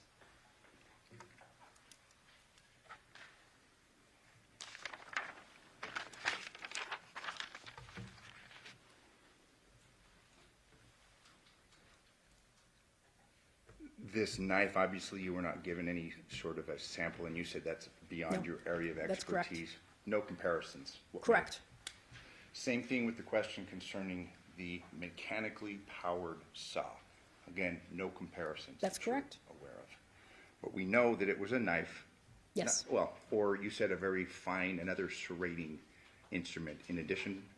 So the hand-powered instrument was either a non-serrated or serrated knife, most likely, and very unlikely, but possible, a fine-toothed bow saw for the hand-powered one. The mechanically powered one could be any number of saws. We don't have enough evidence to say one way or another.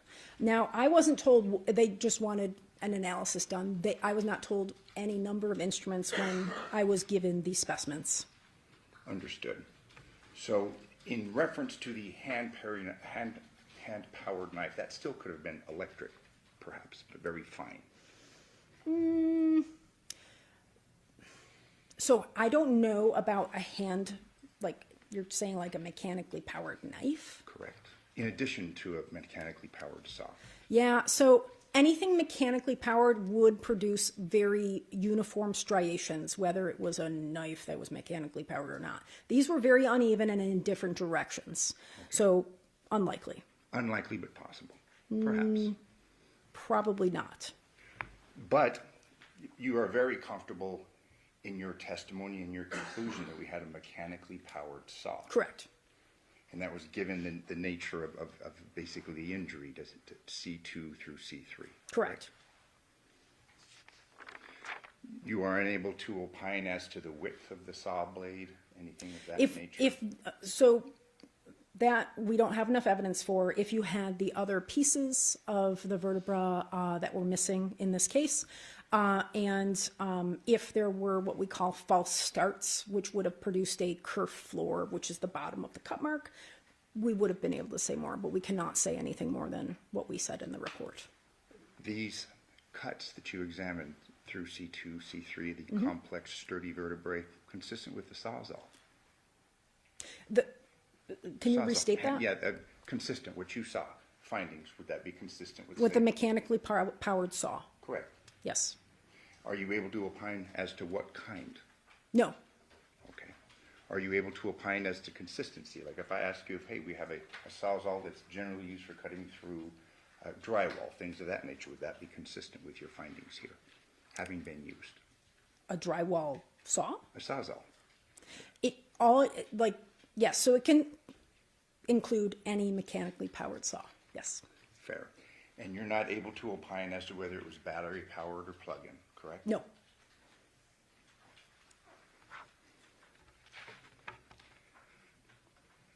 Are you able to opine as to the amount of time this may have taken?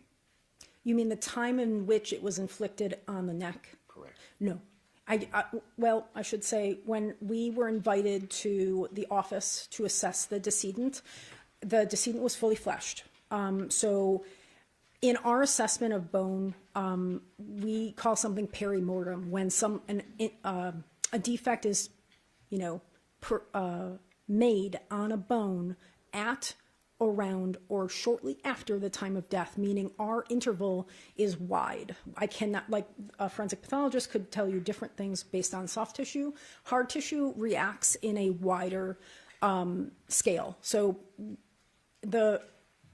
we cannot tell if it happened shortly before, at, or shortly after time of death. It could have been any of those, according to our analysis of bone, on how bone reacts to those implements. So, and please tell me if I'm oversimplifying this, but it's hard to give a window. Whether the person died, had just died, correct? We cannot give so it could have been right before they died, they were still alive. It could have been at the time of death, or it could have been shortly after the time of death. So it could have been before they died or after they died? This According to the way we do our analysis with bone, it could have been at any point in time in that perimortem period, shortly before, at, or shortly after time of death. Are you able to give an opinion concerning how long it would take a person to be decapitated? No.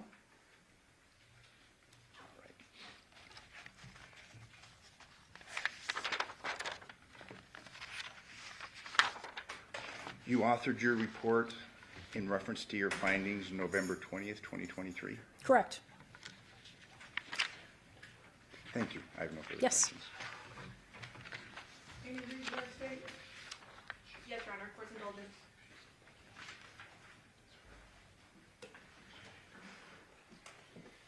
Ma'am, just briefly, now you're not able to determine whether these incisions happen post-mortem, pre-mortem, anything like that, correct? Correct. So our definition of perimortem with bone, because of the way bone reacts to trauma, we cannot tell if the timing is shortly before, at, or shortly after time of death. Now, we can tell if something is healed, right? So antemortem is what we call that. So healing trauma, if you break a bone, it starts to heal, but bone takes a longer time to heal. So if the forensic pathologist would have concluded that this happened post-mortem, you wouldn't have a reason to dispute I would have no that? reason to question that, no. Okay.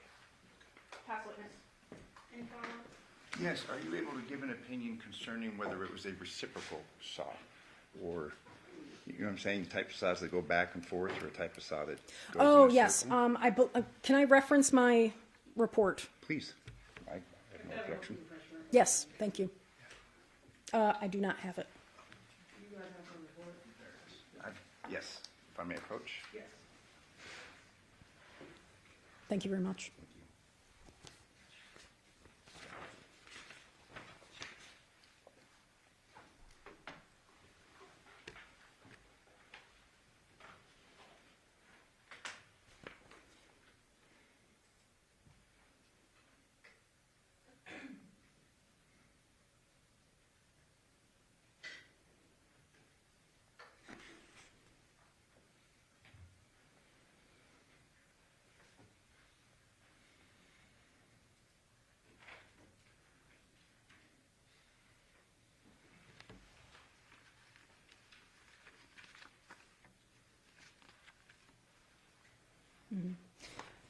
Yeah, so because, again, of what I talked about earlier, the structure of this bone, it has very little cortical bone, or that really, actually, who's got my cow bone over there? Okay, yeah, thank you.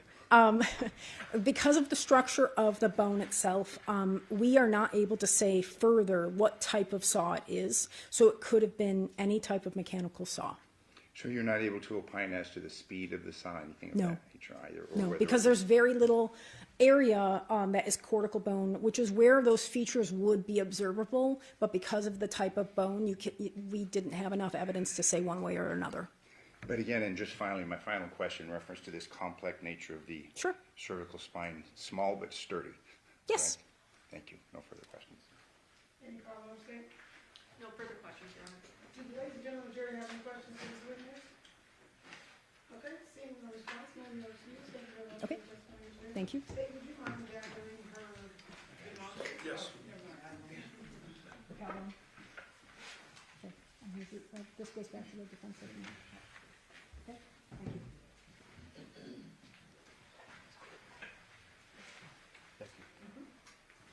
Statement of evidence, please. Carrie Skinner.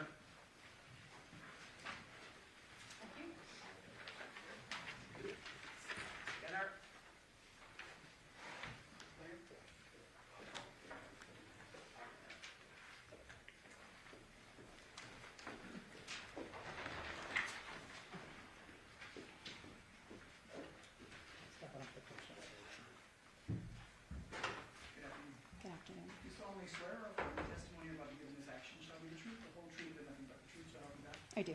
May. And now, if you please state your full name and spell it for the record. Yes, it's Carrie, K-A-R-I. Last name Skinner, S-K-I-N-N-E-R. Excuse me. Good afternoon. What do you do for a living? I work for the City of Henderson Police Department as a detective. How long have you been with the city of Henderson in total? It'll be 10 years in January. And in which unit are you currently assigned as a detective? Robbery homicide. How long have you been with robbery homicide? It'll be almost 3 years and 6 years as a detective. And prior to robbery homicide, where were you assigned?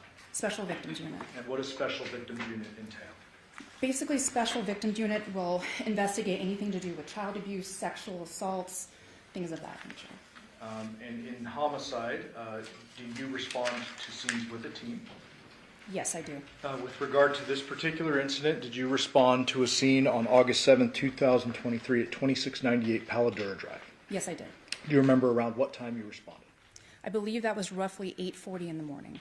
And did you respond with anyone else? I did. My fellow detectives, one of them being Detective Ozawa.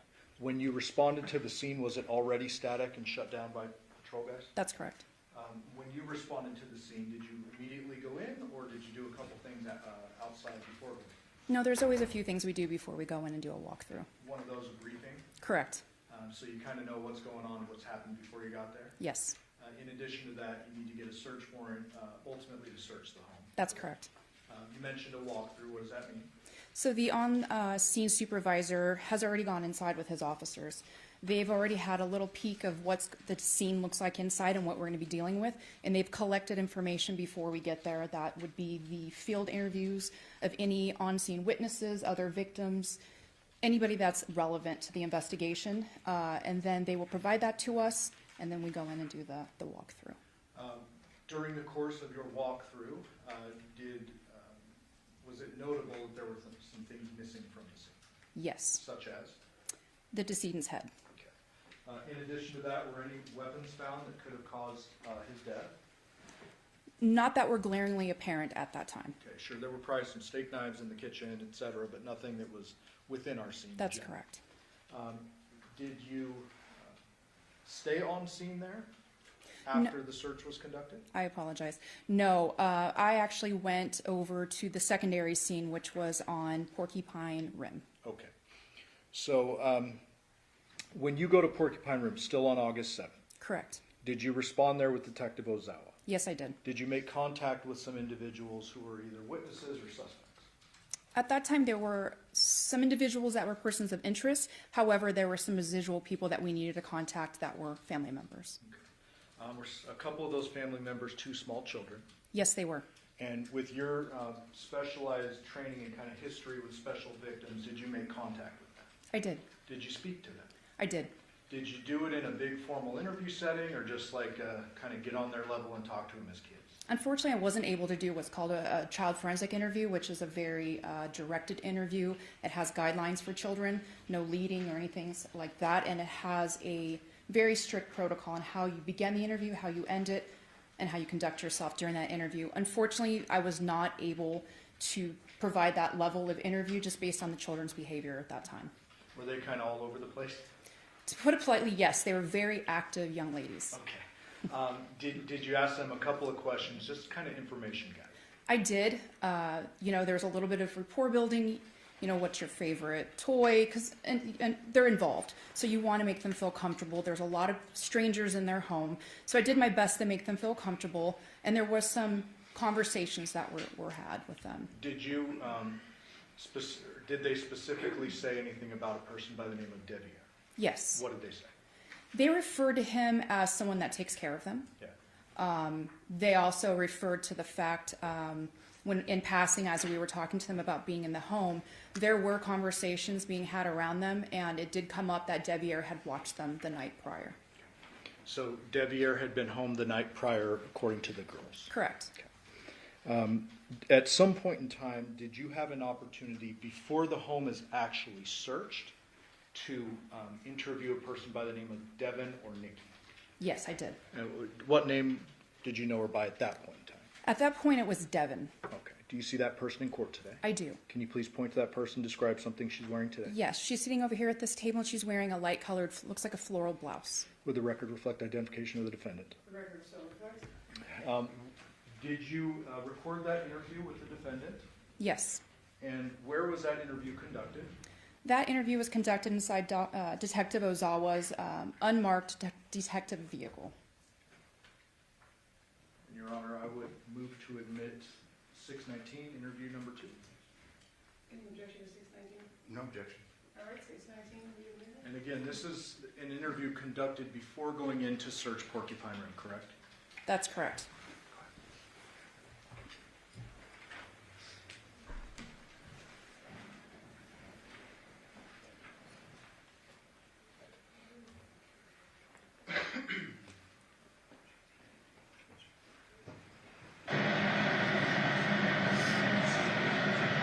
August 7, 2023, approximately 15:08 hours, and my name is Dennis Dow, Detective Dennis P, badge number 1531. Also here is Detective Skinner, badge number 63. And we're here speaking again with Devyn Michaels. So you already kind of talked about stuff. Yeah.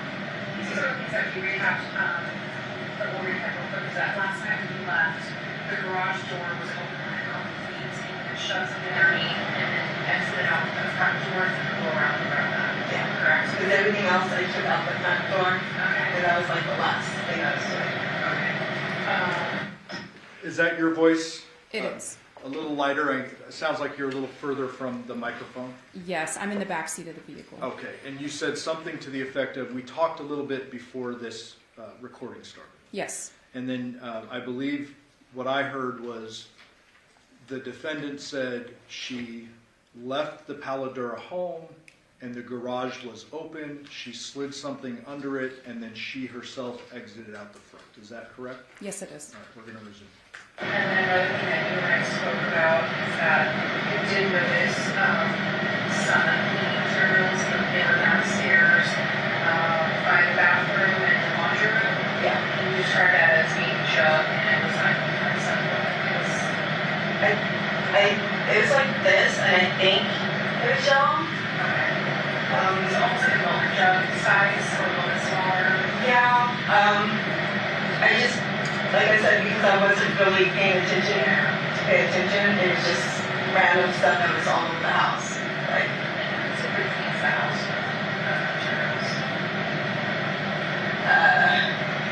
He usually cleans when he knows we're showing up. So, like, there'd be dog mess and stuff like that. So he tries to clean when we come home. And also making it too, but it would be really for safe and clean and have a job.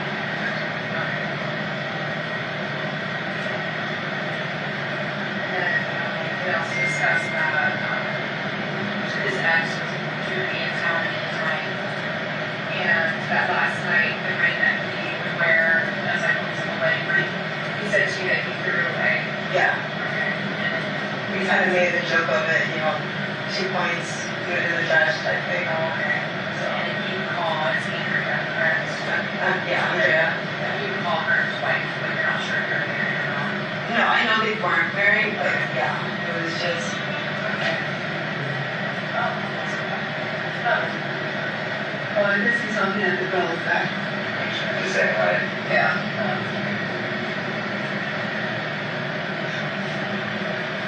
I know, like I said, they were together for a few years. Since 2018, I would say, is when they first got together. And when they broke up, she kind of moved around. You mentioned Arizona, Utah. I think he's at Oregon one time. That she's in Utah right now. I think so. He says she does this like off the grid type of living. Okay. So. But you're not really familiar with her because she said advice to each other. Get that, yeah. Because it was kind of awkward talking to your exes.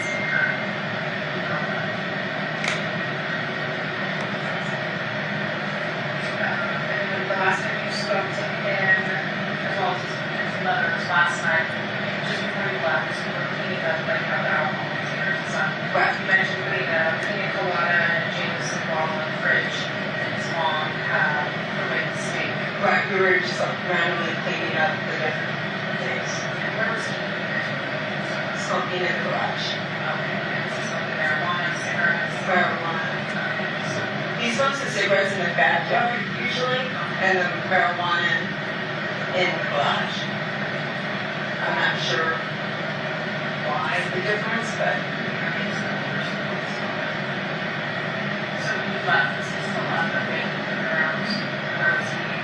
In the garage. Okay, so did you take a Bible and all that stuff, and push out the box? And then I just went out the front door. Detective, is the defendant saying that when she left, Johnathan was up and moving in the garage? Yes. No, ma'am. No, I went and picked up my daughter's prescription first. Yeah, because I wanted to make sure we had it for her first day of school. Yeah, he was only in boxers when I left, because usually when I leave, he walks me out and everything. But since he wasn't really dressed. And how would you rate his level of intoxication when you were away last night? Like if it's on a 10 scale, like 10 being the most ridiculous you've ever seen it, 0 being none. No, I think he was buzzed, but I couldn't say he was way over the top now. So maybe middle somewhere. Yes. Like I've seen him much worse. Okay, so he was functioning. But I know he was still drinking, so I don't know how much he drank after. Anytime you tell his mom he was sleeping or something, I told her that I told him to go to sleep, but that was like when he was done to like sleep it off. Well, I think when she was done cleaning, she just, because we had finished talking and she went upstairs. And you mentioned that while he said the pre you guys came over and he shut the dog door so the dogs aren't begging for food or watches and stuff. And that gave that last night. Yes. So when you left, do you remember if the dog door was still down? I know the dogs were outside. I don't know if the dog door was still down because they do have that little flap. But they were outside when I left.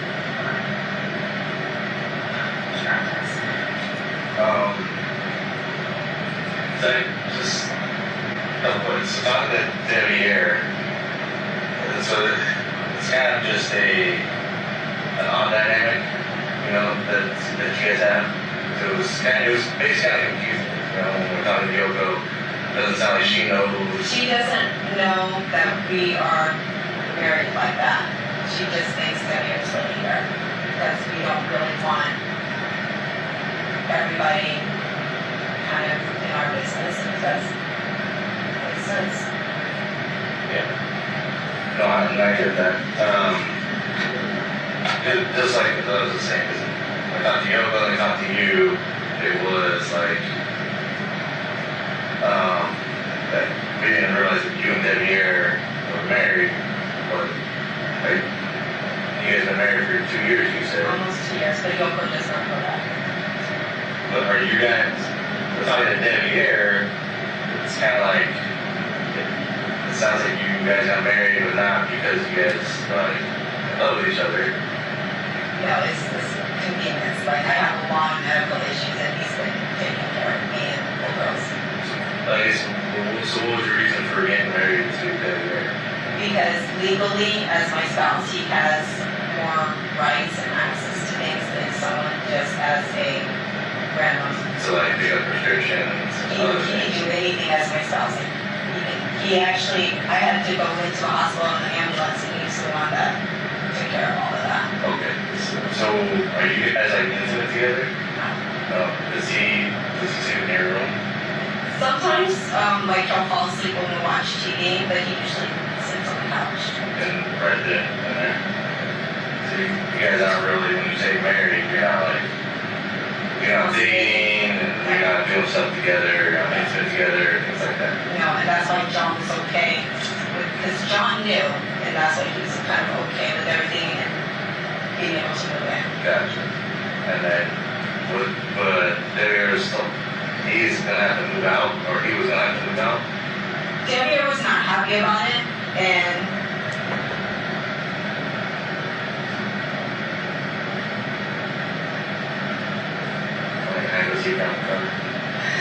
and the idea was John was not supposed to be moving in, but because of the situation going on with his mom and Andrea, he didn't really have expecting him to do that this fast. What do you mean? We talked about him piecemealing and slowly moving things, and it went from a slow thing to everything got moved in one day. And it kind of caught dead ear That's surprised. very quickly. So that's what, because when you were talking about it earlier, saying that, yeah, he wasn't good with it, but he understood.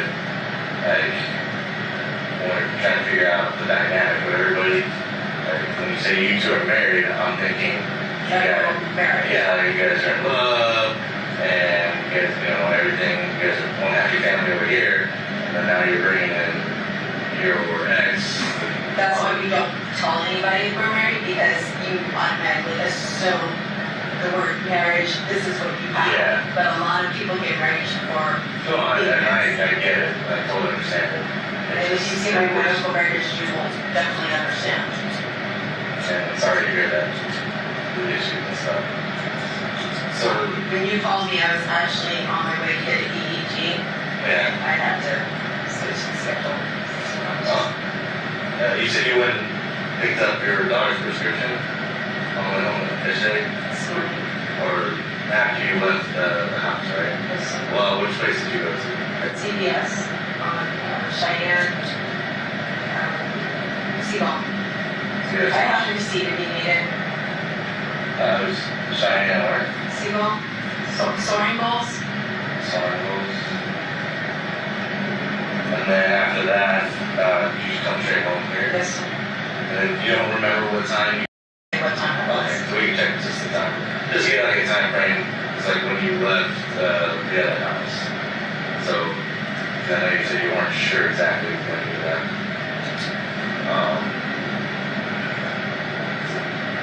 And then you were telling Texas Skinner that he was just in boxer shorts when you left. Yes, sir. And that was inside the garage. Yes, sir. And he left kind of slightly open because he was kind of airing that out.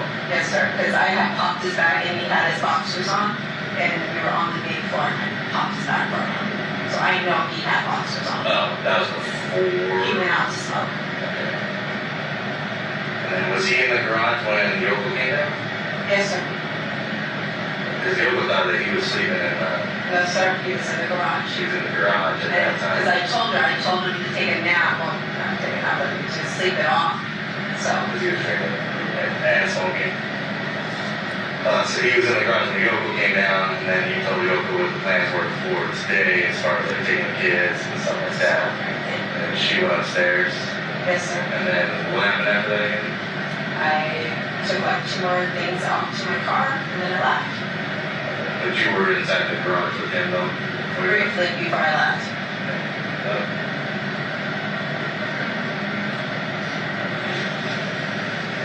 What's on your face? He went to answer it because his phone is here. His phone's been here all day. Whose phone is that? That is my dad. What was it? It's on the garage in front of our house. Oh. It got left. Like it, sir? Yeah, we'll hold on to that then. Thank you. Thank you. Why did you go? They're talking to me, and you guys are being nosy in there. Please be careful.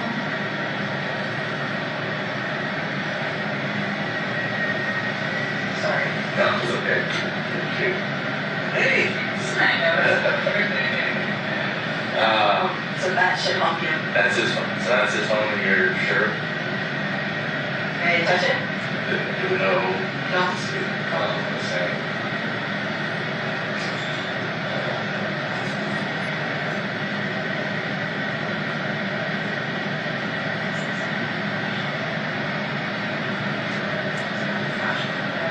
That's like.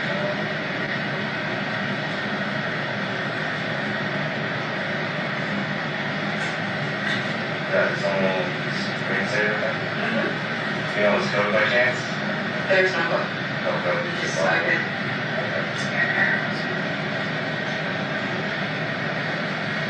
Alright, is that typical thing he just leaves his stuff in? Yeah, he just lost his wallet a couple of days ago. That's what I Actually, yesterday. He lost his wallet? Yeah, he called me, do you know where my wallet is? And he sent a picture of it after he found it. So, yes, that is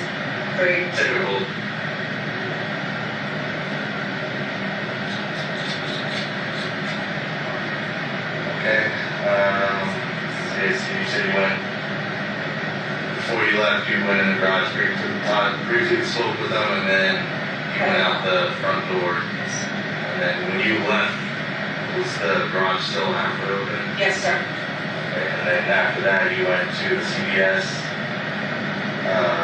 on Cheyenne, and then from there, you came to Tribune. Yes, sir. And was anybody awake when you got home?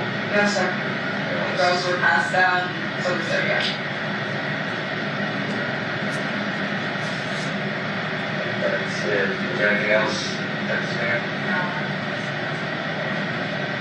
So it is 3:22, and that's gonna end the case. Detective, when the girls approached with that phone, did you observe anything of note on it? Yes. What? There appeared to be, to me, apparent blood, and it was smeared on the screen. Okay. Did you have an opportunity to look at the screen and see if there were any notifications present? Yes, I did. Were there? There were none. If you receive texts or calls on your phone, your notifications show up. Correct. And that's kind of a common thing. Yes. So it appeared to you that there was no incoming activity to that phone if it's just sitting there all day. Agree. After that interview was conducted, did you and other detectives authorize a search warrant for the Porcupine Rim address? Yes. And then were you part of the search of the Porcupine Rim address? I did enter in and assist at that point. Okay. And ultimately, did you exit and then conduct another interview with the defendant? Yes. While you were interviewing the defendant the third time, or I guess the second time for you, but the third interview, were you getting updates live from other detectives in the home as they found certain items? I was, yes. And I'd move for the admission of 620. Any objection to 620? No objection. 620 will be admitted. And I am going to play it, but before I get yelled at by the judge, I'm going to say we have to end at 3, so we might have to stop halfway through or partway through. Sure.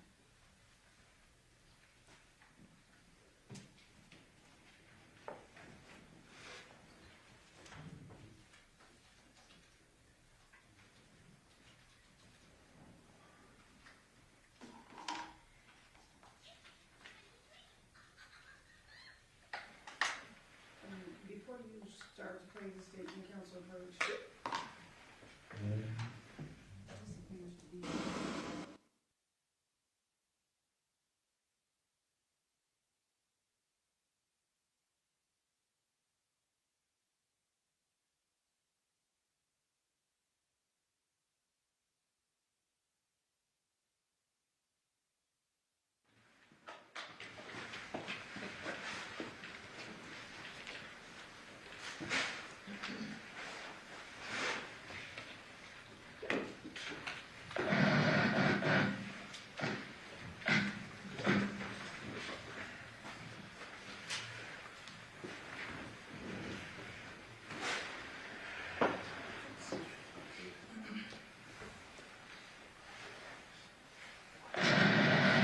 It is August 7th, 2023 at approximately 19:55 hours at night.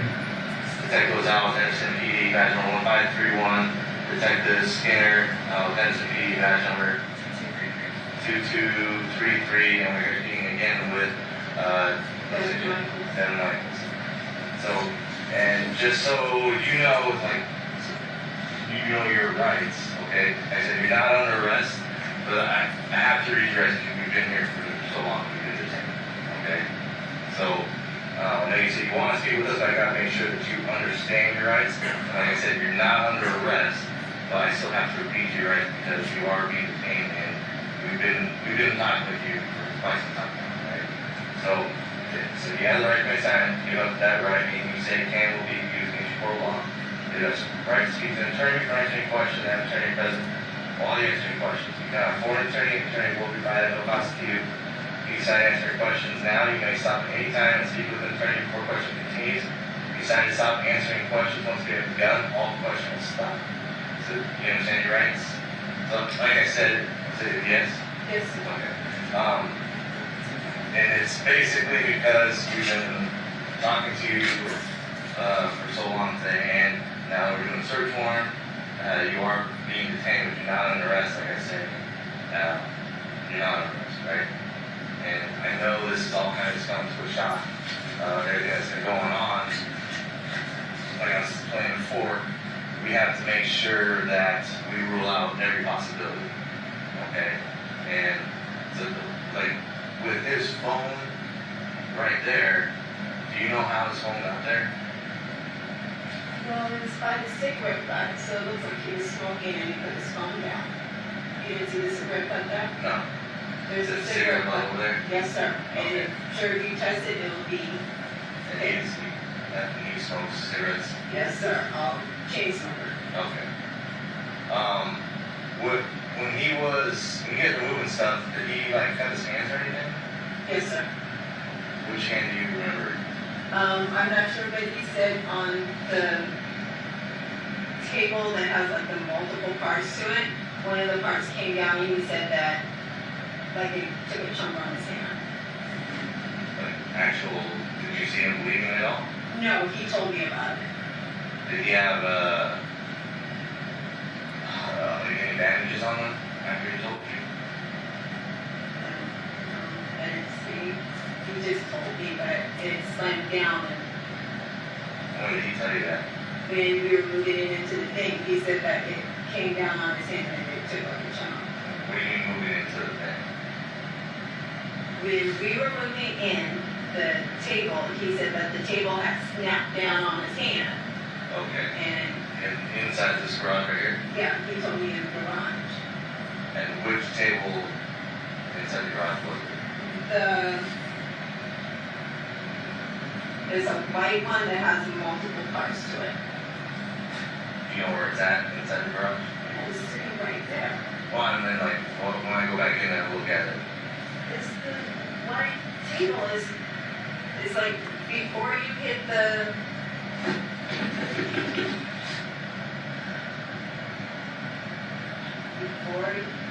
to the freezer, there's a white table with multiple sections to it.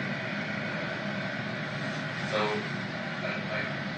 What am I missing? well, your reactions are starting to elevate and be different from I the don't need first time. to do that, but I'm getting scared. Okay, and what are you scared about? Because you're asking me, did he hurt himself? And I'm going by what he told me. He said that when he was moving the table, because he loaded the truck by himself. Okay. And so, I guess what is worrying you right now? You're saying, I mean, you've already told us. Nothing is worrying me, but I feel like, Things are pointing in your direction like you were saying earlier. and like I said, I didn't load the truck. He loaded everything himself, and the lighter things I unloaded.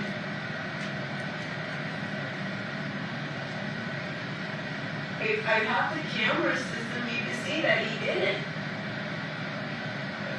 Did you guys already, what do you mean? So the camera that you took down, it was up before you guys left? That was like one of the last things you took down? Yes, sir. Where's that camera system? It's in the garage. I showed it to him. Oh, okay. It's right back. And it's like the DVR and everything's in there? I think so. He said it records. Okay, and then that was recording you guys packing up right before I you did left? not pack anything. He packed everything, sir. I mean, that was what you guys packed. Was that the last thing you guys packed before you left? Come back here? I didn't pack anything. He packed everything, but when I got back, he just tightened everything down and we left. What do you mean when you got back? When I left here, I went back to Henderson, got in his truck, and then we drove back here. And so when you drove there, everything was already packed? Yes, sir. Everything. And then what time was that, do you think? It was around 8:20, 8:30, and then we got here, I think it's at 9:01 on his. Okay, and then after you unloaded everything here, We got back you in drove his back truck. over there? Yes, sir. In his truck. Nah, did you leave your vehicle over there? Yes, sir. Nah, why didn't you guys just both drive back? Because he wanted to take his vehicle because of the trailer. He uses it for But like, why didn't you just drive your car and he drove his car? Because he said he wanted to drive one car. I sat in the passenger side of his truck. Well, that's what I'm just asking. I didn't know what was the reason for, like, because you were planning on coming back here at some point, right? Yes, sir. So I was trying to figure out why. Like, I offered, and he said you'd rather just drive yes, sir. back and forth. And then we went to the gas station, and he put more gas in his car. And you could see us at the gas station. No, which gas station? The Arco. We went to the Arco twice that day. Which one's that? On Windmill and Eastern. Okay. You went to the Arco on Windmill and Eastern after you guys left to get here? Yes, sir. So it might be between like 8 and 9 o'clock. Oh, definitely. It was like beginning, like at 8:20 when we were leaving to head back here. And that's when I told you the Mountain Dew that he left was still on the gas pump from earlier that day. And I went over there and was showing him your drink is still sitting here. And where was it at? He left it on the gas pump the first time we were there. Oh, okay. You were asking me, does he forget things a lot? Yeah. He forgot his soda at that time. Okay.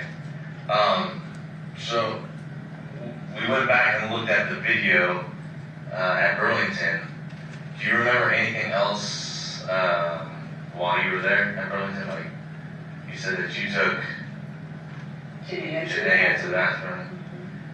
Was there any time that you took both girls and you guys both split up? I had, after we came out of the bathroom, Tamia with me, and then John kind of was walking around by himself. I think he went to the shoes. Was that at the very, when you get there, I guess, when you guys arrived at Burlington, at what point do you guys break off to take her to the bathroom?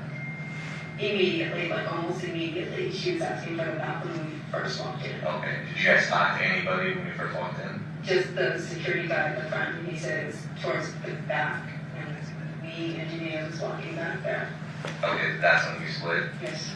And then after you guys left, that's when she's saying that Johnathan and Tamaya were walking around? Yes, sir. And they were contacted by somebody at that Yes, point? I did not see that person. Okay. So the video at Burlington shows, or at least what my partner was saying when he was there, when you guys get there, you talk to the security guard, but then all you and Janaea and Tamaya basically split up from Johnathan at that point. Tamaya didn't go with us into the bathroom. I know that for a fact. It was just me and Janaea. Did she follow you while you guys were going that way? Even though she didn't go into the bathroom? I don't think so. I don't think she came with us that way. Okay. As like I said, my partner he was at the Burlington factory, looked at the video, and that's what he saw. So when you guys get there, you talk to the security guy, and then you and your two daughters walk, and then Johnathan walks away from you guys. I know when we came out of the bathroom, she was definitely with me because we were looking at all the little knickknacks, like towards the back of the store. Okay, was she waiting for you right there? I do remember when we came out, she was right there. Right by the bathroom entrance? Or No, by the gate. She didn't go into the bathroom. There was like a gate blocking it off. oh, okay. Was Johnathan anywhere around there?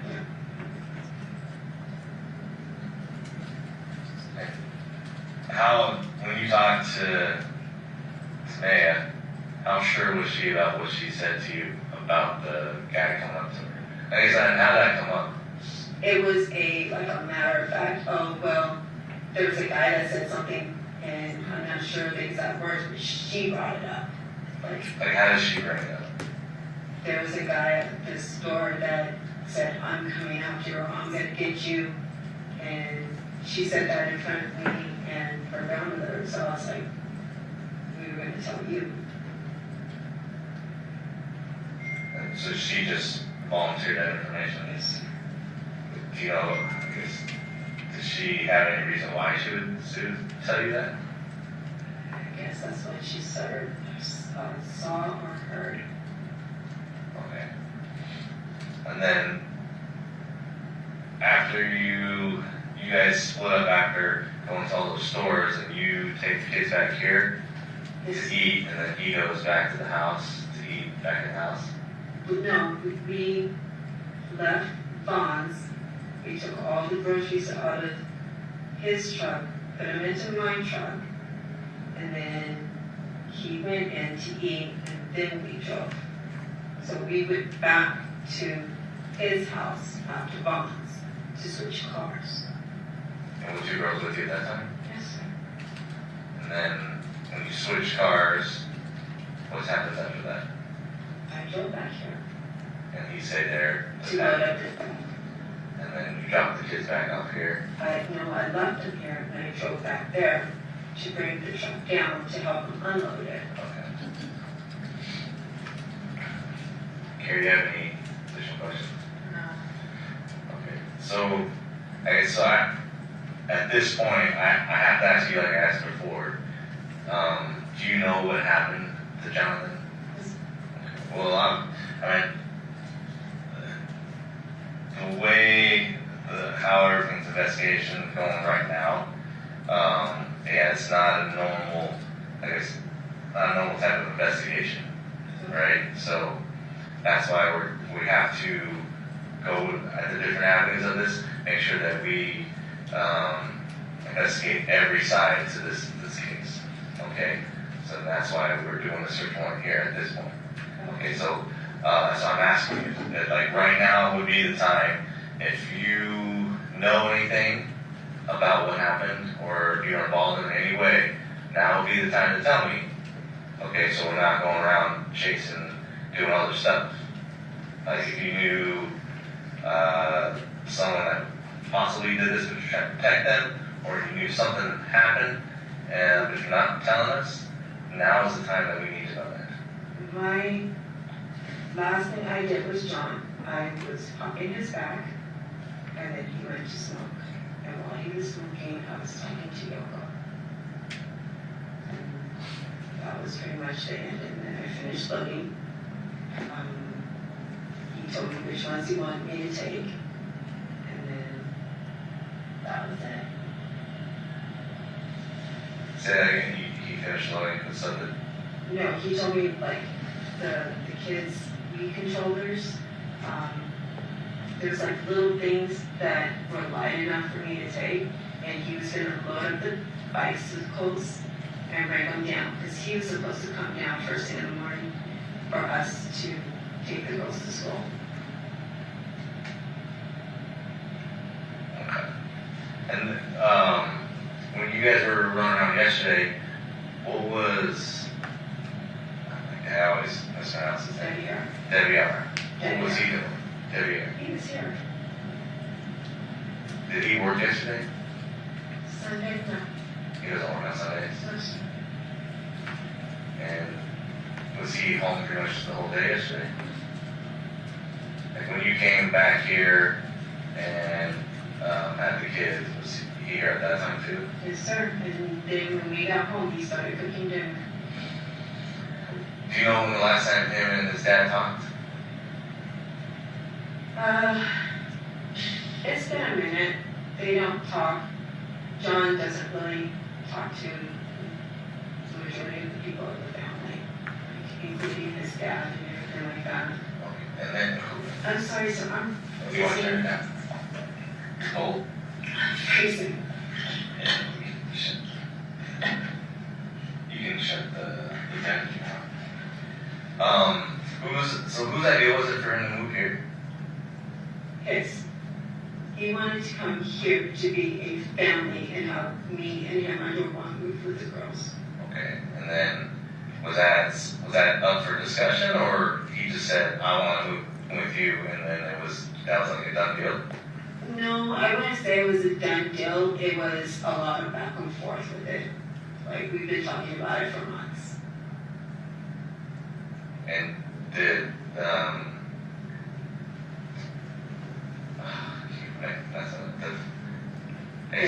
Devyn, did Devyn know that he was coming not yesterday, no, absolutely not. And I mean, did he know that? Did Devyn know that John was moving in? Devyn knew that John and I had talked about it. Devyn did not like the idea, but I did not know John was bringing all that stuff last night. Gotcha. We were supposed to just be moving like the girls' things, the bunk beds. I have packed up like all their old clothes, you know, like bags and bags of clothes I have packed up for them. Okay. And what did Devyn and Johnathan talk about yesterday? They didn't talk yesterday. Devyn had opened the door, saw that we were loading into the garage, and that was it. And then, Oh, they never actually spoke to each other? no, sir. Oh, okay. And then, Devyn made it sound like he might have talked to him. no, sir. So he saw him, went back inside, and that was it. Yeah. I think he just opened the door because he heard noises. I mean, I can't speculate, but it was just open the door and close it type thing. And then when I left, I just let him know I was leaving, and that was it. Would Devyn have any reason to want to hurt Johnathan? No, sir. No, sir. You don't think so? No, sir. I mean, they didn't get along perfectly, but no. Anything like in the past that they've gotten into fights or anything like They've that? had arguments, but nothing ridiculous, no. Okay. Do you think Devyn would have anything to do with it? Or no? Why do you smile and say that? Shake your head no. He's one of those types that things don't bother him. Like, you could be angry and everything like that, and he's always very calm and mellow. And how upset was Johnathan when he found out that you and Devyn got married? Oh, he was furious at first, but once he started realizing, like, with all the medical things and everything like that, John and I, we started talking again. We hang out. We actually go to birthday parties and like the 4th of July, we get all the fireworks with the girls. Like, we actually were building our connection again so we could have more time with our family. And that's something that you wanted to happen also? Yes, sir.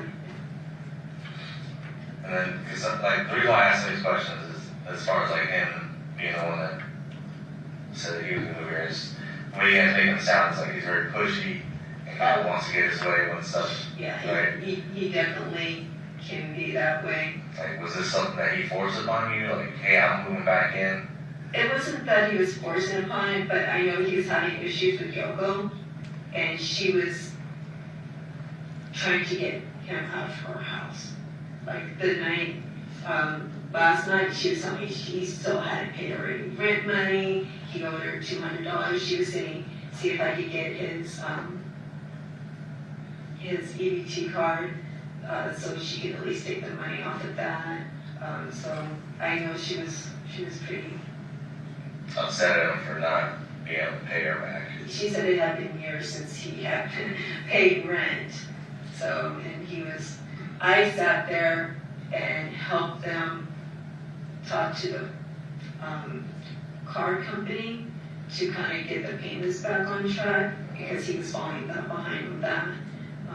His phone was constantly being turned off for non-payment and things. Do you think that, did he have any issues with Yoshida? He said that they were basically using his EBT to live like a lifestyle. Like they would go and get the fancy food and everything and kind of use all the money and he didn't have it on the card. That Yoshida and Yoko would do that? Yes. How upset did that make Johnathan? Oh, they argue daily. Do you think that Yoshida or Yoko would have anything to do to hurt him?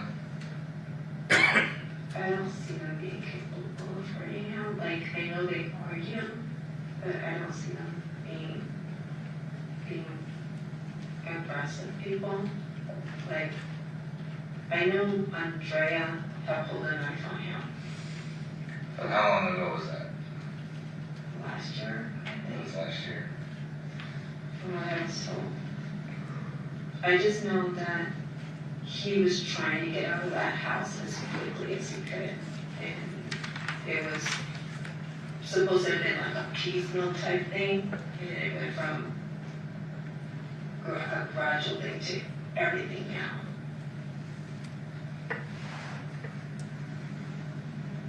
Okay. What about his relationship with his brother? I know he's on the other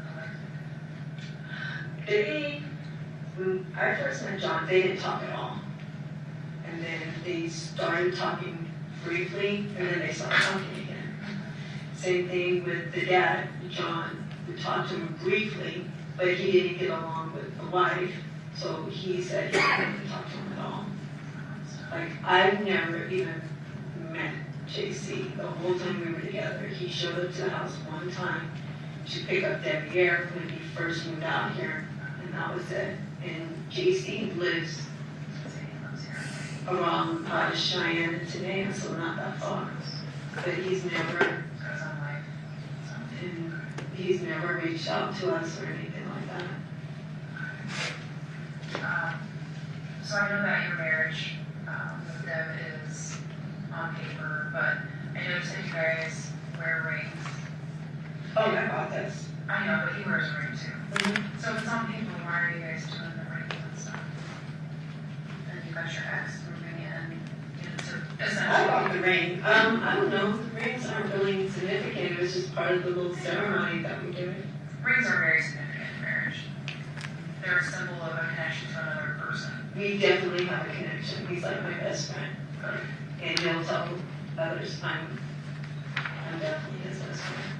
I've tried to help him. Like, he's gone through a lot. And so have I.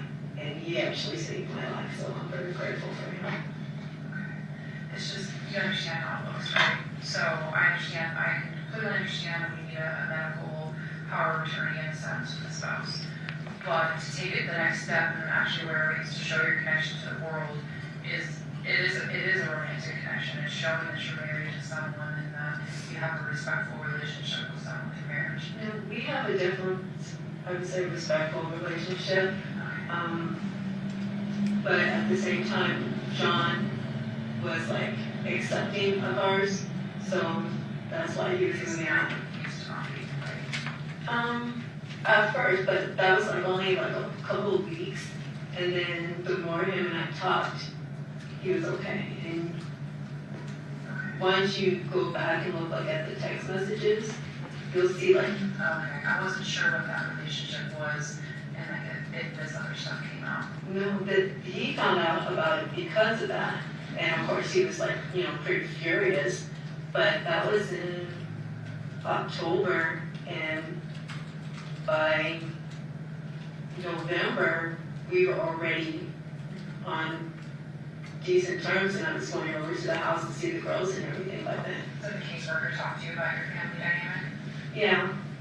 So you got brought up? Of course. Okay. But yeah, John and I had already started working towards things back last November.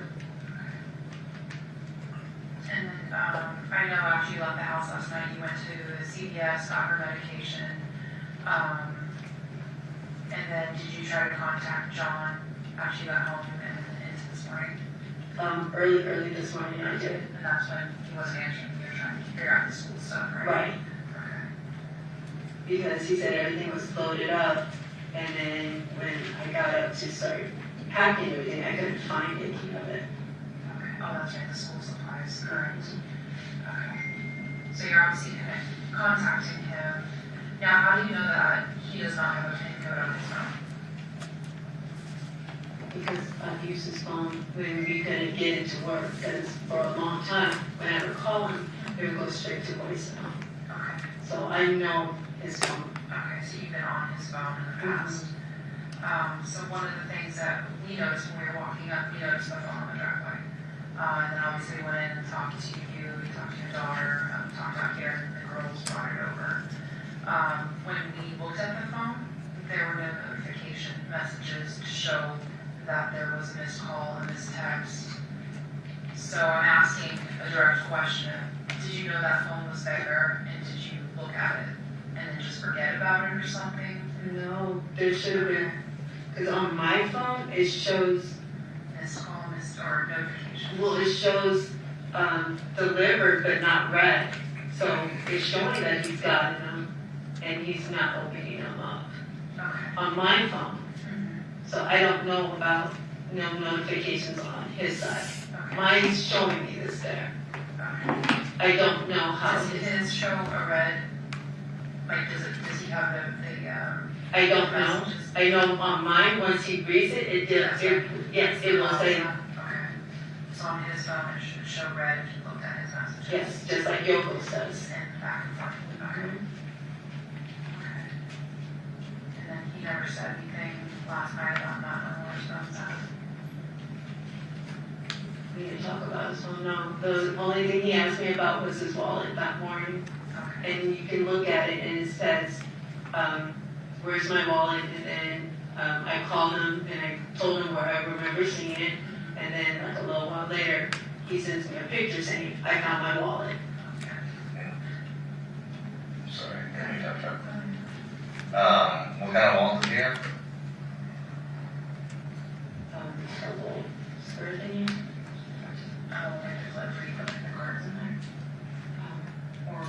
Is it like a bifold wallet or? It looks like it's about this, like a little square wallet. Oh, okay, and does it, is there anything else in the house right now that belongs to him?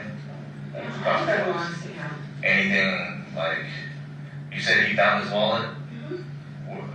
And he found it where? It was on the table, but he had cleared off the table, so all the stuff he had moved have been other places. And then he had lost his wallet yesterday? Yesterday morning. And he was looking around for it. Did he, do you know where he put his wallet after that? Like, did he have it with He him? shopped all day. He used it all day. Is there anything else that belongs to him, other than the stuff that he brought over? Does he have any other belongings here, like clothes or? Yeah, there's a ton of stuff here now. All of the stuff's here? Yeah. Because we couldn't, because his wallet wasn't at the house, Palagura. Do you know where it would be right now? No, sir. And then, does he carry, like, I know some people carry like their social security card, medical cards. He gave me a social security card. He told me to hold on to it because it's very important. So that was in my purse, I believe I had. When did he give that to you? Yesterday. Okay. It's in a black plastic folding thing. Okay. He said it was very important for me to put it someplace safe. So we were sent a picture from inside. There's a picture of his wallet with his ID that was in one of the drawers in your bedroom. Okay, one of his old ones, because I have a lot of his old ones. Oh, he had like an old, what did they look like? I don't know, like I have all his old driver's license, and he had all his old stuff. Okay. And then an old wallet with the driver's license? How many do you think you have? I think I have 2 of his licenses. And then are they both in wallets or Yeah, we have an old one of Devier's as well. in separate wallets? Or? No, just in separate places. Okay. Where was those other ones? Like the ones for Johnathan? Where did you keep those at? In one drawer and Devier's in a different drawer. Which drawer? One's in like my drawer with like some doorknobs and stuff, and then the other one's in a nightstand for on the other side. Oh, okay. And you think you have a couple of his driver's license? I know I do, and I have them on my phone too. Oh, did he? And why does he give you those, or why do you have one? I know how it sounds, but he literally said, hold on to this because it's important. He literally said that. About what? Like the social and everything. And I have the EBT card, and you can see at the gas station, he handed me the EBT card and said, this is the code, and then he gave me the other one.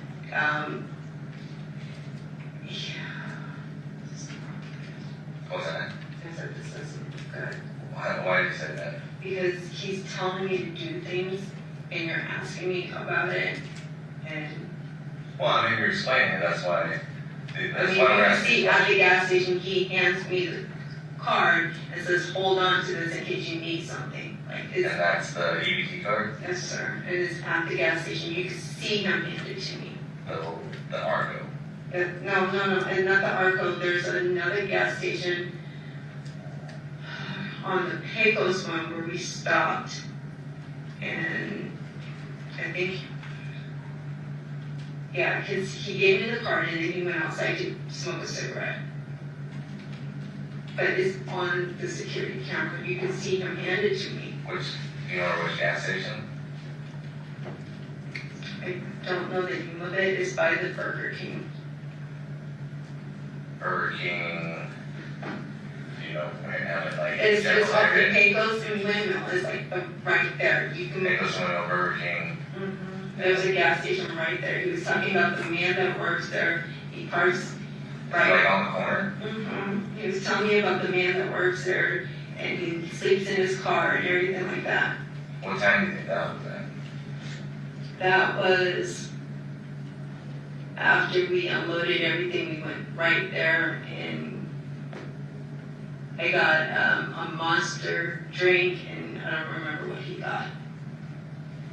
So right after you left, When we got back to his side of town. so coming back is when you went to that gas station? Yeah. So after, it'd be after 9 o'clock. And that's when he gave you his EBT card? Yes, you can see him hand it to me, and he walks out the door. So that's near his place. You said Pecos and Windmill? The Burger King? Yes, sir. Like, he kept... Because there's, I think, 2 gas stations. There's a Chevron right down the corner. I think it's like a Charles Hearts. Okay, so the Starbucks there, and then across Candy Corner from that gas station is another gas station. I think it's a Shell or something. I'm not sure the other one, but... It was next to the Burger King Yes, sir. station. Okay. Please check the security. You can see him, and you can see him telling me the code and everything. I don't know why he was giving me things, but he was telling me to hold on to them and keep them safe. And that's what I was doing. That was the social security card. What about his driver's license? I've always had his driver's license. He's The always... problem I have with that is that the driver's license found in the house is a current one. It's not. But he just gave it to me. I know, but he would need that for work. That's He why I has asked another you. one. You said that he gave you an old one. You had it in the drawer. Well, no, he's given me old ones before. I have multiple ones. So you can look around the house. There's more than one. Okay. And if this one's expired in 2025, that's going to be his newest one. Okay. It's weird that you have his latest driver's license and that it was tucked in a drawer. Yeah, I put it away to keep it safe. It should be wrapped in like a whole bunch of bags, right? Okay. Do you understand that? I understand, but I also have Social Security. I understand, and that's why I'm like, it's just getting weirder and weirder. It's like I'm doing things that help, and it's not helping me. I got it. Well, yeah, is that just being able to explain some of the stuff? That's all we need is explanation. I'm trying to explain it, but the more I'm talking, the more it just sounds really stupid. And Especially a driver's license, that doesn't need to really be kept safe.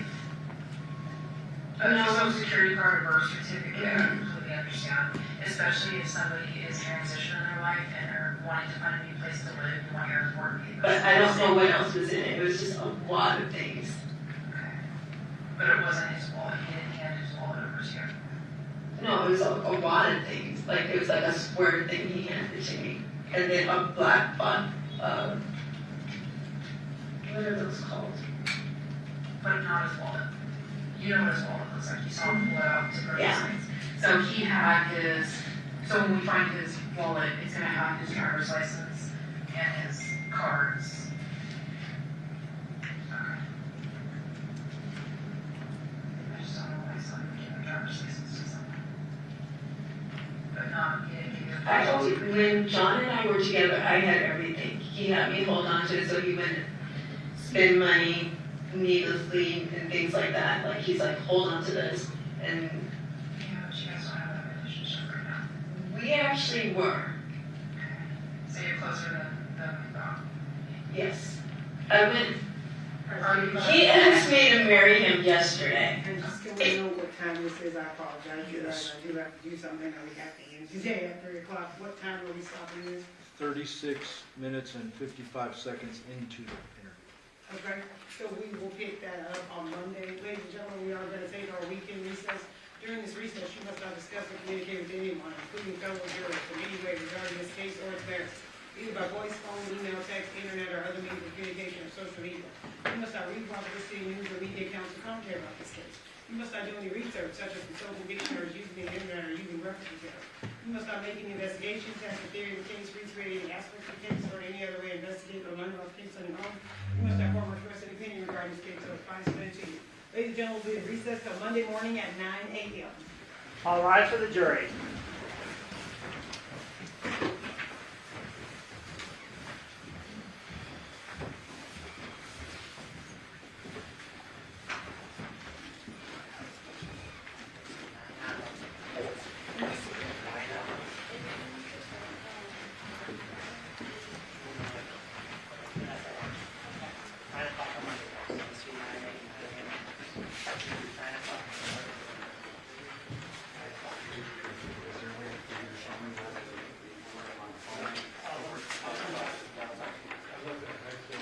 Okay, thank you. 9 o'clock. 9 o'clock, I'm out.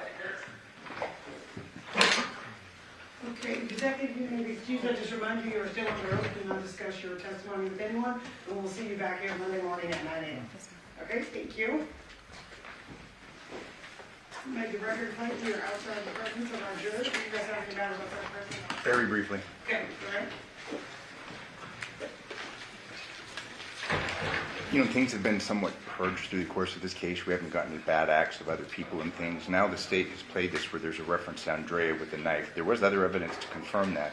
My concern is that I should be allowed to ask a question concerning Andrea, some violent act at the house, because otherwise it's going to make her look like she's lying about Andrea, and she's not. Yeah, and I actually leaned over to Miss Griffith, and when that came out, I said, wasn't that redacted? And we both thought it was redacted. Our person missed it. So we can have a discussion about that. I get what they're saying. We'll talk No, about I it. think that it's more than fair, because at this point, I think that issue is out there based on the statements that were made in the recording.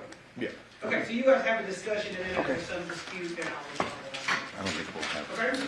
And just so you guys know, I did also review those CPS records. I don't know if I told you guys, there's nothing in there that is discoverable at this time, because it's all the stuff that I kept out is basically what it is about. The sealed copy will be filed with the court, and I'll issue the minute order as I have reviewed that. Thank you. It's all the CPS information about all the stuff that's not allowed in this case. I understand that. However, it's my understanding in the family court records there was some sort of a concession or something that Johnathan had filed or failed to do, or consented to her having custody of the girls. Well, there's a couple of references to, there's a couple statements that were signed by both of them. Like, there's a family court order that comes out in regards to who has custody of the kids, and then there's a statement that they prepared. But this is, I believe, in 2019. This is when this is dated. I mean, I still have it, I'll review it, but it's like 2019, and there's a document that is handwritten that is signed by her and signed by Johnathan that is notarized in regards to the change of the custody of the children. But because it was 2019 and that wasn't coming in this trial, I don't find it to be relevant. I will re-review it and look at the date. Because I believe there was something that she's informed us that concerning 2023. If I'm not mistaken, that document is from 2019, but I will look at it again because it is in there. This is the 2023 doc we proposed as an exhibit, if you want. No, what they're saying is Johnathan prepared something. I'm assuming it's those handwritten documents that you're talking about. There's a couple of documents that appear to be handwritten, but the ones I recall are signed by her and Johnathan, and there's a notary signature on there too. But I recall those being 2019. I'll re-look at them, and if it's a 23 one, I'll read that. All right, thank you. Okay. Have a good weekend. You too. Have a good weekend. You too.